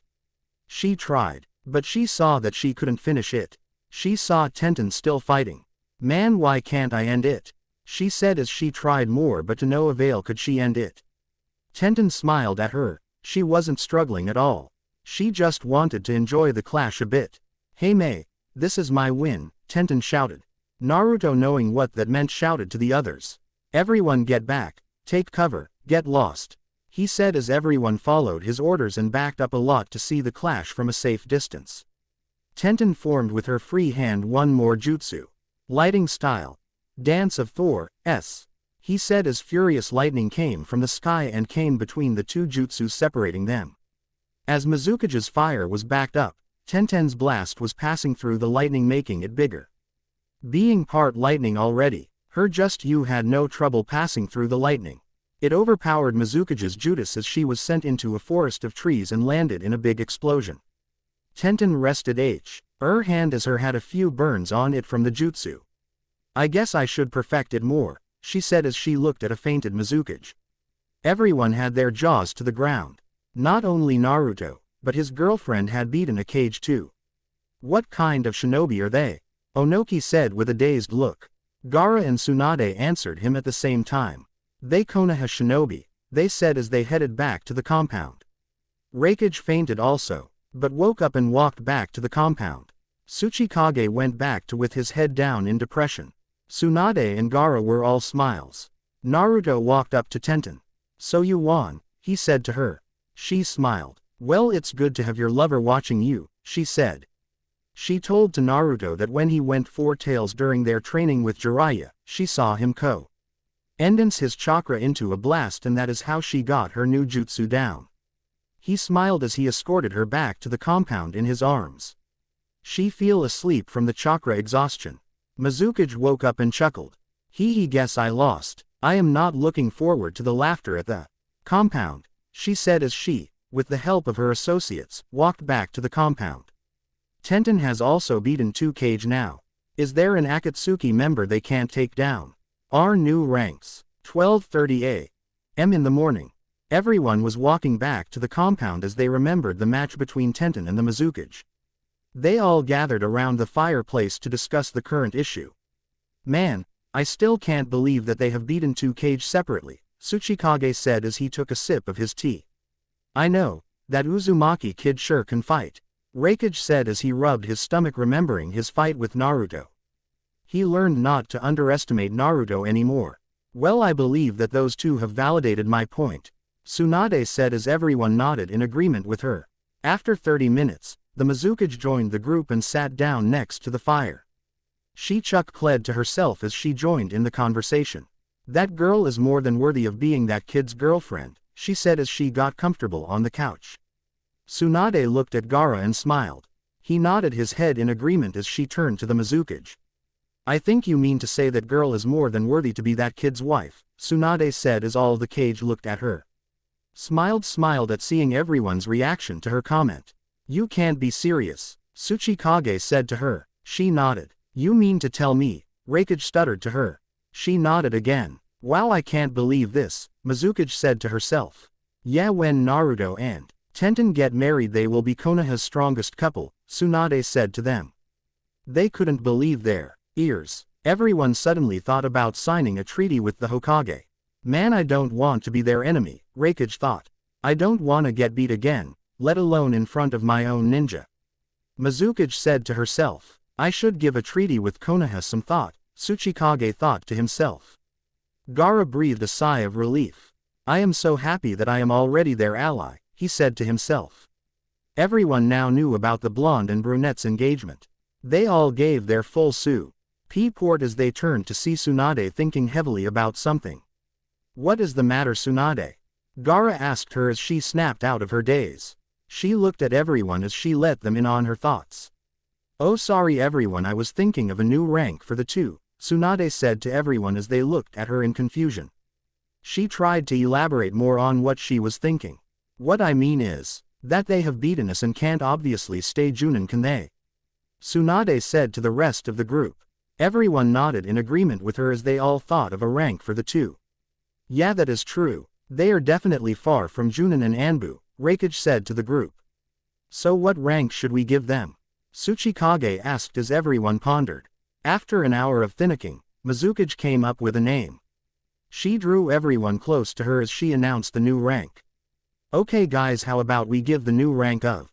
Back at their room, Naruto and Tenten were packing to go back to Konoha with their Hokage.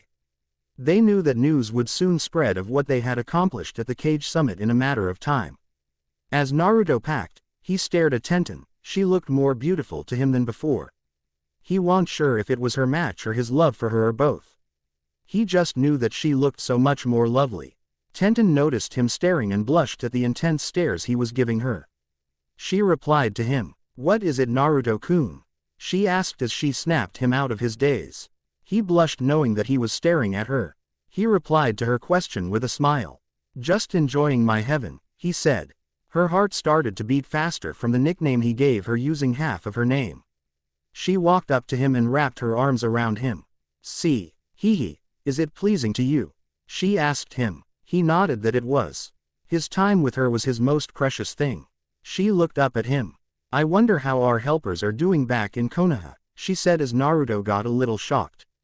He was so busy spending his time with Tenten he didn't forgot that he left Hinata and Shikamaru in charge of a few things for their wedding. Yeah, I can see Hinata using her gentle fist to wake up Shikamaru, he said as she laughed. They both laughed as they stayed in each other's arms. Tenten could always feel safe and secure in his arms. Both wanted to feel close to the other tonight, but resisted the urge because of the number of people in the compound and didn't want to be barged in on, much less by the cage. As they stood in each other's arms, they turned to see Tsunade at the door with a smile on her face. Am I interrupting something? She said as she came in. Both blushed as they parted. No, nothing at all, they said, trying to calm their beating hearts. Tsunade looked at both and Desi. Dead to let the matter go for the time being. I need you both to come with me, she said as they looked at each other in confusion. Why, what is the matter? They asked. Tsunade tried to hide the smile that was coming through her face, but resisted to try to be serious. I just need you guys to come now, she said as she left the room. They followed her back to the cage meeting room. They were surrounded by all 5 cages as they sat down. Reikage began. We have seen your abilities and powers, he said to them. Tsuchikage continued. We have seen your courage and perseverance, he said. Mizukage followed. That is why we will be giving both of you new ranks, she said. She continued. These ranks are not given to any other ninja and is entirely yours, she said to them. They looked at each other as Tsuchikage took over. We have gone to the council and they agreed. Naruto, you will be given the rank of Tengokage False Cage and Tenten will be his advisor, Tsuchikage explained. Naruto and Tenten couldn't believe their ears. They were going to be given ranks that were not given to any other ninja in history. They bowed their heads in excitement. The cage chuckled at their reactions. Raikage turned to Tsunade. Hee, I like these two. Tsunade, when we have negotiations about our villages, invite these two with you, Raikage said as he turned to her. The other cage nodded in agreement with him. Tsunade smiled as she turned to Naruto and Tenten, who more than happily accept the Raikage's option. Tsuchikage explained to them, this new rank allows you to go in S-rank missions and attend the cage summit. He said as he explained, unlike the cage, you can't govern your own country, but your opinion is just as valued as the cage's in meetings like this, he said to them. The two bowed in gratitude at the cage as they left. They couldn't believe their luck. They motioned everyone outside. The cage walked outside to see them in the snow. Let us show you something as a thanks, they said. Everyone looked confused, even Tsunade and Gaara. They didn't know what to expect. We will show you this jutsu, Tenten said to them. Naruto stood behind Tenten as they made some hand signs. Twin nature style. Elemental dragon. They said as the water, thunder, fire, and wind around them went into the sky. All the cage looked up in awe. These kids, Raikage said in shock. They will change history, Materumi said. I can't believe this, Tsuchikage said as he looked up. I have no doubts about my successor, Tsunade said to herself. I always admired you guys, Gaara said in awe. Everyone said a white dragon appear out of the sky showing its glory. It looked like a dragon made by the gods. It was so beautiful and magnificent. The two only showed it. They didn't unleash it for fear that the snowy area wouldn't be an area anymore. The dragon disappeared as they smiled to each other. They had one more surprise. They bit their thumbs and performed a summoning. Out of the smoke came a mythical being. The cage couldn't form words. They summoned the kings of the summons, the white dragon, Shinsei. Everyone fainted from the sight. No one could possibly summon him. They looked in awe at the mighty dragon and fainted. Did I miss something? Shinsei asked the two. They nodded. Haha, no Shinsei. We just overdid it and summoned you, sorry, they said as he nodded and disappeared. They walked over to the fainted cage. Think we overdid it, Tengokage? Tenten asked her blonde lover. He smiled and replied, well, with any luck they will wake up before they freeze to death, he sighed. As they picked up the cage and returned to the compound. They both can summon the king of summons. They also have new ranks. How much of the world will they be able to change? The famous couple. It was early morning or early night at the cage summit. Tsunade and her associates were packing up to go home. They had actually stayed longer than originally planned at the summit. As she packed, Tsunade muttered to herself. I can't believe it. Naruto is now a cage or false cage, she said as she continued to pack. She was overjoyed that Naruto and Tenten had gotten their new ranks. She knew that when she got back to the village, word of what they had done was going to spread like wildfire. I wonder how the world is going to change when we get home, she said as she had finished packing and went to get Naruto and Tenten. She knocked on their door, but there was no answer. She knocked a little harder, still no answer. Tsunade started to get worried as she punched the door open. She saw that they weren't in their room. Tsunade looked around as she saw a note on the table. We went out for a bit, we'll be back in 10 minutes, the note said as Tsunade chuckled.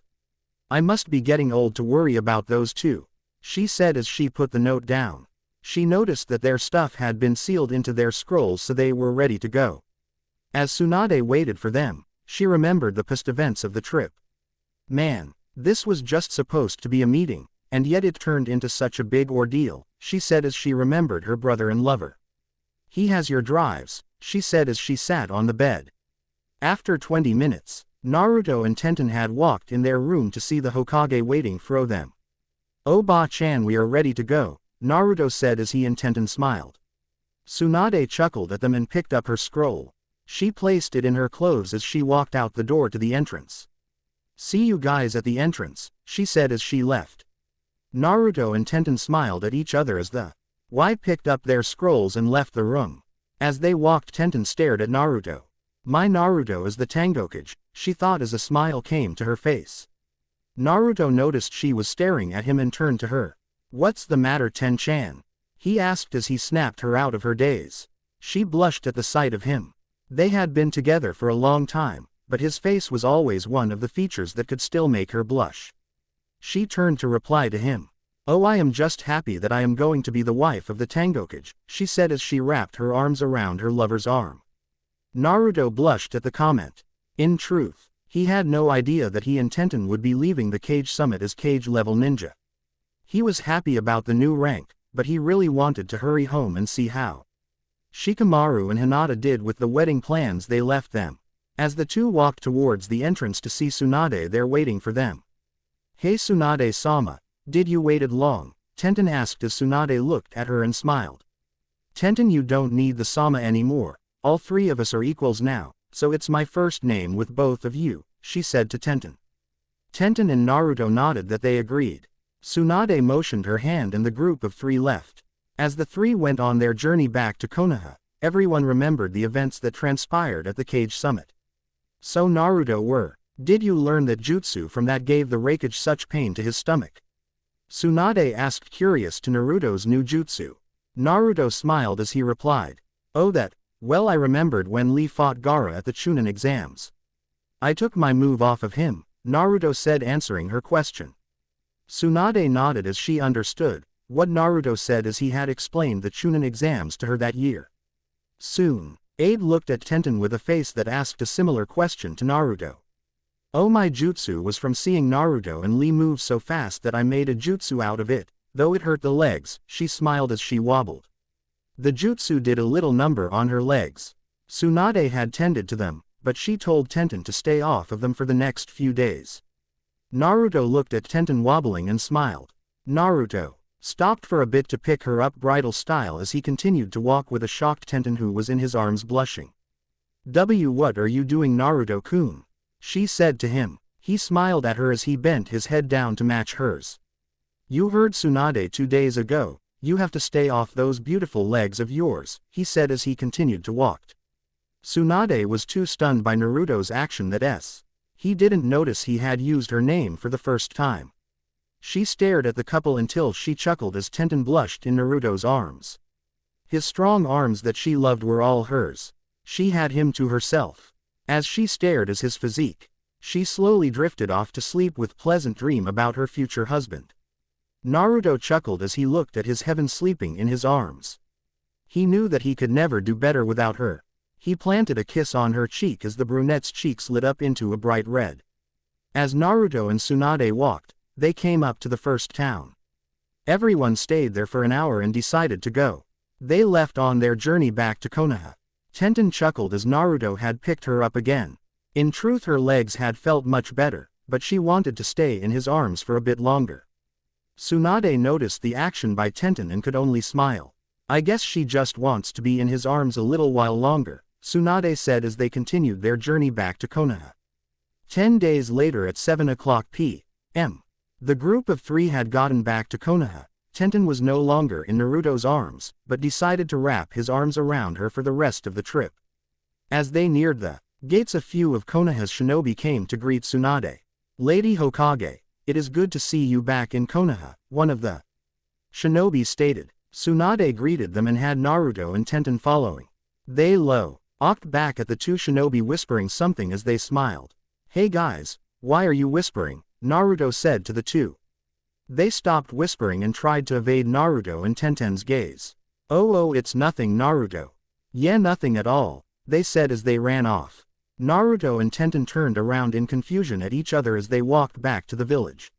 It took them another 10 minutes till the village gate. As they entered the gate, the three noticed that the entire village was dark. "That's weird, this place is usually bustling at night," Tsunade said as they entered the middle of the village. Suddenly the lights shot on as the entire village lit up at the surprise at the three's arrival. "Hooray for the new couple marriage," yelled one of the villagers as everyone came out and celebrated them. Naruto and Tenten were shocked at the turn-off events from the villagers. Naruto and Tenten, congratulations, said everyone in the entire village. Tenten had formed tears in her eyes and Naruto could barely speak. Everyone had helped Shikamaru and Hinata with the wedding. Tenten saw the most beautiful testament to their wedding. Naruto followed the mood and picked up Tenten and He gave her a kiss as they walked between the crowd of people. Hooray for Naruto, hooray for Tenten, let us have another party in their honor, said a village, but Tsunade intervened. Everyone quiet down, I have some news. Tsunade yelled as the entire village's cheering came to a halt. Tsunade walked up to Naruto and Tenten. I want to say what happened during the cage summit, she said. She turned to the entire village. As everyone knows, Naruto and Tenten have beaten me in a one-on-one battle, she said to them. Everyone nodded. No one saw where she was going with this, not even the Anbu. At the cage summit, Raikage challenged Naruto and he won, and Mizukage challenged Tenten and she won, Tsunade announced to everyone. Every person, ninja and citizen of Konoha had been dumbfounded by the news. The couple had now beaten 2 Kage each. And congratulations of their accomplishments, the Kage have granted them new ranks, they are no longer Junin, she said. Everyone was still shocked over them beaten the Kage. They couldn't imagine more news. Naruto and Tenten are now Kage level ninja. Naruto has been given the rank of Tengokage, and Tenten is his advisor. These are new ranks given to both by the Kage. She said to everyone. The people stood in silence as all the food that some people had in their hands dropped to the floor. Tsunade smiled as she covered her ears. Yay! Everyone shouted at the top of their lungs. The most powerful couple are Naruto and Tenten, and they are Konoha Shinobi, someone said. Everyone gave another cheer. Hooray for the new Kage and his advisor. They all shouted. Everyone took the couple and a party rang from the village. The celebration was even bigger than Konoha winning an all-out war.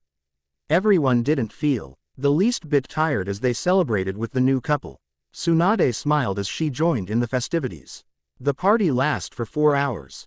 As people went home, Naruto and Tenten, feeling tired, decided to go home also. Man, that was fun, the Tengokage said to his brunette. She smiled at him as they opened the door and put all of their stuff away. Neither was feeling tired. Tenten looked at her lover with hot passion as she motioned closer to him. Naruto noticed her advancement and came closer to her. Both had the unbearable urge to be next to each other as they came closer together. Both made the other feel good. As they stayed up all night spending their precious time together. As they laid in their bed, Tenten smiled at Naruto. Hee, that was a fun party, she said as she snuggled closer to her lover. Naruto smiled at her. I know, I also saw all of the stuff Shikamaru got minus your stuff, he said. Tenten smiled knowing she had met Hinata and saw all the stuff she had gotten also. You know I will love you forever, Ten-chan, Naruto said as he looked into her eyes. She could see all the seriousness in those words. Of course I know, and I will love you forever, Naruto-kun, Tenten said to him. He smiled at her as the couple went to sleep. They were going to need it. Tomorrow will be something amazing. Naruto and Tenten trust each other so much. Nothing can break such trust. What is going to happen tomorrow? Another meeting. 3:00 p.m. in the afternoon. Everyone in Konoha was starting to wake up for the day. Everyone woke up so late due to the intensity of the party last night. As everyone rose, the famous couple of Konoha made its way to the Hokage mansion as they were greeted by some of the citizens. Good afternoon, Tengokage-sama, a female citizen said to the blonde. Naruto blushed as he bowed his head as a thanks. Tenten blushed also, as everyone had seen her cling to her soon-to-be husband's arm. Oh, good morning, future Tengokage's wife, said a man to Tenten as she too bowed to the citizen. They had gotten similar remarks from all the villagers until they got to the Hokage mansion. Naruto and Tenten hoped that the Sama stuff would stop now, however that was not the case. They arrived at the door to see the 2 gatekeepers bowing their heads. Lord Tengokage, Hokage-sama is waiting for you, one of them said as they kept their heads bowed. Naruto's head went down also as he didn't like being referred to as Lord. He was just a false Kage, but this was one of the benefits or non-benefits of the title. Naruto whispered to Tenten, man, even with these people here I am called that. He said to her. She chuckled at him as she leaned close to his ear. She knew he didn't like it, but they couldn't help that. "It's okay, Naruto-kun, it is just the benefit of our new ranks," she said with a smile that seemed to calm him down. He chuckled as he looked at her. He knew she was right. He was happy that she was able to calm him down. "Yeah, you're right, Ten-chan. Well, let's go see what Tsunade wants," he said to her. She nodded as they walked up the stairs into the Hokage mansion. They entered the room to see Tsunade at her desk doing her paperwork. Tsunade looked up at the two and smiled. "Oh, Naruto and Tenten, please come in," she said as they came in and sat down. Tsunade stopped her paperwork and looked at the two. "What I will say might make you both a bit tense," she said as her smile turned into a serious face. Both ninja looked anxious and they waited for Tsunade to reveal her news. Tsunade noticed they were and decided not to keep them in suspense. "The Raikage and Mizukage messaged us, and they want to meet the new Tengokage for treaties between villages," she said as she stared at the shock of the two. Both reacted to the statement as they looked at Tsunade. Again, they yelled as they thought of having to walk a long way again. Tsunade could only smile at the two, who were sorely disappointed in the announcement. "We haven't been back a day and we are going out again," Tenten said to Tsunade, who nodded her head. "It is one of the responsibilities of the cage," Tsunade said as she smiled. Naruto studied her face. He suddenly gasped as he had figured out the reason she was smiling. "We are going so you don't have to," he said as he pointed a finger of accusation at the Hokage. Tsunade smiled as she knew Naruto figured out her ploy. "You mean we are your substitutes?" Tenten said, trying to understand. Tsunade got up from her chair still smiling. "Substitutes is such an ugly word. You are my mediators between villages," Tsunade said as she continued to smile. Naruto countered with another smile. Tsunade wondered why he smiled as he stared at her. "You know, Tsunade, you shouldn't trick people like us. You did get beat before, you know," Naruto said as he smiled. Tsunade had a drop of sweat fall down her face. She didn't want to be reminded of such an incident. She realized she had tricked the wrong people. Okay, sorry for tricking you, but please do this for me," she pleaded. Seeing the Hokage in a bit of distress, Naruto grudgingly agreed to go. Tsunade thanked him as they left. They turned to her as they opened the door. "Oh, when we get back your punishment will be coming," they said as they left laughing. Tsunade sat in her chair terrified. "Oh no, what have I done?" she said as she stayed in her chair. Naruto and Tenten left mansion to go back home and once again, pack for another journey. Tenten looked at Naruto. He really didn't want to do this, but he had agreed at the cage to be a meeting that involved village alliances and problems. He was a man of his word and he wasn't gonna break that. They meet more people who gave their respects to Naruto and Tenten. As Naruto and Tenten got to their house, they sealed another 10 days of clothes, as they had packed all their essentials and headed out the door. The pack took at least 4 hours due to a shortage of ninja tools for the brunette. 8:00 p.m. at night. "I can't believe we have to do this again," Naruto said as they walked out of the village gate. Tenten nodded, but had a smile on her face. "True, but at least we are alone now," she said as she blushed. Naruto looked at her and smiled. He couldn't get enough of her. "I know, I will enjoy our time together," he said to her. She blushed as she realized the hidden message. "Me too, Koibito, me too," she said to him. Naruto was a little surprised. She hadn't called him that for a long time. He turned to her and smiled. "Well then, Kanojo, let's make a run for it," he said as he ran to the first. Chuckled at him. "Hey, you got a head start," she said as she ran after him. Both were happy to be together. They weren't thinking about the mission assigned to them. The time alone was sheer bliss for the two. They didn't have many opportunities to be alone, but they were more than grateful for this time. Naruto chuckled as Tenten ran up to him. "I guess I can forgive Tsunade this time," he said to his lover. She agreed with him. They had a wonderful time together. The only thing on the other's mind was their lover. The world was completely separated from them. In the moonlight, both looked so magnificent that they appeared angelic. They smiled as they came to the first town. Naruto chuckled to himself as he faced Tenten. "How about we stop at the third village? I don't want our moment of privacy to be destroyed just yet," he said to her. She smiled at him as they ran through the first town. They took back to the trees as they crossed Konoha's borders, arriving at the second town, but stopped for a bit to get some food and some drinks. After an hour in the town, they left. Both were having such a time together that they weren't even sensing the things around them. They just instinctively dodged everything as they couldn't keep their gazes off the other. As the two headed for the third town, after 2 hours of running and staring at each other, the two made it to the third town. Naruto signed them up for a day at an inn as both took a shower and went to sleep. Back in Konoha, Tsunade was frantic at putting everyone to work. Come on, we have 15 days before they get back. Tsunade shouted to all the ninja and citizens who were rushing to get everything done. The couple's wedding was in 2 months as everyone was getting preparations done. Sorry Naruto, sorry Tenten, but I can't have both of you seeing things like this, she said as she chuckled. She wanted to do her best with the wedding and she got everyone to help around at the place the two had made their wedding hall.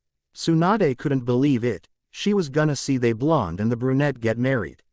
Oh thank Kami for those two, I want them to be happy, Tsunade said as she saw Shikamaru sitting down. Hey Shikamaru, have plenty of time for rest, back to work, she said to him as he saluted her and ran off. Shikamaru muttered to himself, this woman is such a slave driver, he said as he saw a shadow over his. He turned around to see the Hokage's fist aimed at him. He jumped out of the way as a crater was made into the ground. I heard that Shika, now back to work, she said as he ran off. Tsunade chuckled. I can't wait for those 2 months, she said as she went to work too. In Wind Country, Lord Raikage, the Hokage, has replied that Naruto and Tenten are on their way. One of the guards said to him. Raikage smiled as he looked out the window. Very good, I can't wait to see them again, Raikage said to the guard. The two had made a lasting impression on him. He had been a much happier Kage after the meeting which surprised his village. He had come to fully respect the couple. He wanted to give them support through the treaty. Raikage went to bed as he chuckled to himself. Naruto Uzumaki, the greatest Kage of all time, he said to himself. Now that is a title for the kid, he said as he slept. He need to get his rest as the Mizukage, Materumi, was coming in a few days for the same purpose. He was looking forward to the meeting. Back in town, Naruto and Tenten were sleeping soundly. The two were having pleasant dreams about the other. Then a loud noise came from the inn. People were all running and screaming. The place was getting attacked by rogue ninja. Naruto and Tenten woke up very upset at the noise. Man, can't a couple get any sleep? They said as they walked outside the inn to see 24 rogue ninjas in front of the inn. Both were tired and didn't feel like getting dressed. The guys whistled at Tenten in her sleepwear, much to her displeasure. Well lady, how about you ditch the loser and join us? One of them said to her. Naruto was pissed as he looked at Tenten, who was even more pissed. Naruto knew she didn't like to be disturbed at 4 o'clock in the morning. Tenten and Naruto took out 1 kunai each. You guys interrupted our sleep over such trivial crap, she asked as they smiled and nodded at her. Tenten did some hand signs as lightning appeared around her. In a quick flash she was gone and in under a second she was back at Naruto's side. She grabbed Naruto's arm. Come on Naruto-kun, let's go back to sleep, she said as Naruto smiled. The rogue ninja were curious because nothing happened. One pointed up his arm. Hey, where do you two think you're? He said as he saw his arm fall to the ground. He screamed in pain as 20 more slashes appeared across his body. He fell over dead. The other rogues felt their bodies twitch as everyone was getting cut by something they couldn't see. Tenten smiled. She was too fast to see as she cut everyone in their vital spots. Everyone screamed as they fell over dead. Naruto smiled at Tenten. I think you overdid it, he said to her. She smiled at him. I don't think so, she said. The townspeople thanked them. Both bowed their heads and went back into the inn. They were still dead tired. Naruto had chuckled because he saw that Tenten had her eyes closed the whole time. I love this woman, he said as both went back to sleep. Well, Naruto and Tenten are one another journey. What does Tsunade have planned for the two? Treaties preparations. 10 days later, 1 p.m. Naruto and Tenten had finally made it into Wind Country. As they entered the Raikage's mansion, Everyone said a few hellos and Naruto sat down beside the Raikage and Tenten stood behind Naruto. Everyone eagerly waited for the late Mizukage. She was taking far too long to arrive to the meeting. Trying to break the silence, Raikage spoke. So Tangokage, how is the wedding coming? He asked to Naruto. Ho was looking at the village from the window. He turned to face Raikage as he and Tenten blushed from the comment. It's coming along rather well, Naruto said as he smiled. Raikage smiled as he was happy for the two. The two continued to engage in an interesting conversation for about an hour until they saw Mizukage step through the door. Raikage grumbled to himself. Well, it's about time you got here, he said to himself. Mizukage heard and gave him a death glare as she sat down. She spotted Naruto and gave him a quick hello as she sat down. Raikage got up to commence the meeting. Well, now the everyone is here. Shall we get started? He said as he stared at Mizukage. She chuckled as she nodded and Naruto nodded ready to start. Raikage started to speak. Back in Konoha, Tsunade was putting everyone into overdrive for the couple's wedding. She had nearly everything completed except the food. She chuckled as she realized who she had placed in charge of that department. I hope the Akamaikas don't eat anything, she said as she picked up some packages and carried them to their destinations. She met up with Neji and Hinata who were at the training field setting up decorations. How are the lights coming, guys? She asked as the two Hyugas turned around and nodded. It's all coming along well, Hokage-sama, Neji said as he put up more decorations. Hinata nodded in agreement as they put up the final decorations. They plugged up the lights as they saw the lights come on around the training field. Tsunade smiled at the accomplishment. Okay, decorations for the training field are done, she said as she wrote a check through the checklist. She motioned for Neji and Hinata to follow her as they left the training field. Tsunade walked towards the place she assigned Kiba and Ino. I wonder how those two are doing, she said as she entered the wedding hall. She suddenly laughed at the sight. I am telling you, it should be yellow and black flowers mixed together, Ino shouted at Kiba. The two were fighting over the placement of the flowers in the room. No, the yellow and black flowers should be separate to see the individual next to each other, he yelled to her. Both argued until they saw the Hokage walk over to them. Okay, we will leave the flowers for another time, she said as they nodded. She motioned them to come with her as she walked off again. She gathered Neji, Hinata, Ino, and Kiba. Everyone didn't know what she was planning. She walked over to Shikamaru, who was taking a nap in the field. Tsunade looked a little mad, but decided to let it go. Shikamaru, get up and come with me, she said. Shikamaru grudgingly got up and walked with the rest of the group. He looked at Tsunade. So when are the people from Suna coming? He asked. She turned to him and smiled. In a few weeks, Shika, she said as she went around gathering all the members of the Rookie Nine. As she had gathered everyone, they all headed back to the training fields. Okay everyone, not that I have you. We can get down to business, she said as she formed a devious smile. Everyone was worried about what she wanted them to do. Not waiting another minute, Tsunade decided to tell them. She laughed a little before Sei spoke. Okay, I need you guys to practice your dancing, she said to them. Everyone looked a little shocked. No one saw this coming. May I ask why? Hinata asked as she listened to the Hokage speak. Well, Naruto and Tenten probably don't want to be the only ones dancing at their wedding, she said as she smiled. Everyone laughed as they nodded. Suddenly, Kiba's nose sniffed something as he smiled. Lady Hokage, he said as she turned to him. We have a runner, he said as he pointed to Neji who was trying to creep away. Drat, he said as he realized he was caught. Everyone smiled at the thought of Neji dancing. Come on Hyuga, try to lighten up, Tsunade said as she walked to him. But Hokage-sama, no buts, now I will pick the pairs for the dance, she said as she saw a defeated Neji. First pair, Ino and Choji, she said as Ino huffed at the thought of teaching Choji how to dance. Second pair, Kiba and Sakura, she said as Kiba and Sakura bowed to the other willing to cooperate. Third pair, when she arrives, Temari and Shikamaru, she said as she noticed Shikamaru smile. He whispered to himself, maybe this won't be so bad, he said as he smiled. Last pair, Neji and Hinata, she said. Neji nearly fainted at the thought of dancing with Hinata. Hinata turned to Neji who looked worried. Neji Nisan, I can teach you how to dance if that is what is bothering you. Hinata said honestly to Neji. Neji was able to calm down from her confidence as he resigned to his fate. All right, thank you Hinata, he said to her as she smiled at him. All right, those are the pairs. Now everyone get to practicing, Tsunade said as she walked off. Everyone ran off to start their dancing practice. Back in Wind Country, so you see Tangokage, if we both occupy this region here, it will help both sides economically, Raikage said as he pointed at the map. Naruto looked it over. He hadn't done such decision-making before and it worried him a bit. Seeing him nervous, Tenten placed her hand on his shoulder. He turned around to see a smiling Tenten behind him. He smiled as he calmed down. He looked over the map again. Yeah, I agree with that Raikage, but to be fair, how about the village's profits be divided between us? He asked the Raikage. Raikage smiled as he saw what Naruto was implying. Let's be fair to each other and support each other. Huh, Raikage said to himself.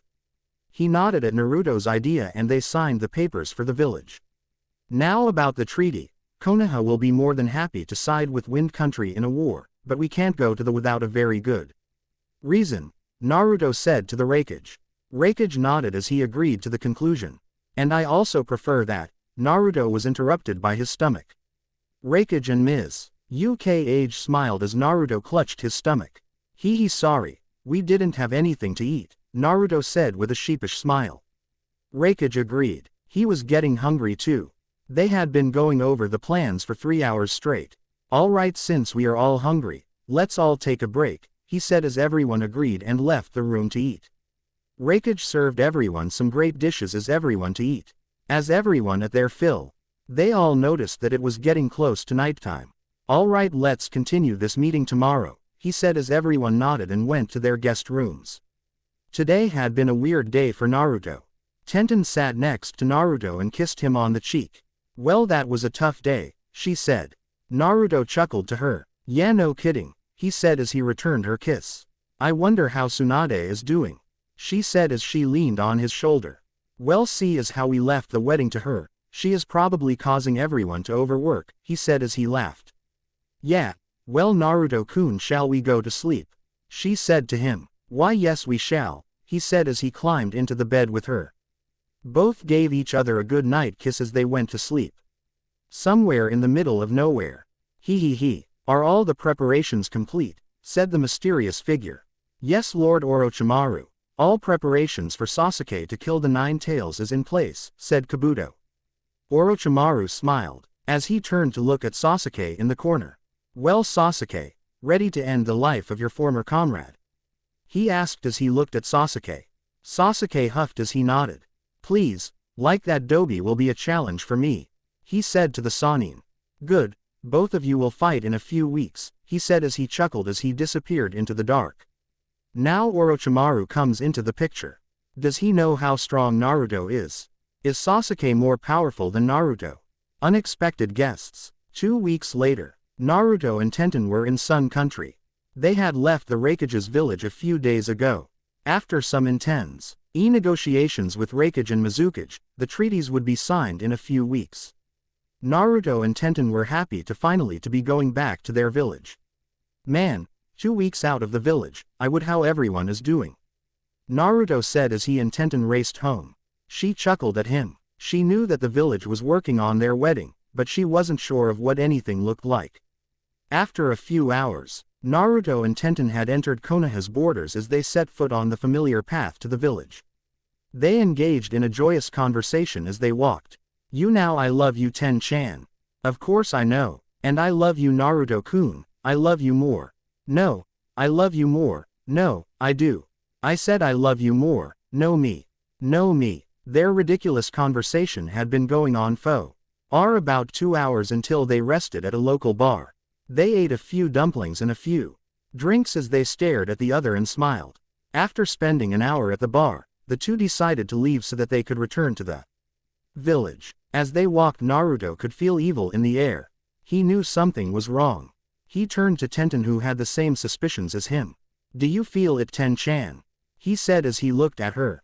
Yes, I do. It feels heavy, she said to him. Both ran to avoid the mysterious aura in the air. As they entered a more secluded area they turned to face the mysterious person. "All right, come out and fight," Naruto said to the mystery.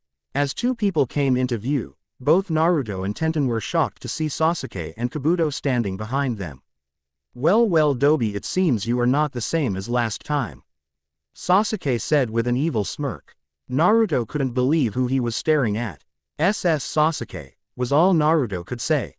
Tenten could see the disbelief in her lover's eyes. She knew this was the genin that had caused him so much grief. Now Sasuke, don't go on a rampage already," said the medical ninja as he chuckled. Naruto looked at Kabuto, who could still piss him off.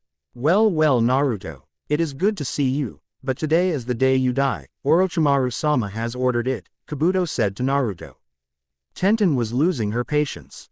Please, like the great Sasuke has improved all this time, she said to them. Sasuke could only laugh as he saw Tenten on Naruto's arm. So Dobi, you have a girl now, how nice, Sasuke said as he smirked. Naruto smiled a little as he replied. That's right Sasuke, I have one, but I don't see a girl with you. Are you still on that stupid quest for revenge, huh? Naruto asked, sparking a bit of hat in Sasuke. Well, this is all fine and good, he said as he appeared behind Naruto and Tenten. But let's get this over with, he said as he sent a kick towards the brunette. Naruto easily blocked his kick as he grabbed Kabuto's leg. Wee Kabuto, you can't head straight for those important to me right away, he said as he kicked Kabuto across the plane. Sasuke saw, and though he didn't express it, he was a little shocked. The Dobi got better, he thought as he saw Kabuto fly into a separate plane. Naruto-kun, I will take care of Kabuto, can you handle him? Tenten said to him. Yeah, you go on Ten-chan, I will take care of Sasuke, Naruto said to her. Tenten nodded as she ran to the medical ninja's location. So all alone now, loser, Sasuke said to Naruto. You know I still intend on taking you back someday, but that might not happen today. Naruto said to him. Oh, and why is that? He asked. I am in kinda of a hurry back, so I will let you go for today, Naruto said to him. He knew Sasuke wasn't as strong as him, but to bring back Sasuke now would throw the whole village into a turn of events that would prove troublesome. Well then, I won't hold you up, seeing as how you won't be returning anyway, he said as he disappeared. Naruto assumed a fighting stance as he decided to lower his chakra level to try to match Sasuke's. He didn't want Sasuke to discover his new title or the new powers he had. I will only use wind nature for this fight, Naruto thought, not seeing the point to reveal all of his tricks to Sasuke. Sasuke appeared behind Naruto and launched a kick at him. Naruto easily dodged as he launched a punch at Sasuke only to have Sasuke block it. Okay Dobe, let's go, he said to Naruto. Naruto nodded as they disappeared into the plains. Only the sound of shock waves could be heard from their fight. As they appeared, Sasuke was now utterly impressed, oblivious to the fact that Naruto was holding a lot back. I am impressed Dobi, but that alone won't beat me, he said. As the two disappeared again as the fight resumed. At the other plains, Tenten had arrived at the location of the medical ninja who just got up and brushed himself off. Like Naruto, Tenten decided to use only one nature element for this fight. This guy's chakra level is so small, it makes mine feel so powerful, she said to herself. Well, looks like I get the second-rate Chunin, Kabuto said as he smiled. He disappeared behind Tenten and tried to kick her. Tenten was now pissed at that statement. Second rate, she said as she quickly turned around and slammed her foot into Kabuto's stomach, propelling him into a tree. Kabuto gasped for air as he landed. Damn, that actually hurt, he said as he healed himself. Oh, it's going to hurt a lot more, Tenten said as she activated her lightning armor. Kabuto smirked as he got up. So she has a lightning nature, huh, he said as he adjusted his glasses. As he was about to move, Tenten disappeared behind Kabuto and kicked him into the air. He gasped as she appeared in front of him and stabbed him into the stomach, sending him into the ground. Okay, an error, she isn't a Chunin, she is at most a Junin though, he said as he tried to get up. As he got up he fell back to the ground. He realized his wounds were still suffering from some internal damage. I haven't felt this since the brat's Rasengan to my chest, he said as he tried to heal himself again. Tenten smiled. She couldn't believe that he was so slow. Kabuto just couldn't keep up with her. She decided to end things here. Well, I am in a hurry, she said as she waved a few hand signs. Lightning style. White dragon, she said as an electric dragon came from the clouds. Kabuto stared in awe. I have greatly miscalculated things, I can't even heal myself fast enough, he said as Tenten brought her hands down. Wow, well, Orochimaru-sama, may you complete your vision, Kabuto said as he got hit by the attack. A bright light flashed over the field as Tenten turned to see nothing remaining except a crater. Well, time to head back to Naruto-kun, she said as she left to reunite with her Koibito. As she arrived, she saw Naruto with his wind arm activated and Sasuke with his Chidori current activated. Both were breathing heavily. Man, this Dobi is tougher than I thought, he said to himself. Naruto ran towards Sasuke as his wind collied with Sasuke's lightning. Naruto knew that wind was strong against lightning. The entire field light up as a giant explosion sent the two ninja back. Sasuke was sent further than Naruto as he hit a tree. Naruto was sent flying into Tenten's arms. Damn that Dobi, another time then, he said as he walked away. Naruto was held by Tenten as he got up. So was Sasuke that tough to beat? She asked him. Naruto chuckled as he got up to his feet. Now Ten-chan, what kind of false cage would I be if I couldn't handle such weak fighting, he said to her. She smiled. Well, I killed Kabuto, which didn't take very long, she said to him. Well, we should be getting back, we have to hurry, he said to her. They ran off towards the village, leaving the destroyed field behind. Sasuke has fought Naruto, but underestimated him. Will he return? And if he does, how strong will he be? Final preparations. Evening in Konoha borders. Naruto and Tenten were walking from the destroyed field. The couple had just gone through a battle with the X-Leaf Ninja, Sasuke, and his partner Kabuto. They hurried back to the village to detail the battle to the Hokage. They were a good half an hour from the village as they went over the battle. So Naruto-kun, why didn't you use your full power to overwhelm Sasuke? Tenten asked him. She knew that if Naruto got serious he could have defeated Sasuke in one hit. She didn't understand his reasoning. Naruto looked at her as he smiled. Well, Ten-chan, when I do defeat Sasuke I want his crummy snake master to watch, he said as he looked at her. I will show him the true power of a Konoha ninja. Then I will end his life also, he said as they raced to the gates. Tenten nodded then smiled as she understood. She knew that they were going to be back. She always loved his confidence in such matters. And I will back you up as well, Naruto-kun, she said with a smile. Naruto blushed as he looked at her. He thanked her for her company and her help. He would need her to win. He always loved her heart and determination. He nodded as they came up to Konoha. 1 hour later, as they neared the gates, they saw the people working their usual positions. As they walked through the village, they heard the hellos and cheers of the people as they blushed and walked. Unknown to the others, everyone was smiling at what they had planned. They managed to get everything for the wedding done, but Naruto and Tenten didn't know that. As Naruto and Tenten walked they ran into the Rookie 9. Oh, Naruto and Tenten are back, Lee said to the others. They all ran up to the couple as they asked questions about their journey. So, how was Wind Country? Asked Sakura. Oh, it wasn't bad, and if you want to know the details follow us, Naruto said as he and Tenten went to the Hokage mansion. As everyone walked, they could hear the snickers of people around them. Naruto and Tenten were a little nervous as they kept walking. The Rookie 9 hoped people would be quiet for fear of the secret coming out. As Naruto and Tenten turned around they saw the nervous faces of their friends. Hey guys, are you hiding something from us? Naruto asked. Everyone immediately jumped from his question. The couple now knew something was up. What are you talking about, man? We aren't hiding anything, Kiba said to them. Naruto and Tenten turned to each other and smiled. They decided to weird and just shrugged it off. Everyone went into the Cage Mansion and met with Tsunade. Tsunade looked up from her paperwork to see Naruto and Tenten back in the village. Oh, Naruto, Tenten, how did the negotiations go?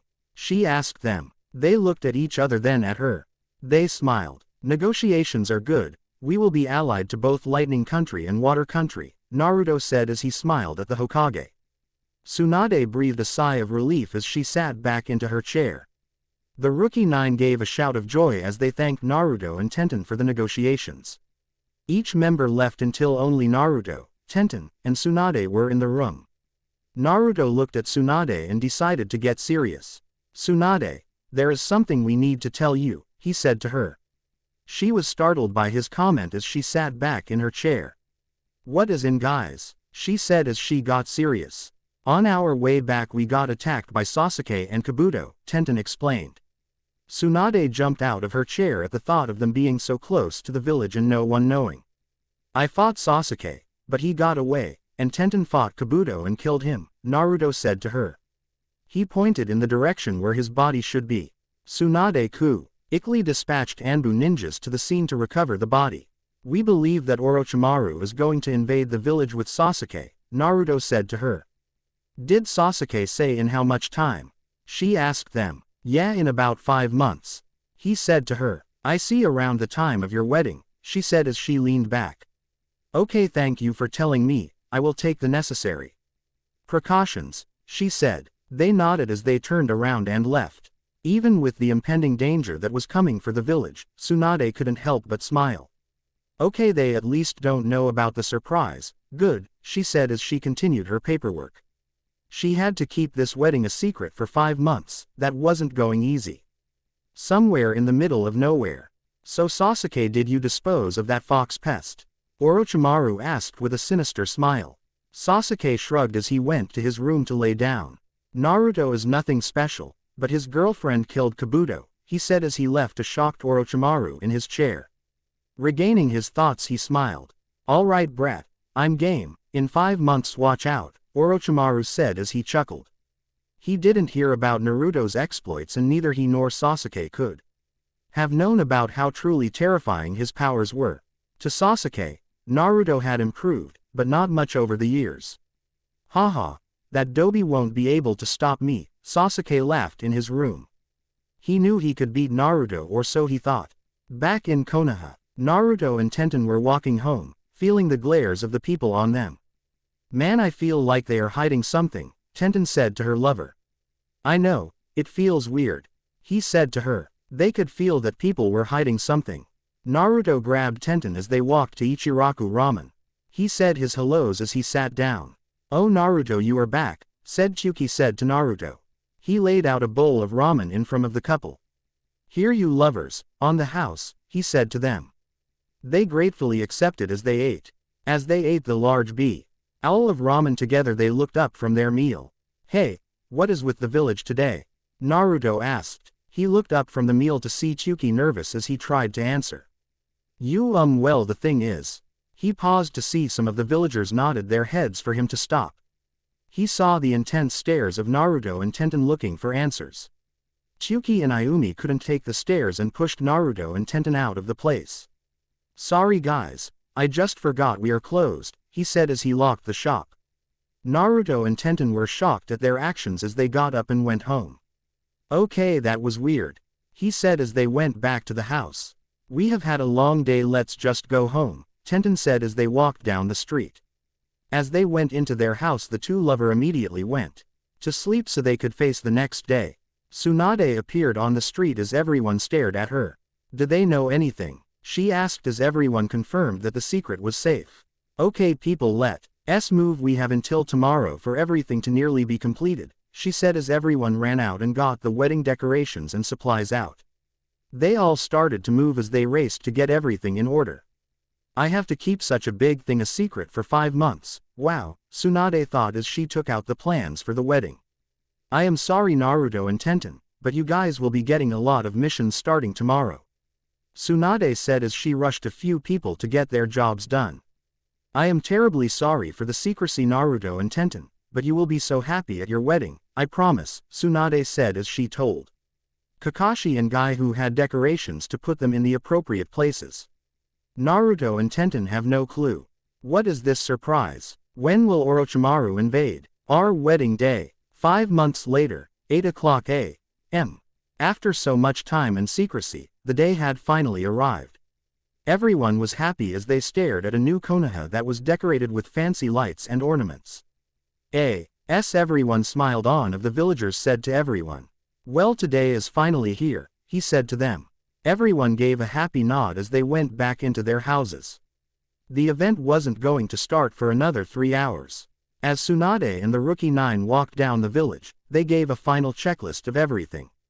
Okay, things are good here, Tsunade said with an extremely happy grin. This is going to be a long day, Shikamaru said with a yawn. He didn't want to show it to the others, but he was excited too. He was the best man of a certain blonde. I can't wait. This is going to be awesome. How youthful this day is. My man Naruto is so lucky. Everyone gave their own comments on the special event that was going to take place. As everyone neared the village gate, they came across 3 figures. Everyone knew who it was as they walked up to say hi. "Oh, Gaara and company, you guys are here," Tsunade said as she smiled at the appearance of the cage. "I couldn't miss a day like this for anything," Gaara said with a rarely seen smile. As everyone walked back into the village, people exchanged random conversations about their thoughts on the day. As they walked, Tsunade looked at the time. "Oh, okay everyone. Go home and start to get dressed for the special day," Tsunade said as she ran home. Everyone was ready to go until they were stopped by Lee. "Huh, what is it, Lee?" Sakura said as everyone turned around. They saw Lee had his hand out in the air. Everyone could see where he was going with this. No one really wanted to do it, but Lee managed to convince everyone. They put their hands on top of his as he gave a shout. "Let's make this the best day for Naruto and Tenten," he said. "Yosha!" everyone shouted. "With full power of youth, fight oh," he said with enthusiasm. "Yosha!" everyone yelled. "Fight oh, Yosha! Fight oh, Yosha! Fight oh, Yosha!" They all shouted as they raised their hands to the air and scattered to their homes. Everyone was all smiles for this day. 2 hours later, hearing the birds chirping, a certain blonde and his lover got up as they took a breath of the morning air. "Yan, good morning Ten-chan," Naruto said as he gave his lover a kiss to the lips. Tenten smiled at the warm welcome to the day she received. "Good morning Naruto-kun," she said as she got up. As they got up they looked at the calendar.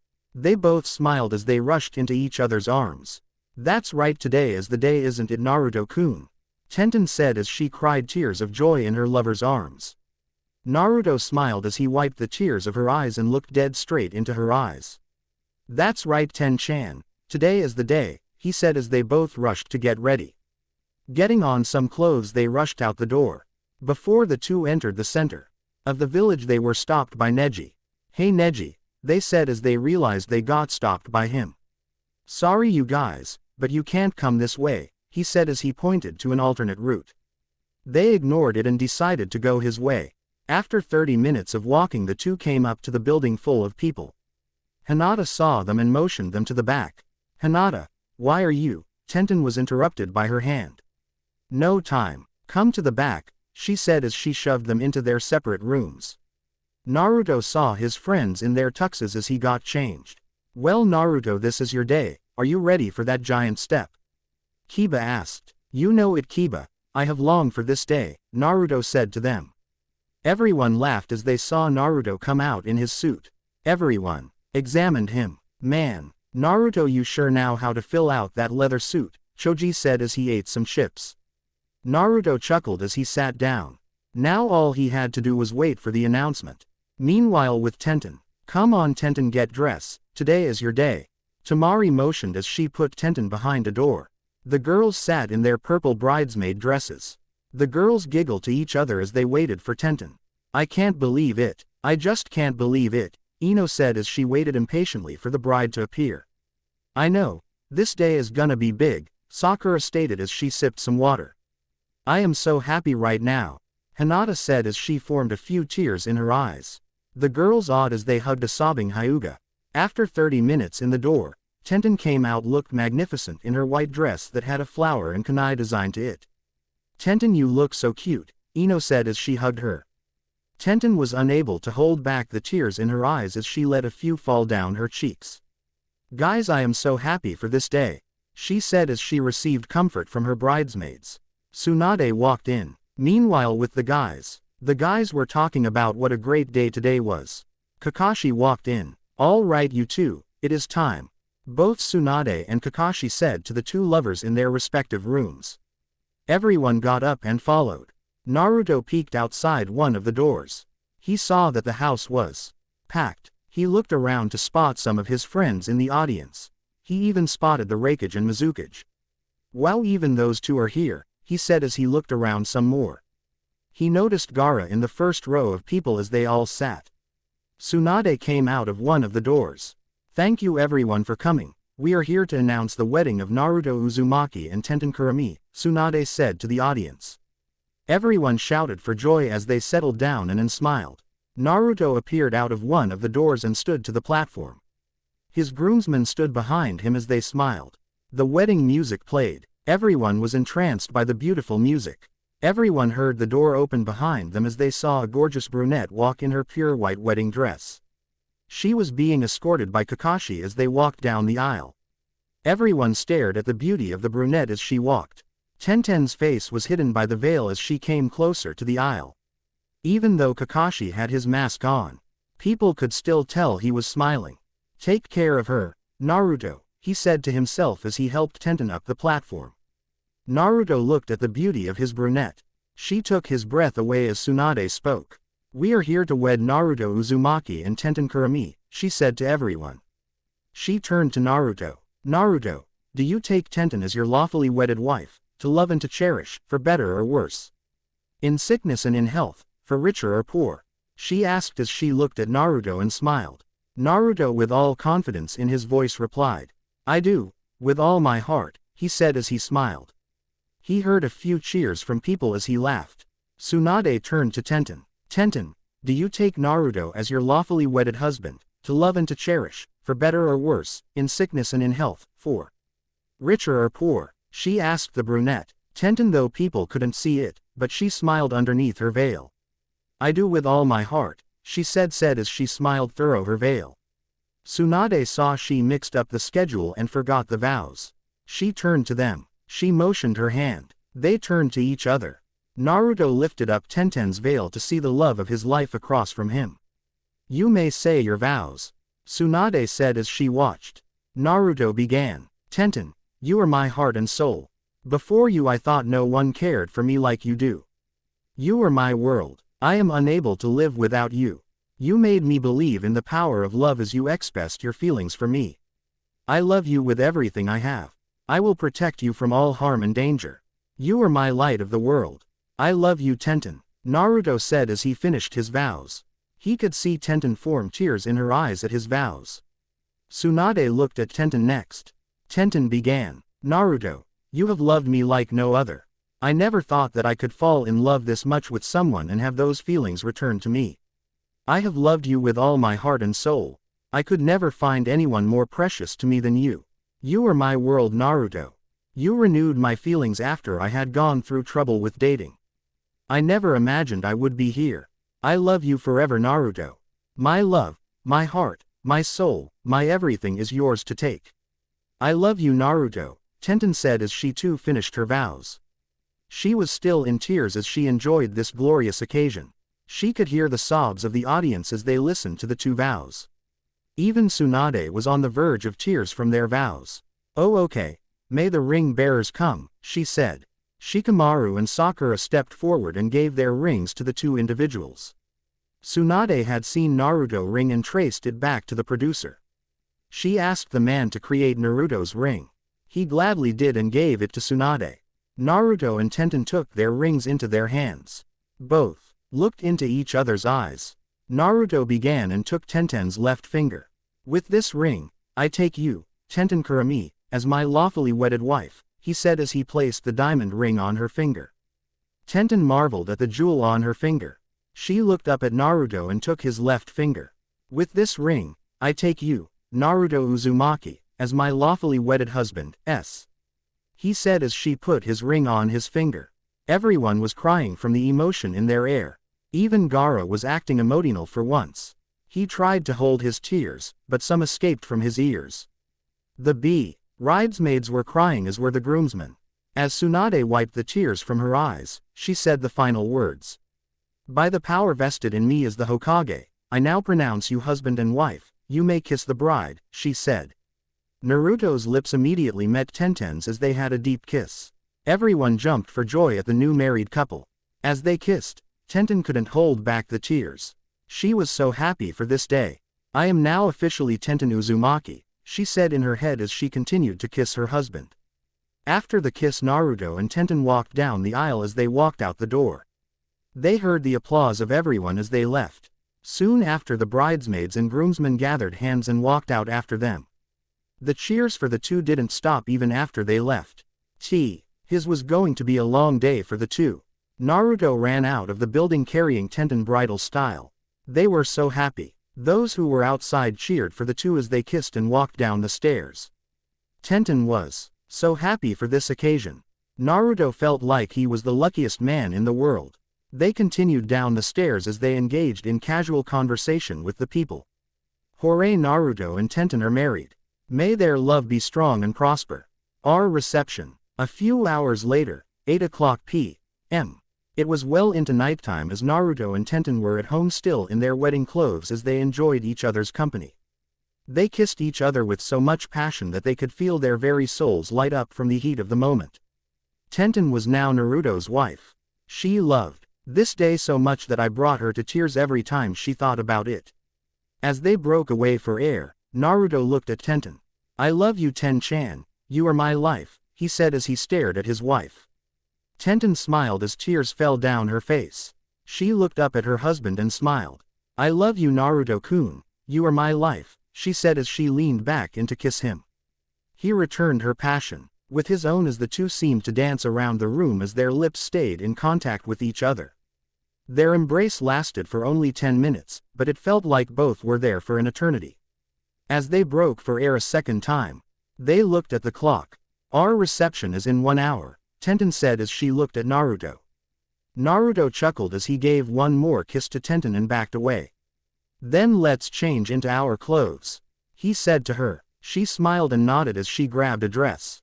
This dress was different from her wedding dress, but it still felt important. It had a similar design to the wedding dress but was shorter as it came down only to her knees. As she got dressed, she put on her silver shoes and she waited for Naruto.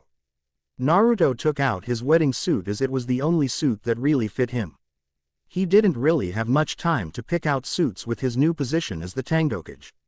Naruto's black suit complemented Tenten's dress as they took each other in their arms and walked out the door. The two walked down the Konoha street. They noticed that no one was there and that all the lights were off. Confused, Naruto looked at the flyer. It does say here, so where is everyone? He asked as he looked around. Tenten was just as confused as Naruto was. They were having a great day, but no one was out. As they continued to walk, a bright light lit up the sky. Suddenly a LL of the lights on the street light up in bright yellow as a spotlight appeared on the new married couple. People came out of their stores and shop, whistling at them. As they looked up, they saw Tsunade on top of the Hokage mansion with a microphone. Everyone rejoiced for the new couple, Naruto and Tenten Uzumaki, she shouted. Everyone hollered as the sound resonated throughout the village. People were jumping up and down as they saw the couple with their arms around each other. Tsunade shouted into the microphone. We will now have comments from their closest friends and mentors, she said to them. They smiled as they stood in the middle of the street waiting. The first to come up was Ino. I am so happy for both of you. I hope you enjoy your new lives together as you continue to support and love each other, she said with a big grin. They smiled as they nodded their heads and looked at the next person. Kiba came to the microphone. Naruto, you are one of my best friends. I am glad for your happiness. I hope you and Tenten will be happy, Yahoo, he said as he walked off. That Kiba, Naruto said as he smiled. Tenten couldn't get enough of the encouragement as the next person came. Lee came to the mic. Hooray for your youthfulness. I hope that your youth continues to shine throughout the village as you move forward, he said as he stepped down. Naruto and Tenten dropped their heads. Still the youth stuff. Hun, Naruto said as he looked at her.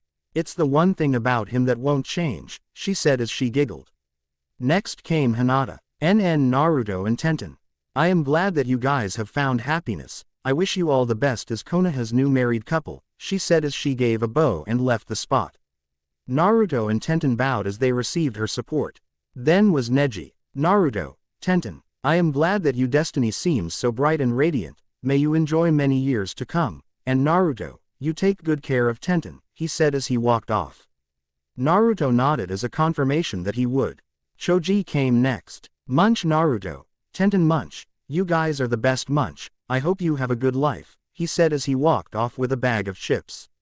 Naruto looked at Tenten and smiled. As expected of the one glutton, he said as they bowed.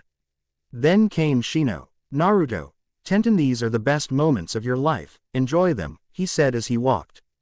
Tenten looked at Naruto. A guy of few to no words, she said as she smiled. Kankuro came next. Good job, you two have a nice life, he said then walked off. They grumbled a little, but knew where Kankuro's heart was. Temari came after. I am happy for you both, may you be happy, she said the left. Naruto stared at them. I guess they aren't much for words, Naruto said as he turned to see who was next. Gaara came next. Naruto and Tenten, I have seen a lot of love and joy in this village from the two of you, it makes me feel happy that you can find love this way, I am happy for you and you have my full support. He said as he bowed and walked off. Gaara is so sweet, Tenten said as she leaned on Naruto. Shikamaru came next. You guys are so troublesome, to plan this wedding was a pain, but I don't hate the conclusion. Which is the two of you in each other's arms, I hope you enjoy your new lives, he said as he walked off with a yawn. Naruto and Tenten smiled at his effort. Sakura came up to them. Naruto, Tenten, I am glad to see this moment, it fills my heart with such happiness at this moment. May your love prosper forever, she said as she walked down. They bowed as they gave thanks for her support. The senseis came next. Not wanting to waste the night, they all decided to comment all at once. Naruto, Tenten, you have made your senseis proud, we are glad for your new happiness with each other, we are behind both of you. 100 Continue on the road to life as you usher in the next generation of Konoha shinobi, they all said as they walked off the mansion. Naruto and Tenten blushed the way their senseis said that statement. Well, I can wait to have one, Naruto said to her. Tenten chuckled. Yeah, me too, I don't think we are ready yet, she said as they bowed at the acceptance. Tsunade and Jiraiya came last. You have shown us your love and we are proud of you, we hope that you too will enjoy all the wonderfulness of life, they said as they bowed. The couple bowed as Tsunade grabbed the mic. Let's give a round of applause to Naruto and Tenten Uzumaki, Tsunade said as the crowd roared in excitement for them. Soon after, fireworks appeared in the sky as everyone marveled at the sight. Naruto looked at Tenten. I love you, Ten-chan, he said to her. She looked at him. And I love you, Naruto-kun, she said as they leaned into the other and shared a passionate kiss that earned them a cheer from the audience of Konoha. Tsunade smiled as she grabbed the mic again. We will now commence with the dance of the new couple, she said as a light covered the two. They looked at the crowd then each other. They smiled as Naruto bowed and laid out his hand. Many I have this dance, my wife, he said as he lifted up his head to her. Tenten cried a bit as she put her hand into his hand. Let us dance, my beloved, she said as Naruto got up and put his arms and hers into the appropriate position. His hand was around her waist as his other hand held her hand. Her hand was on his shoulder as her other was in his hand. They started to turn as they marveled the crowd with their dancing. They moved so fluently that they could predict where the other was going. Tenten followed Naruto's lead. It was as if she was gliding through the air as Naruto kept her close to him and stepped lightly. Naruto never took his eyes off Tenten, he felt that he could see why he was leading her without leaving her eyes. To the audience, Naruto and Tenten looked glorious as they danced in the light. Some of the people were crying at the spectacular performance the two were giving. You move so smoothly, Naruto-kun, Tenten said as she enjoyed the movement of their feet and their bodies. I am grateful to receive your compliments, Ten-chan, he said as he continued to swing her around the center of the village. The two were still dancing as Tsunade came to the mic. Now we will have couples join in on their dancing, she said as different couples came into the center. Naruto and Tenten looked around at the different couples as they continued to dance. Kakashi was with Anko, Shizune was with Genma, Hinata with Neji, Kiba with Sakura, Ino with Choji, Asuma with Kurenai, Shikamaru with Temari, Gaara with Matsuri. And shockingly, the Raikage with Mizukage. Man, everyone really knows how to leave impressions, Naruto said as he looked to his right and left. What he and Tenten saw put a smile to their faces. They also saw a reluctant Tsunade dancing with Jiraiya. I guess even she will give him a chance at times, Tenten said as she smiled. Naruto nodded as he turned back to his lover and their dance. Everyone danced magnificently in the spotlight. After about an hour, the dancing stopped as everyone went to enjoy the festivities. As Naruto and Tenten walked around eating whatever they could find, they ran into Mizukage and Reikage. Well, you two, we are going to leave, they said to the shocked couple. We only had time to stay for this, they said as they bowed. Naruto and Tenten bowed as they thanked them for their appearance. As the two left, they turned back to see Naruto. Oh, and Naruto, you have both our votes of Hokage, they said as they smiled and left. Naruto looked at Tenten and chuckled. Well, shall we continue the festivities, my wife, he said with confidence. Why, yes, we shall, my husband, Tenten said as she dragged Naruto around the village. The two enjoyed a night of pure bliss as the entire village was up in lights at the occasion. As people danced, ate, and talked, they all knew one thing: no one was going to be up anytime soon tomorrow. Naruto and Tenten, may your love prosper throughout the ages. Keep fighting for your dreams and your peace with each other. Invasion Part 1. 1 week later, everyone in the village was going about business as usual. People were still talking about the event that transpired between a certain blonde and brunette couple. As the two strolled down the village, they noticed more and more people looking at them and smiling. Man, this staring is weird, Naruto said as he handed his arm around his wife. She could totally agree with him. She was beginning to feel uncomfortable from all the stares. Yeah, it's like these people haven't seen a married couple before, she said as she smiled, though she still enjoyed the attention. As the couple walked towards the Hokage mansion to request a mission, Naruto suddenly stopped. Naruto, what is the matter? Tenten asked as she stared at Naruto. Naruto closed his eyes as he sensed the wind around him. He could feel an insurmountable amount of ill intent in the air. He had never felt anything like this. As he looked to the right, he started to think. Explicit content removed. Naruto-kun, what is the matter? Tenten asked, startled at his initial reaction. As Naruto ran, he looked at Tenten. The day we both feared is here, he said as they arrived at the Hokage mansion. Tenten knew what that meant.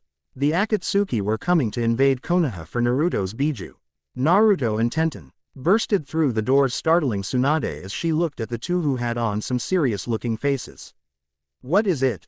Why are you guys acting so crazy? She wondered. They were shocked that she couldn't feel the immense pressure of the air. As they looked at each other and calmed down to speak. Tsunade, all of the Akatsuki are coming to Konoha right now, Naruto said as he explained the situation. Tsunade jumped up in shock at the news she just heard. All of them? Are you serious? She asked as they gave her assured nods. Tsunade immediately summoned all available ninja into the center of Konoha. As she stood over the Hokage mansion, she spoke. Everyone fortify our defenses, evacuate all citizens in the vicinity, this village is going into lockdown. She yelled as everyone wondered what this was about. Tsunade, losing her patience, yelled. The Akatsuki are coming to Konoha right now, she yelled into the microphone. Everyone's eyes shot up as they ran off to do the designated procedures for the invasion. Tsunade went back into the room with Naruto and Tenten. She got all of her supplies together as she was ready to go out of the door, but Naruto and Tenten stopped her. Tsunade, let me and Tenten take care of this, Naruto said to her. No way, this is too important, I can't let you fight, she said to them. They couldn't believe their ears. Tsunade, Tenten and I beat them, we beat you in the other cage, no one in this village is stronger than us, we are the only ones who can do this without wasting Konoha shinobi, Naruto said, trying to convince her. She grumbled, but she knew he was right. No one in this village or in Suna could beat them. And if you don't let us, we will just go at orders of the Tengokage and his advisor, he said to her. Tsunade grumbled some more. Damn that title, she said under her breath. All right, you guys can fight them, I will tell everyone else to stay out of your way, she said as they smiled. Just one thing, she said to them. They turned to her as she continued. Don't go dying on me, she said as they nodded. We will never die, they said with confidence as they left her room. Tsunade turned to the door to see Shizune as the door. Tsunade gave her orders. Shizune, Tell everyone to stay in the village, but we and a couple of other ninja are going, she said to her assistant. But Tsunade-sama, who is going to deal with them? She said as she wondered. Naruto and Tenten. The village's strongest couple, she said as she smiled. Tsunade wanted to see the fight that would shake the very foundation of the ninja world. Shizune nodded as she took all the senseis and Rookie 9 with her as everyone left after Naruto and Tenten. 30 minutes later, Naruto and Tenten were rushing to intercept the Akatsuki as they ran through the trees. Okay Tenten, how much power will be needed? He asked. Tenten turned to him and smiled. Well, how about we use 25 and see from there? She said as they glided through the trees. All right, 25 it is, Naruto said as they entered a clearing. They waited patiently for the Akatsuki to arrive. They smiled as felt their friends and mentors behind them to watch. 1 hour later, 10 people showed up at the clearing and looked at the 2 Konoha shinobi waiting for them. Well, it seems we were snuffed out, a shark-like man with a large sword on his back said as he smiled. So that is the 9-tailed Jinchuriki, Naruto Uzumaki, and man with a 3-bladed scythe said as he smiled. They are making this capture a little easy, aren't they? One of the guys with a clay bird in his hand said. Well, in any case a woman was interrupted by the brunette. Can we get this over with? I want to continue my day with my husband, Tenten shouted to them. Everyone gave various emotions at the comment that Tenten made, from laughing to a look of annoyance. Just give us the kid and we'll leave, a man with the Sharingan said to her. Not on your ass, man. How about you go before I get angry, she said as they laughed. One of them pointed at Naruto and motioned for the guy with the scythe. Hidan, get this over with, the leader said. Yes, sir, Hidan said as he went forward. Naruto motioned for Tenten to get back. Tenten back up as she felt a whirl of wind appear around Naruto, the other were too far away to see it. Naruto walked forward. He stopped to cross his arms. Well, let's go wild, Hidan said as he disappeared behind Naruto. He attempted to take Naruto's head easily as he brought the axe around. Naruto Aili saw the move and blocked the move with his hand and threw Hidan over his body. Hidan flew back to his group. Wow, this kid is pretty goo, he said as he rushed at Naruto. Naruto could see that this guy was a waste of time. As Hidan neared closer to Naruto, he suddenly stopped. He felt a bit lighter, like something had come off of him. He turned to see his arm on the ground. Hidan fell to the floor in pain as the rest of the group wondered what happened. Naruto looked at Hidan and rubbed the bridge of his nose. I don't have time for this, he said as he looked at Hidan. Hidan got up and smiled as he charged forward. As he charged, he saw his other arm fall off. Hidan couldn't see what was happening. He felt something sharp cut through him as he tried to fight. He turned to Naruto, who still had his arms crossed. Time to end this and finish this invasion, he said as he moved his hand forward. Hidan was now getting more cuts as blood gashed from his body. Now his left and right legs were gone as he laid on the ground motionless. How is this happening? Lord Jashin, what is going on? He yelled as he looked in terror at the shinobi. What's going on is your death, Naruto said as he used his wind to cut off Hidan's head.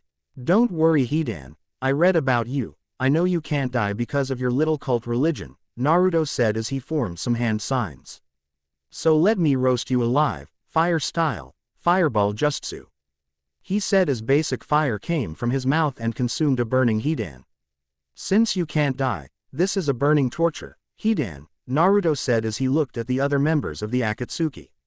Everyone looked surprised. What did that brat just do? Kakazu asked someone. Itachi stepped forward. It was the wind, Itachi said with his activated Sharingan as he explained.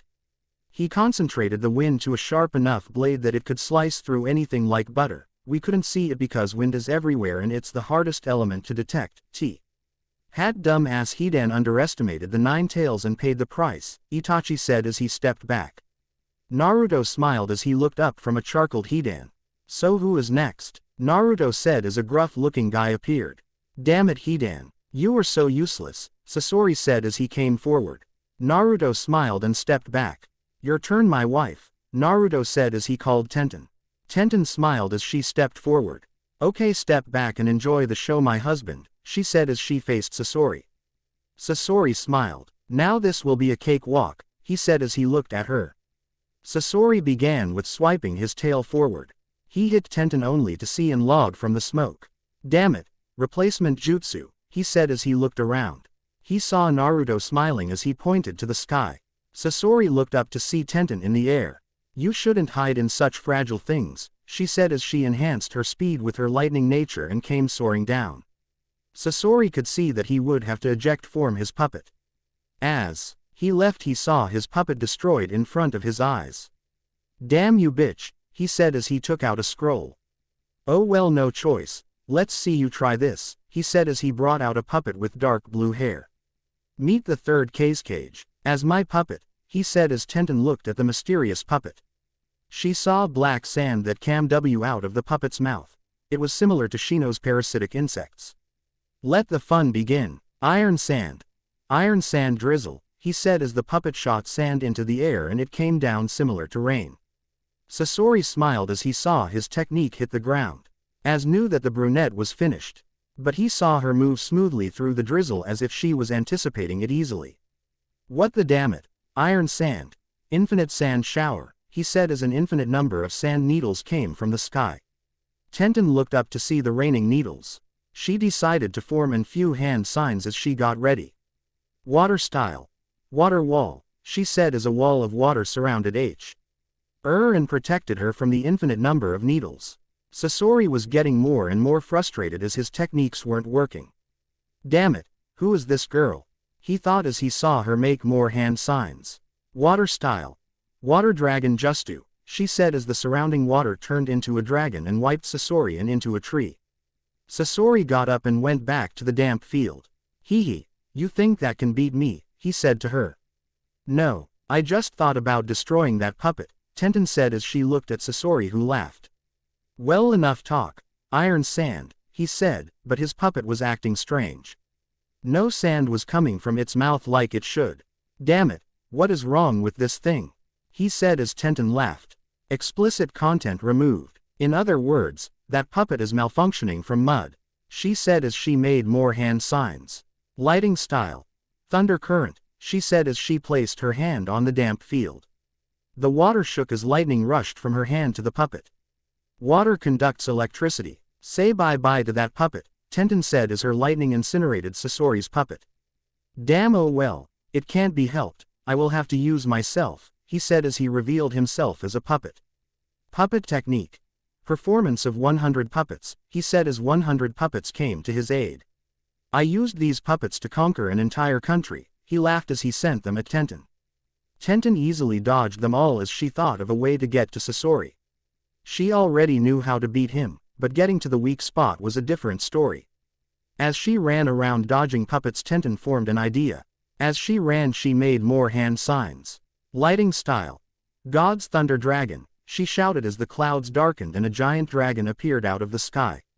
Sasori smiled. That won't beat me, he said as he made his puppets swirl around him to protect him from any damage. It's not for you, but me, she said as she signaled the dragon down on herself. As the dragon hit, she condensed the dragon to form around her. Lighting release. Light dragon armor, she said as she disappeared. Sasori couldn't find her anywhere. He suddenly felt something through his chest. He saw the brunette punch her fist through his heart. And stay down, she said as she crushed the heart into a tree. Sasori dropped to the ground. Damn, to get killed by a woman, I can't believe this, I leave this to you guys. Sasori said as he rolled over dead. The Akatsuki had lost 2 of its members easily, while Naruto and Tenten had yet to break a sweat. Tenten returned to Naruto's side. Your turn, Naruto-kun, she said as she stepped back. Naruto walked up and smiled at them. He lifted up his hand and motioned for any of them. So, who's next? He said with a smile. The Akatsuki or Losi, due to the amazing power of Naruto and Tenten. Can Naruto and Tenten finish this and walk away? Invasion Part 2. Somewhere in the trees. Did you guys just see what they did? Shizune said through I'd link with all the ninja in the vicinity. Everyone was shocked at what they saw. Naruto and Tenten were overwhelming the Akatsuki. They made the Akatsuki look like amateur Chunin ninja. I know. I can't believe this either. The Rookie 9 said through the link as they continued to watch. Those two are so incredible, Tsunade had to admit to herself as she saw two bodies on the ground. Everyone saw a burnt man's corpse next to the couple. The other was between the two sides on the ground, motionless. Let's continue to watch. We will intervene only if they absolutely need us to, Tsunade commanded as everyone nodded. They all stuck to the shadows to watch the spectacular show. In the plains of Konoha, Naruto and Tenten were smiling at what they accomplished in under 30 minutes. Though the two were happy, they weren't stupid. They knew better than to underestimate the Akatsuki of all people. Naruto held his hand up at the group. Well, I am sick of waiting. Who's next? He said as everyone smiled. The Akatsuki still weren't convinced of Naruto and Tenten's power. If anything, they thought that the two were just extremely lucky. Listen to him. They beat Hidan and Sasori, and they think they can beat all of us. Kisame said as he laughed. I know, I will put the brat in his place, Deidara said as he stepped forward. Naruto smiled as he looked at the weird hands that Deidara had. Naruto motioned for Tenten. Ten-chan, clear the area, things might become artistic, Naruto said with a smile. Obeying her lover's orders, Tenten backed up into the trees. The Akatsuki, knowing Deidara, backed up also and smiled. Deidara was actually pretty good for his age. The field was now clear as Naruto and Deidara stared each other down. After 15 minutes, Naruto made the first move, using his wind to try and slice through Deidara. Naruto looked up to see Deidara cut in half by his wind. Naruto smiled. Oh come on Deidara, stop hiding and face me, he said as he saw the clay clone of Deidara vanish. This guy figured it out, he said as he appeared behind him. You let your guard down, he said as he kicked Naruto in the back only for a puff of smoke to appear. What a shadow clone, Deidara said to himself as Naruto appeared behind him. No duh, you fake artist, Naruto said as he slammed a Rasengan into Deidara. Deidara disappeared only for Naruto to see it was another clay clone. Damn Deidara, you really are a chicken, aren't you? Naruto said to him, trying provoke Deidara. Naruto looked up to see to clay Brids dive bomb him as he heard a voice. Nine Tails, art as an explosion, Katsu. He yelled as the birds exploded in Naruto's face. Naruto jumped out of the smoke to see Deidara in the sky riding a bird. Naruto smiled as he saw Deidara fly around. Well, Nine Tails, can the fox fly? Deidara said jokingly as he flew around Naruto. Naruto looked down as his hair covered his eyes. He looked back up and smiled. If it wishes it can, he said as he clasped his hands together. Naruto closed his eyes as he said a few words. Deidara just flew around and waited for Naruto to finish. Naruto knew he was going to regret it. I ask of you, O winds of the earth, grant me your power. The power to reach the heavens and defeat its enemies, those who use the skies for with ill intent, let me end them, Naruto said as intense wind swirled around him. Naruto still had his eyes closed as everyone watched in awe. The winds flowed around Naruto as they were concentrated to fill his body. The wind disappeared for a while. Deidara laughed, not knowing the shock he was going to receive. Naruto smiled as the wind around the entire plains grew intense and they pushed Deidara and his clay bird back. Oh, so there is something to this technique, he said as he swirled around board.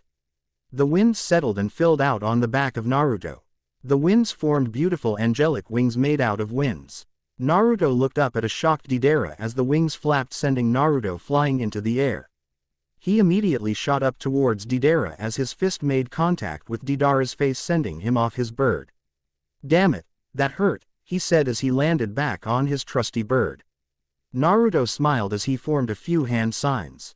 He looked at Tenten. Ten-chan, back up a bit more, he said to her. She obeyed and back up a few more feet. Naruto smiled as he looked back at Deidara. Kami's wind style. Concentrated wind pressure jutsu, he shouted as a wind enveloped the area. Deidara didn't feel anything as he looked up. Haha, I think jutsu was he stopped to see he was heading for the ground at a fierce pace. He slammed into the ground. He let out a gasp of air as blood came out of his mouth. He tried to get up, but a heavy force was keeping him planted to the earth. Deidara couldn't move. Of this is bad, he said as Naruto lunged at supersonic speed into Deidara's back, causing Deidara to yell out in pain. Naruto smiled as he looked down at Deidara. This is a good jutsu. Though it's nowhere near my most powerful, because of my words of praise and my contract, Kami himself has granted me the power of the winds of the word, Naruto said as he decided to end Deidara. He saw Tenten waiting impatiently for her turn. Well, my lover is waiting, so goodbye Deidara, he said as he formed a hand sign. Fire style. Giant flame tornado, he shouted as a tornado from the skies came down and engulfed Deidara. The screams could be heard as Naruto unleashed fire from his mouth as it engulfed the tornado. The tornado became giant and engulfed the entire field in fire. Everyone, even the members of the Akatsuki, were impressed by the size of it. Clearly they had lost enough members to see that these two were more than anticipated by their data. We have made a big mistake, Konan said to Nagato. The fire stopped for everyone to look at the field. Everyone saw another charcoaled Akatsuki member. Tsunade and the group had their jaws to the group. Naruto never showed me that, Tsunade said as she stared at the destruction. Neji turned to the Hokage. Yeah, because if he did, we wouldn't have a village right now, Neji said to her. Tsunade smirked to him. True, she said as everyone looked back. Deidara was gone too. Naruto smiled at his work as he walked back. Tenten rejoined him on the field. She leaned in and whispered to him. I am so hot for you right now, she said to him. That brought a blush to the blonde's cheeks. I aim to please, oh, and good luck, he said to her as he backed up. No one on the Akatsuki was smiling anymore, especially Kisame. This is ridiculous, let me end this, he said as he walked forward. The Akatsuki had faith in Kisame. He wasn't called the tailless Biju for nothing. Tenten smiled. Oh, so I get to make sushi this time, she said to him. Kisame smiled. Just try it, girl, he said as he formed his hands together. Water style. Explosive water shockwave, he shouted as water came from his mouth. The water flooded the area as he smiled. He looked at Tenten, who wasn't fazed at all. She formed her own hand signs. Water style. Reverse water dragon jutsu, she said as a dragon came out of the water and rammed into Kisame, sending him under the water. Sorry, not done yet, she said as she placed her hands on the water. Water saintly. Dark sea of despair, she said as something dark came into the water and covered it completely. Now to end this and have some sushi, she said as she formed on more water jutsu. Water style. Giant water prison jutsu, she yelled as a giant ball of water floated into the sky as it had Kisame trapped inside. He couldn't move. I am an S-rank shinobi, you can't do this to me, he said as he tried to escape to no avail. Oh, be a man or man-fish or whatever, I will cook you good, she said as she made a shadow clone. The clone from some hand signs as lightning appeared in the skies. Lighting style. Twin dragon storm, she said as two giant thunder dragons appeared in the sky. Everyone stared in awe as the dragons stared at their target. Itachi started to move to help Kisame, but Kunai landed at his feet as he looked up to see Naruto. Naruto smiled as he lifted up his finger and swayed it back and forth. No, no, no Itachi, no interference, he said as he looked back up. The dragon struck the giant ball of water as Kisame got hit by the immense lightning. Kisame screamed in pain as he felt like he was in a fish fry. As the jutsu ended, Kisame fell to the ground sizzled. Tenten loomed over him. Gotta love that home cooking, she said as she smiled. The Akatsuki were now more than pissed. None of their members could stand up to just two ninja of Konoha. They lost 4 of their members in the past hour. No one, not even Pain, aka Nagato, could believe this power. Damn it, that's it is I am going, me too, shouted Itachi and Kakazu. Kakazu tore off his robe to reveal 4 hearts on his back. With these I can never die, he said to the couple. Never say never, Naruto said to him. The two read about Kakazu also. He was around since the first Hokage. He stayed alive through the hearts on his back. Each heart contained a different type of nature chakra for random jutsu combos. The only one he didn't have was water. Naruto and Tenten smiled. They knew how to take down Kakazu easily. Well, let's get started, they said as they disappeared. Kakazu looked around but couldn't find them. Even Itachi, with his Sharingan activated, couldn't find them. Tenten appeared behind Kakazu. What the? He said as she placed her hand on his back. Shish. Eve found the appropriate nature mask and put her hand on it. All the lighting chakra that was in the mask transferred to her as she replenished her chakra. As she ended it, the mask broke and fell to the ground. Nothing like an energy drink, she said as she faced Kakazu. Alright bitch, let's fight, he said as they charged each other. Meanwhile with Naruto and Itachi. It seems you fell into my Tsukuyomi, he said to Naruto who was hanging to something similar to a cross.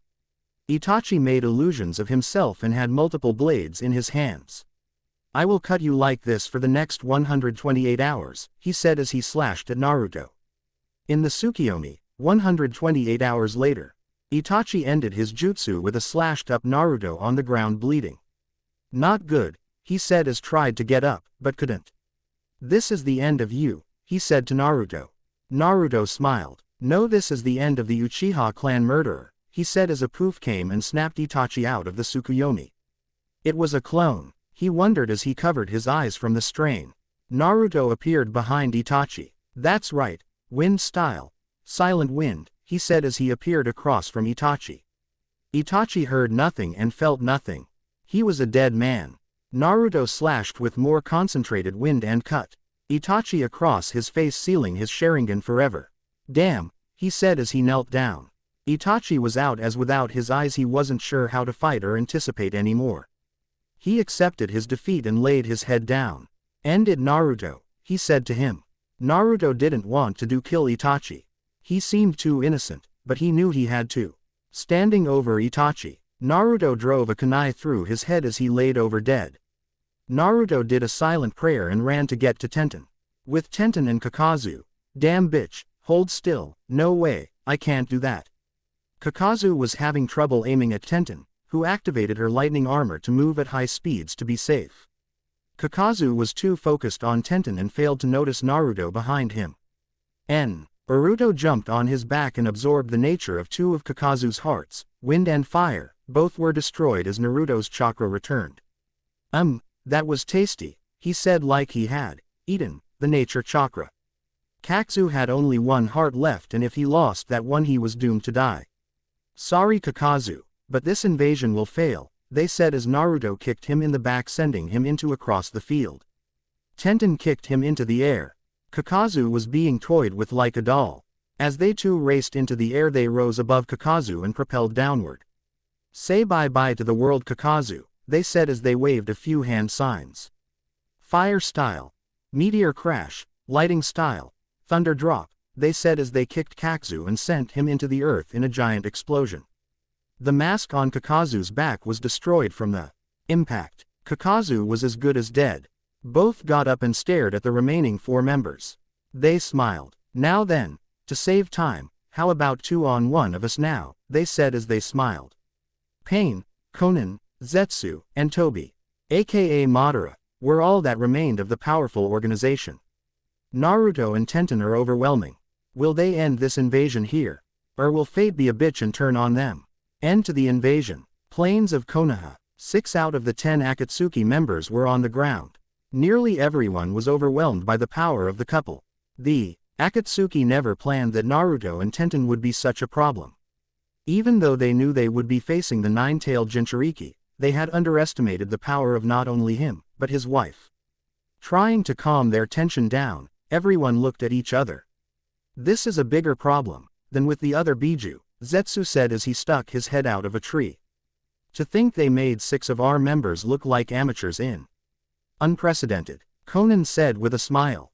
The true test of Naruto and Tenten's power was soon coming into play. As the Akatsuki talked, Naruto looked at Tenten. So how much of your chakra have you used? He asked her with a smile. Tenten turned to Naruto. Oh, about 5 of it, maybe less, she said as she thought about it. How about you, hun? She said as she turned to him. Maybe about 3 of it, he said with a confident smile. Tenten laughed as she formed an idea. Well, husband, shall we quit stalling and just use 25 of our chakra all at once? She asked as she leaned on his shoulder. Naruto smiled as they seemed to forget the situation that we're in. Why yes, my wife, let's show them how pointless this invasion is, he said with a smile. He looked up to see that the Akatsuki were still talking to each other. Naruto decided to hurry this fight up as he yelled out to them. Explicit content removed. Fight, he yelled. Zetsu, of all people, was losing his patience with the couple. He figured he could take them with no problems if he teamed up with Konan. Miss Konan, shall we put them in their place? Zetsu asked with a sadistic smile. Konan looked at him and nodded. Sure, I am going to put that bitch of his in her place, she said as she turned to paper and appeared on the field. Zetsu followed as he too appeared on the field. Naruto smiled as he back up. Well, Ten-chan, I leave them to you. He said. He left to the trees. Tenten smiled. She hadn't really felt excited by the previous fights, but with 2-0-1, she would feel great. Okay, you two, let's get started, Tenten said to them. Our thoughts exactly, Konan said as she looked at Zetsu. Zetsu nodded as he fused with the earth and slipped underground. Tenten stayed focused on Konan. She smiled as she disappeared. His caused Konan to gasp as she saw Tenten behind her. She quickly did a backflip and tried to counter Tenten. Tenten smiled as she placed her hand on Konan's leg and flipped back. Oh yes, this will be fun, she said as she left warmed up. Konan looked at Tenten and smiled. Little does she know my power, she said as she formed her hand signs. Paper flew everywhere as it came from her body. Tenten wasn't fazed by the act. She read about Konan and already knew a big weak point for her. Konan finished her hand signs as she looked at Tenten. Shikagami dance, she said as wings of paper sprouted, and blew a whirlwind of paper at Tenten. Tenten smiled at the attempt to hit her. The paper was way too slow. Tenten easily dodged as she saw that the paper was following her. Oh my, so that is what it does, she said as she moved left and right. Konan smirked as Tenten tried to dodge. As Tenten was dodging, she suddenly stopped. She saw that Zetsu had fused her body with the earth as she couldn't move. Oh no, she said as she saw the whirlwind of paper fly at her. As the pap hit, it swirled around Tenten, giving her intense cuts across her body. Konan smirked. Not so hot now, are you? She ate as she knew the brunette was finished. Oh please, I am not hot. I feel shocking, she said as a puff of smoke appeared. Konan was surprised as she looked around for the brunette. Hey, focus on the opponent more, Tenten said as she kicked Konan in the air. Zetsu can't help her up there, she said as she clasped her hands together. So let's be reckless and show 25, she said as intense lightning enveloped her body. As the air became humid, thunder clouds appeared and decorated the skies. Konan tried to turn around. Her vision was hazy, but she still saw the brunette on the ground. Explicit content removed. Fast that she left an afterimage of her previous form on the ground. As she fell to the earth, Tenten formed her hand signs. Well, this has been fun, but bye-bye, this is a jutsu I learned from the scrolls of the second Hokage, she said as she brought all the water of the surrounding area above her hand. Konan looked in pure shock. Water style. Hardened water drill, she saw it as she brought the water down and slammed it into Konan's stomach. Konan coughed up blood as she felt the ground. Zetsu looked in pure terror at the event unfolding. He felt so useless. He could do anything for Konan, and he was an Akatsuki member. He saw Konan hit the ground as the water drilled her further in the earth. After the water subsided, everyone saw a giant hole in the middle on the field. Tenten was down as she formed her next just you. I will end you both here, she said to herself. Lighting style. She shouted as all the lightning and electricity from the area came into her two separate palms. Naruto looked at her. His eyes were wide as he jumped back much more. He needed to get to a safe distance. As Tenten fell into the hole aiming for an unconscious Konan, she placed on hand out. Thunder pulse, she said as she rammed the ball of light and thunder into Konan. A white light appeared in front of the entire field. The light was so bright that even the Akatsuki had to close their eyes. The light disappeared as everyone focused on the hole. Tenten came out with another ball of the same jutsu in her hand. She turned to Naruto. How is it that people have so much trouble with these guys? She smiled as she walked back. Naruto just shrugged his shoulders. As Tenten walked back, the ground shook as a furious Zetsu came and charged at Tenten. Damn you, damn you, damn you to hell, he said as he formed some hand signs. Wood style. Earth's vengeance, he said as he formed a giant wooden spear and aimed it at Tenten. Tenten was quite tired of his yelling and turned around. "Oh, will you shut up?" she yelled as she rammed her second ball at the spear. Both battled for a while, but the difference in power was obvious as Tenten's jutsu crushed Zetsu's spear of wood and slammed it into his body. "No, damn it. No," he said as the bright light appeared again and blasted him past Nagato and Madara. Zetsu's body caused many trees to fall down as he hit a nearby mountain. Zetsu struggled to look up. "Damn it. Sorry Conan, I couldn't avenge you. We shouldn't have messed with this village," he said as he held his head down. Zetsu was dead from just one hit in the entire fight. Conan was at the bottom of an even bigger hole. Due to the wetness of the ground, it caused a temporary mudslide as it filled the hole, leaving the buried Kunoichi's body underground. Tenten turned back to Naruto. "Well, I am disappointed. They couldn't even bring out 13 of my chakra," she said as she stepped back. Naruto shrugged his shoulders. "Oh well, you are going to live a long time. We will find someone to fight seriously," he said as he stepped forward. Nagato lost it. He had lost his last friend that was dear to him. Nagato summoned his 6 pains and surrounded Naruto. "You will never defeat God," he said as the pains charged Naruto. Naruto summoned 6 clones as each took an individual pain. The real Naruto and Nagato stared at each other as the pains and clones fought. The fight was taking over an hour as all of Naruto's clones puffed out and Nagato's pains were still intact. "Okay. Each pain has a different ability," he said as he received the information from his clones. Naruto was thankful for the memories being transferred. He learned the skill over his 2-year trip with Jiraiya and Tenten. Naruto smiled as he put his hands together, feeling that Naruto was going to do the same thing he did to Deidara. One of the pains rushed Naruto to suck his chakra. The other pains stepped back to observe. As the pain charged, Naruto opened his eyes. He smiled as he pasted the clone and walked forward. "One down," he said as the pain was slashed in 2. Naruto smiled as he saw a muscular pain charge him next. "Okay, next guy. He is good at taijutsu," Naruto said as wind formed around him. He wore the wind like a protective ball and he smiled. "Fire style. Fireball jutsu," he said as he blew his fire at the wind. The fire swirled as it was ignited by the wind. Naruto suddenly ran at Pain. The other pains ran to intercept Naruto. Naruto smiled as he ran at them all. "Futile. Fire style," he said as he blew past the 5 pains in front of him and came to and stop. "Flame wheel of hell," he said as the pain bursted into fire as fell to the ground destroyed. Naruto looked at the final pain and charged. Pain saw he had no choice, but to use it now. "Almighty push," he said as he expelled a force that pushed Naruto away from him. Naruto was pushed back a couple of feet as he looked up at Pain. I just formed that idea," he said as he ran back up to Pain. Pain chuckled. He had passed the time lag and was ready to use it again. "Almighty push," he said only to see Naruto make fast hand signs and place his hand on the force. "Wind style. Chamber of death," he said as a wind chamber covered the force that Pain was using. Pain was caught. He tried to move, but the wind made random scratches at his body as he moved over the chamber.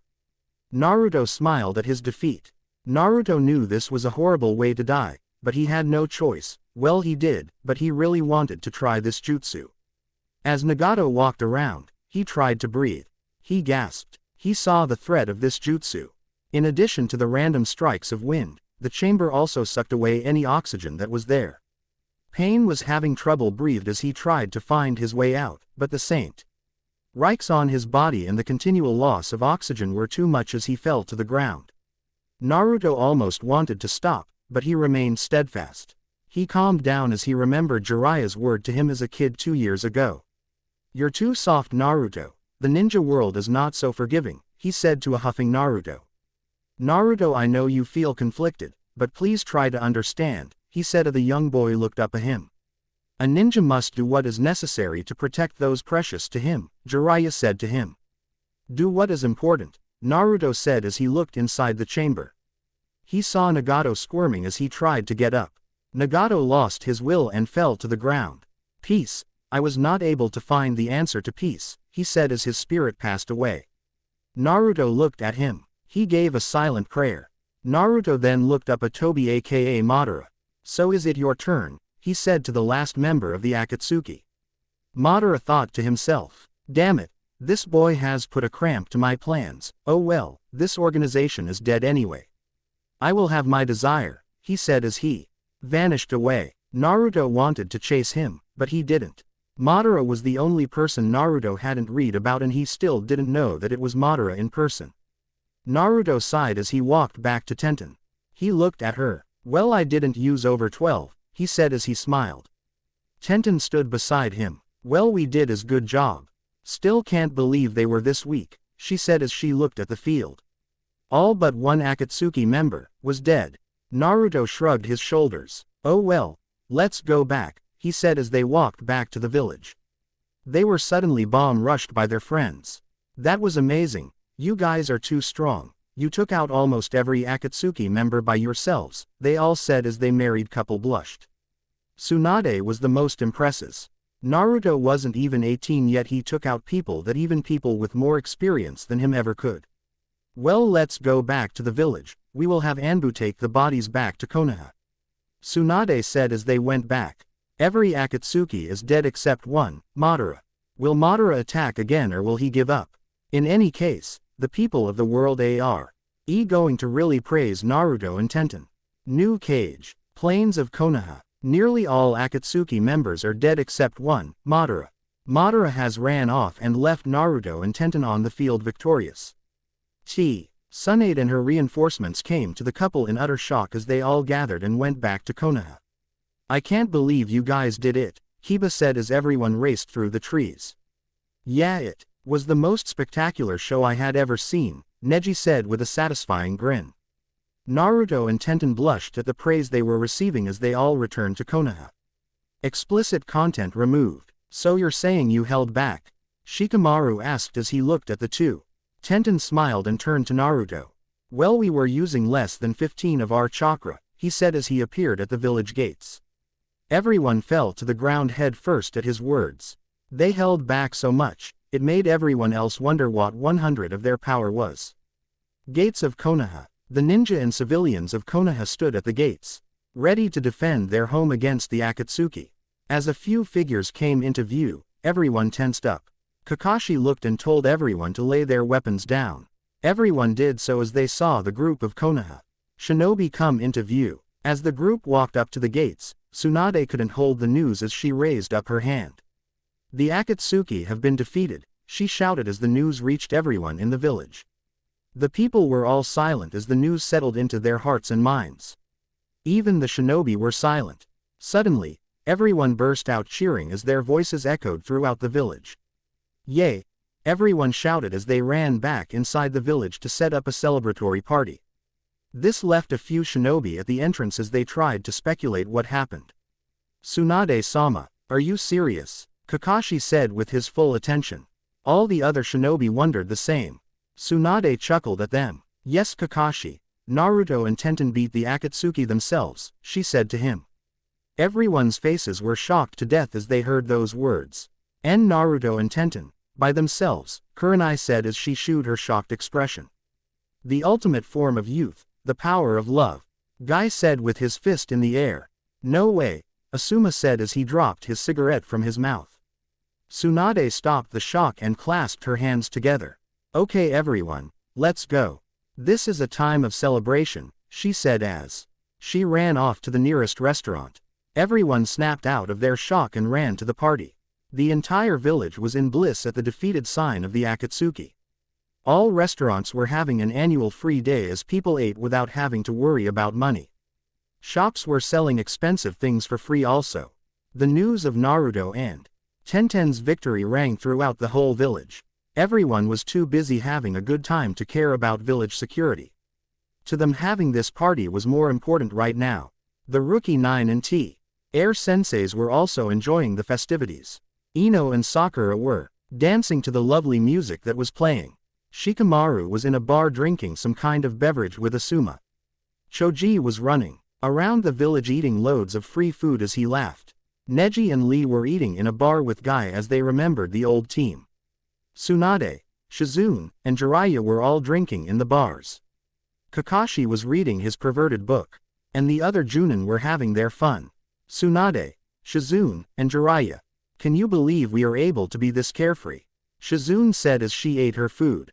I know, the organization is finished. This is wonderful, Tsunade said as she formed a smile. That kid and his girl have come so far, Jiraiya said as he drank his beer. So Tsunade, when are you telling the other villages? Jiraiya asked. Tomorrow morning. I am also sending them my resignation as Hokage, she said as she startled the two. Both knew the reason and settled down. Tsunade made up her mind and wasn't going to change it. Looks like it's your turn, Naruto, she said as she drank the night away. Naruto and Tenten, somewhere in the training field. The new married couple were enjoying peace and quiet as they remembered their victory. Both looked in the other's eyes as they continued to reminisce. That was a good way to pass the time, Tenten said as they walked in the moonlight. I know I am happy we won, Naruto said as he looked at his lover. Ten-chan, I fought because the thought of losing you in the village is too much to bear, he said as he looked at her. Tenten blushed as she looked at him. I will always be there with you, Naruto. You are my husband. A wife doesn't abandon her husband, Tenten said with a blush. Naruto looked at her and smiled. Thank you, my wife. I love you, he said to her. Tenten smiled as she turned to face him.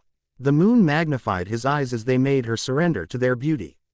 Explicit content removed. Well, let's go to our party, Naruto said as he walked back to the village.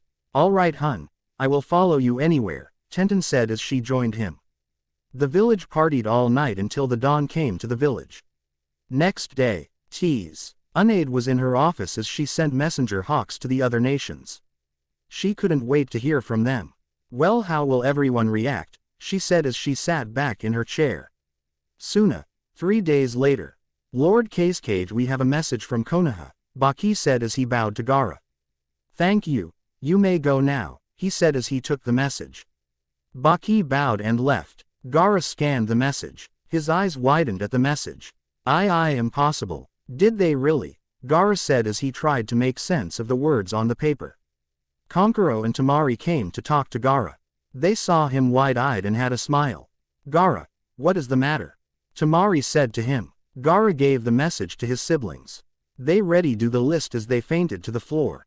Both got up after a few minutes. Damn, that guy is too good for this world. He took down them all, they said as they looked at the message. Gaara gave a smile. You have my vote, Naruto Uzumaki, he said as he looked out the window. Lighting country. Lord Raikage, we have a message from Konoha, his associate said to him. Raikage smiled as he took the letter. Raikage read the message and gasped. Oh my goodness, he said as he tried to calm himself down. Raikage fell into his chair and laughed. Kid, you have all of my support, he said as he continued his work. Water country. Mizukage was given the same message as the other two. Mei scanned the message with little interest until she said the big words on the paper. Damn, this is serious, Naruto, you are the only one I will allow to hold negotiations within Konoha, she said as she alerted her village to the message. Earth country. Tsuchikage was given the message also. He felt it wasn't anything good as he looked at it. His look turned south as he formed a smile. That brat, you are a very interesting couple, he said as he alerted his village to the message. Sound village. Lord Orochimaru. You won't believe this news, one of his ninjas said as he bowed to Orochimaru and Sasuke. Both looked confused as the man explained. He brought them the paper and left them alone. Orochimaru read the paper. Sasuke could have cared less. Orochimaru dropped the paper as he tried to fathom the message. Sasuke looked up in surprise. What is it, Orochimaru? He asked the Sannin. Orochimaru was shaking as he tried to calm down. Sasuke, forget your revenge on Itachi, Orochimaru simply said to him. Sasuke got up and looked at him. Never, and why? He asked as Orochimaru handed him the paper. Sasuke grumbled as he took the paper. He read down the lines. The letter. Attention all villages, the day we have hoped for is here. The Akatsuki have been defeated at the hands of Konoha. Their endless pursuit of power through the Biju is no more. We must all rejoice for this day. I, Tsunade, am resigning my position a Kage and am giving it to my successor and his advisor. I am proud to say that my position is give to the two who defeated the Akatsuki, Naruto and Tenten. Uzumaki of Konoha. I nominate Naruto as the new Rokudime Hokage. Konoha. Tsunade. Sasuke dropped the paper as he realized the news. Naruto has beaten the Akatsuki. That means he has beaten Itachi, Sasuke said as he sat down. Sasuke was left behind by the Dobi. Sasuke smiled with a look of evil. Interesting, I will kill you Dobi, he said as he laughed. Everyone now knows the news of Naruto and Tenten. Both are now considered S-rank shinobi of Konoha. Month later, we are all here to announce the next Rokudime Hokage of Konoha, a councilman said to all the cage.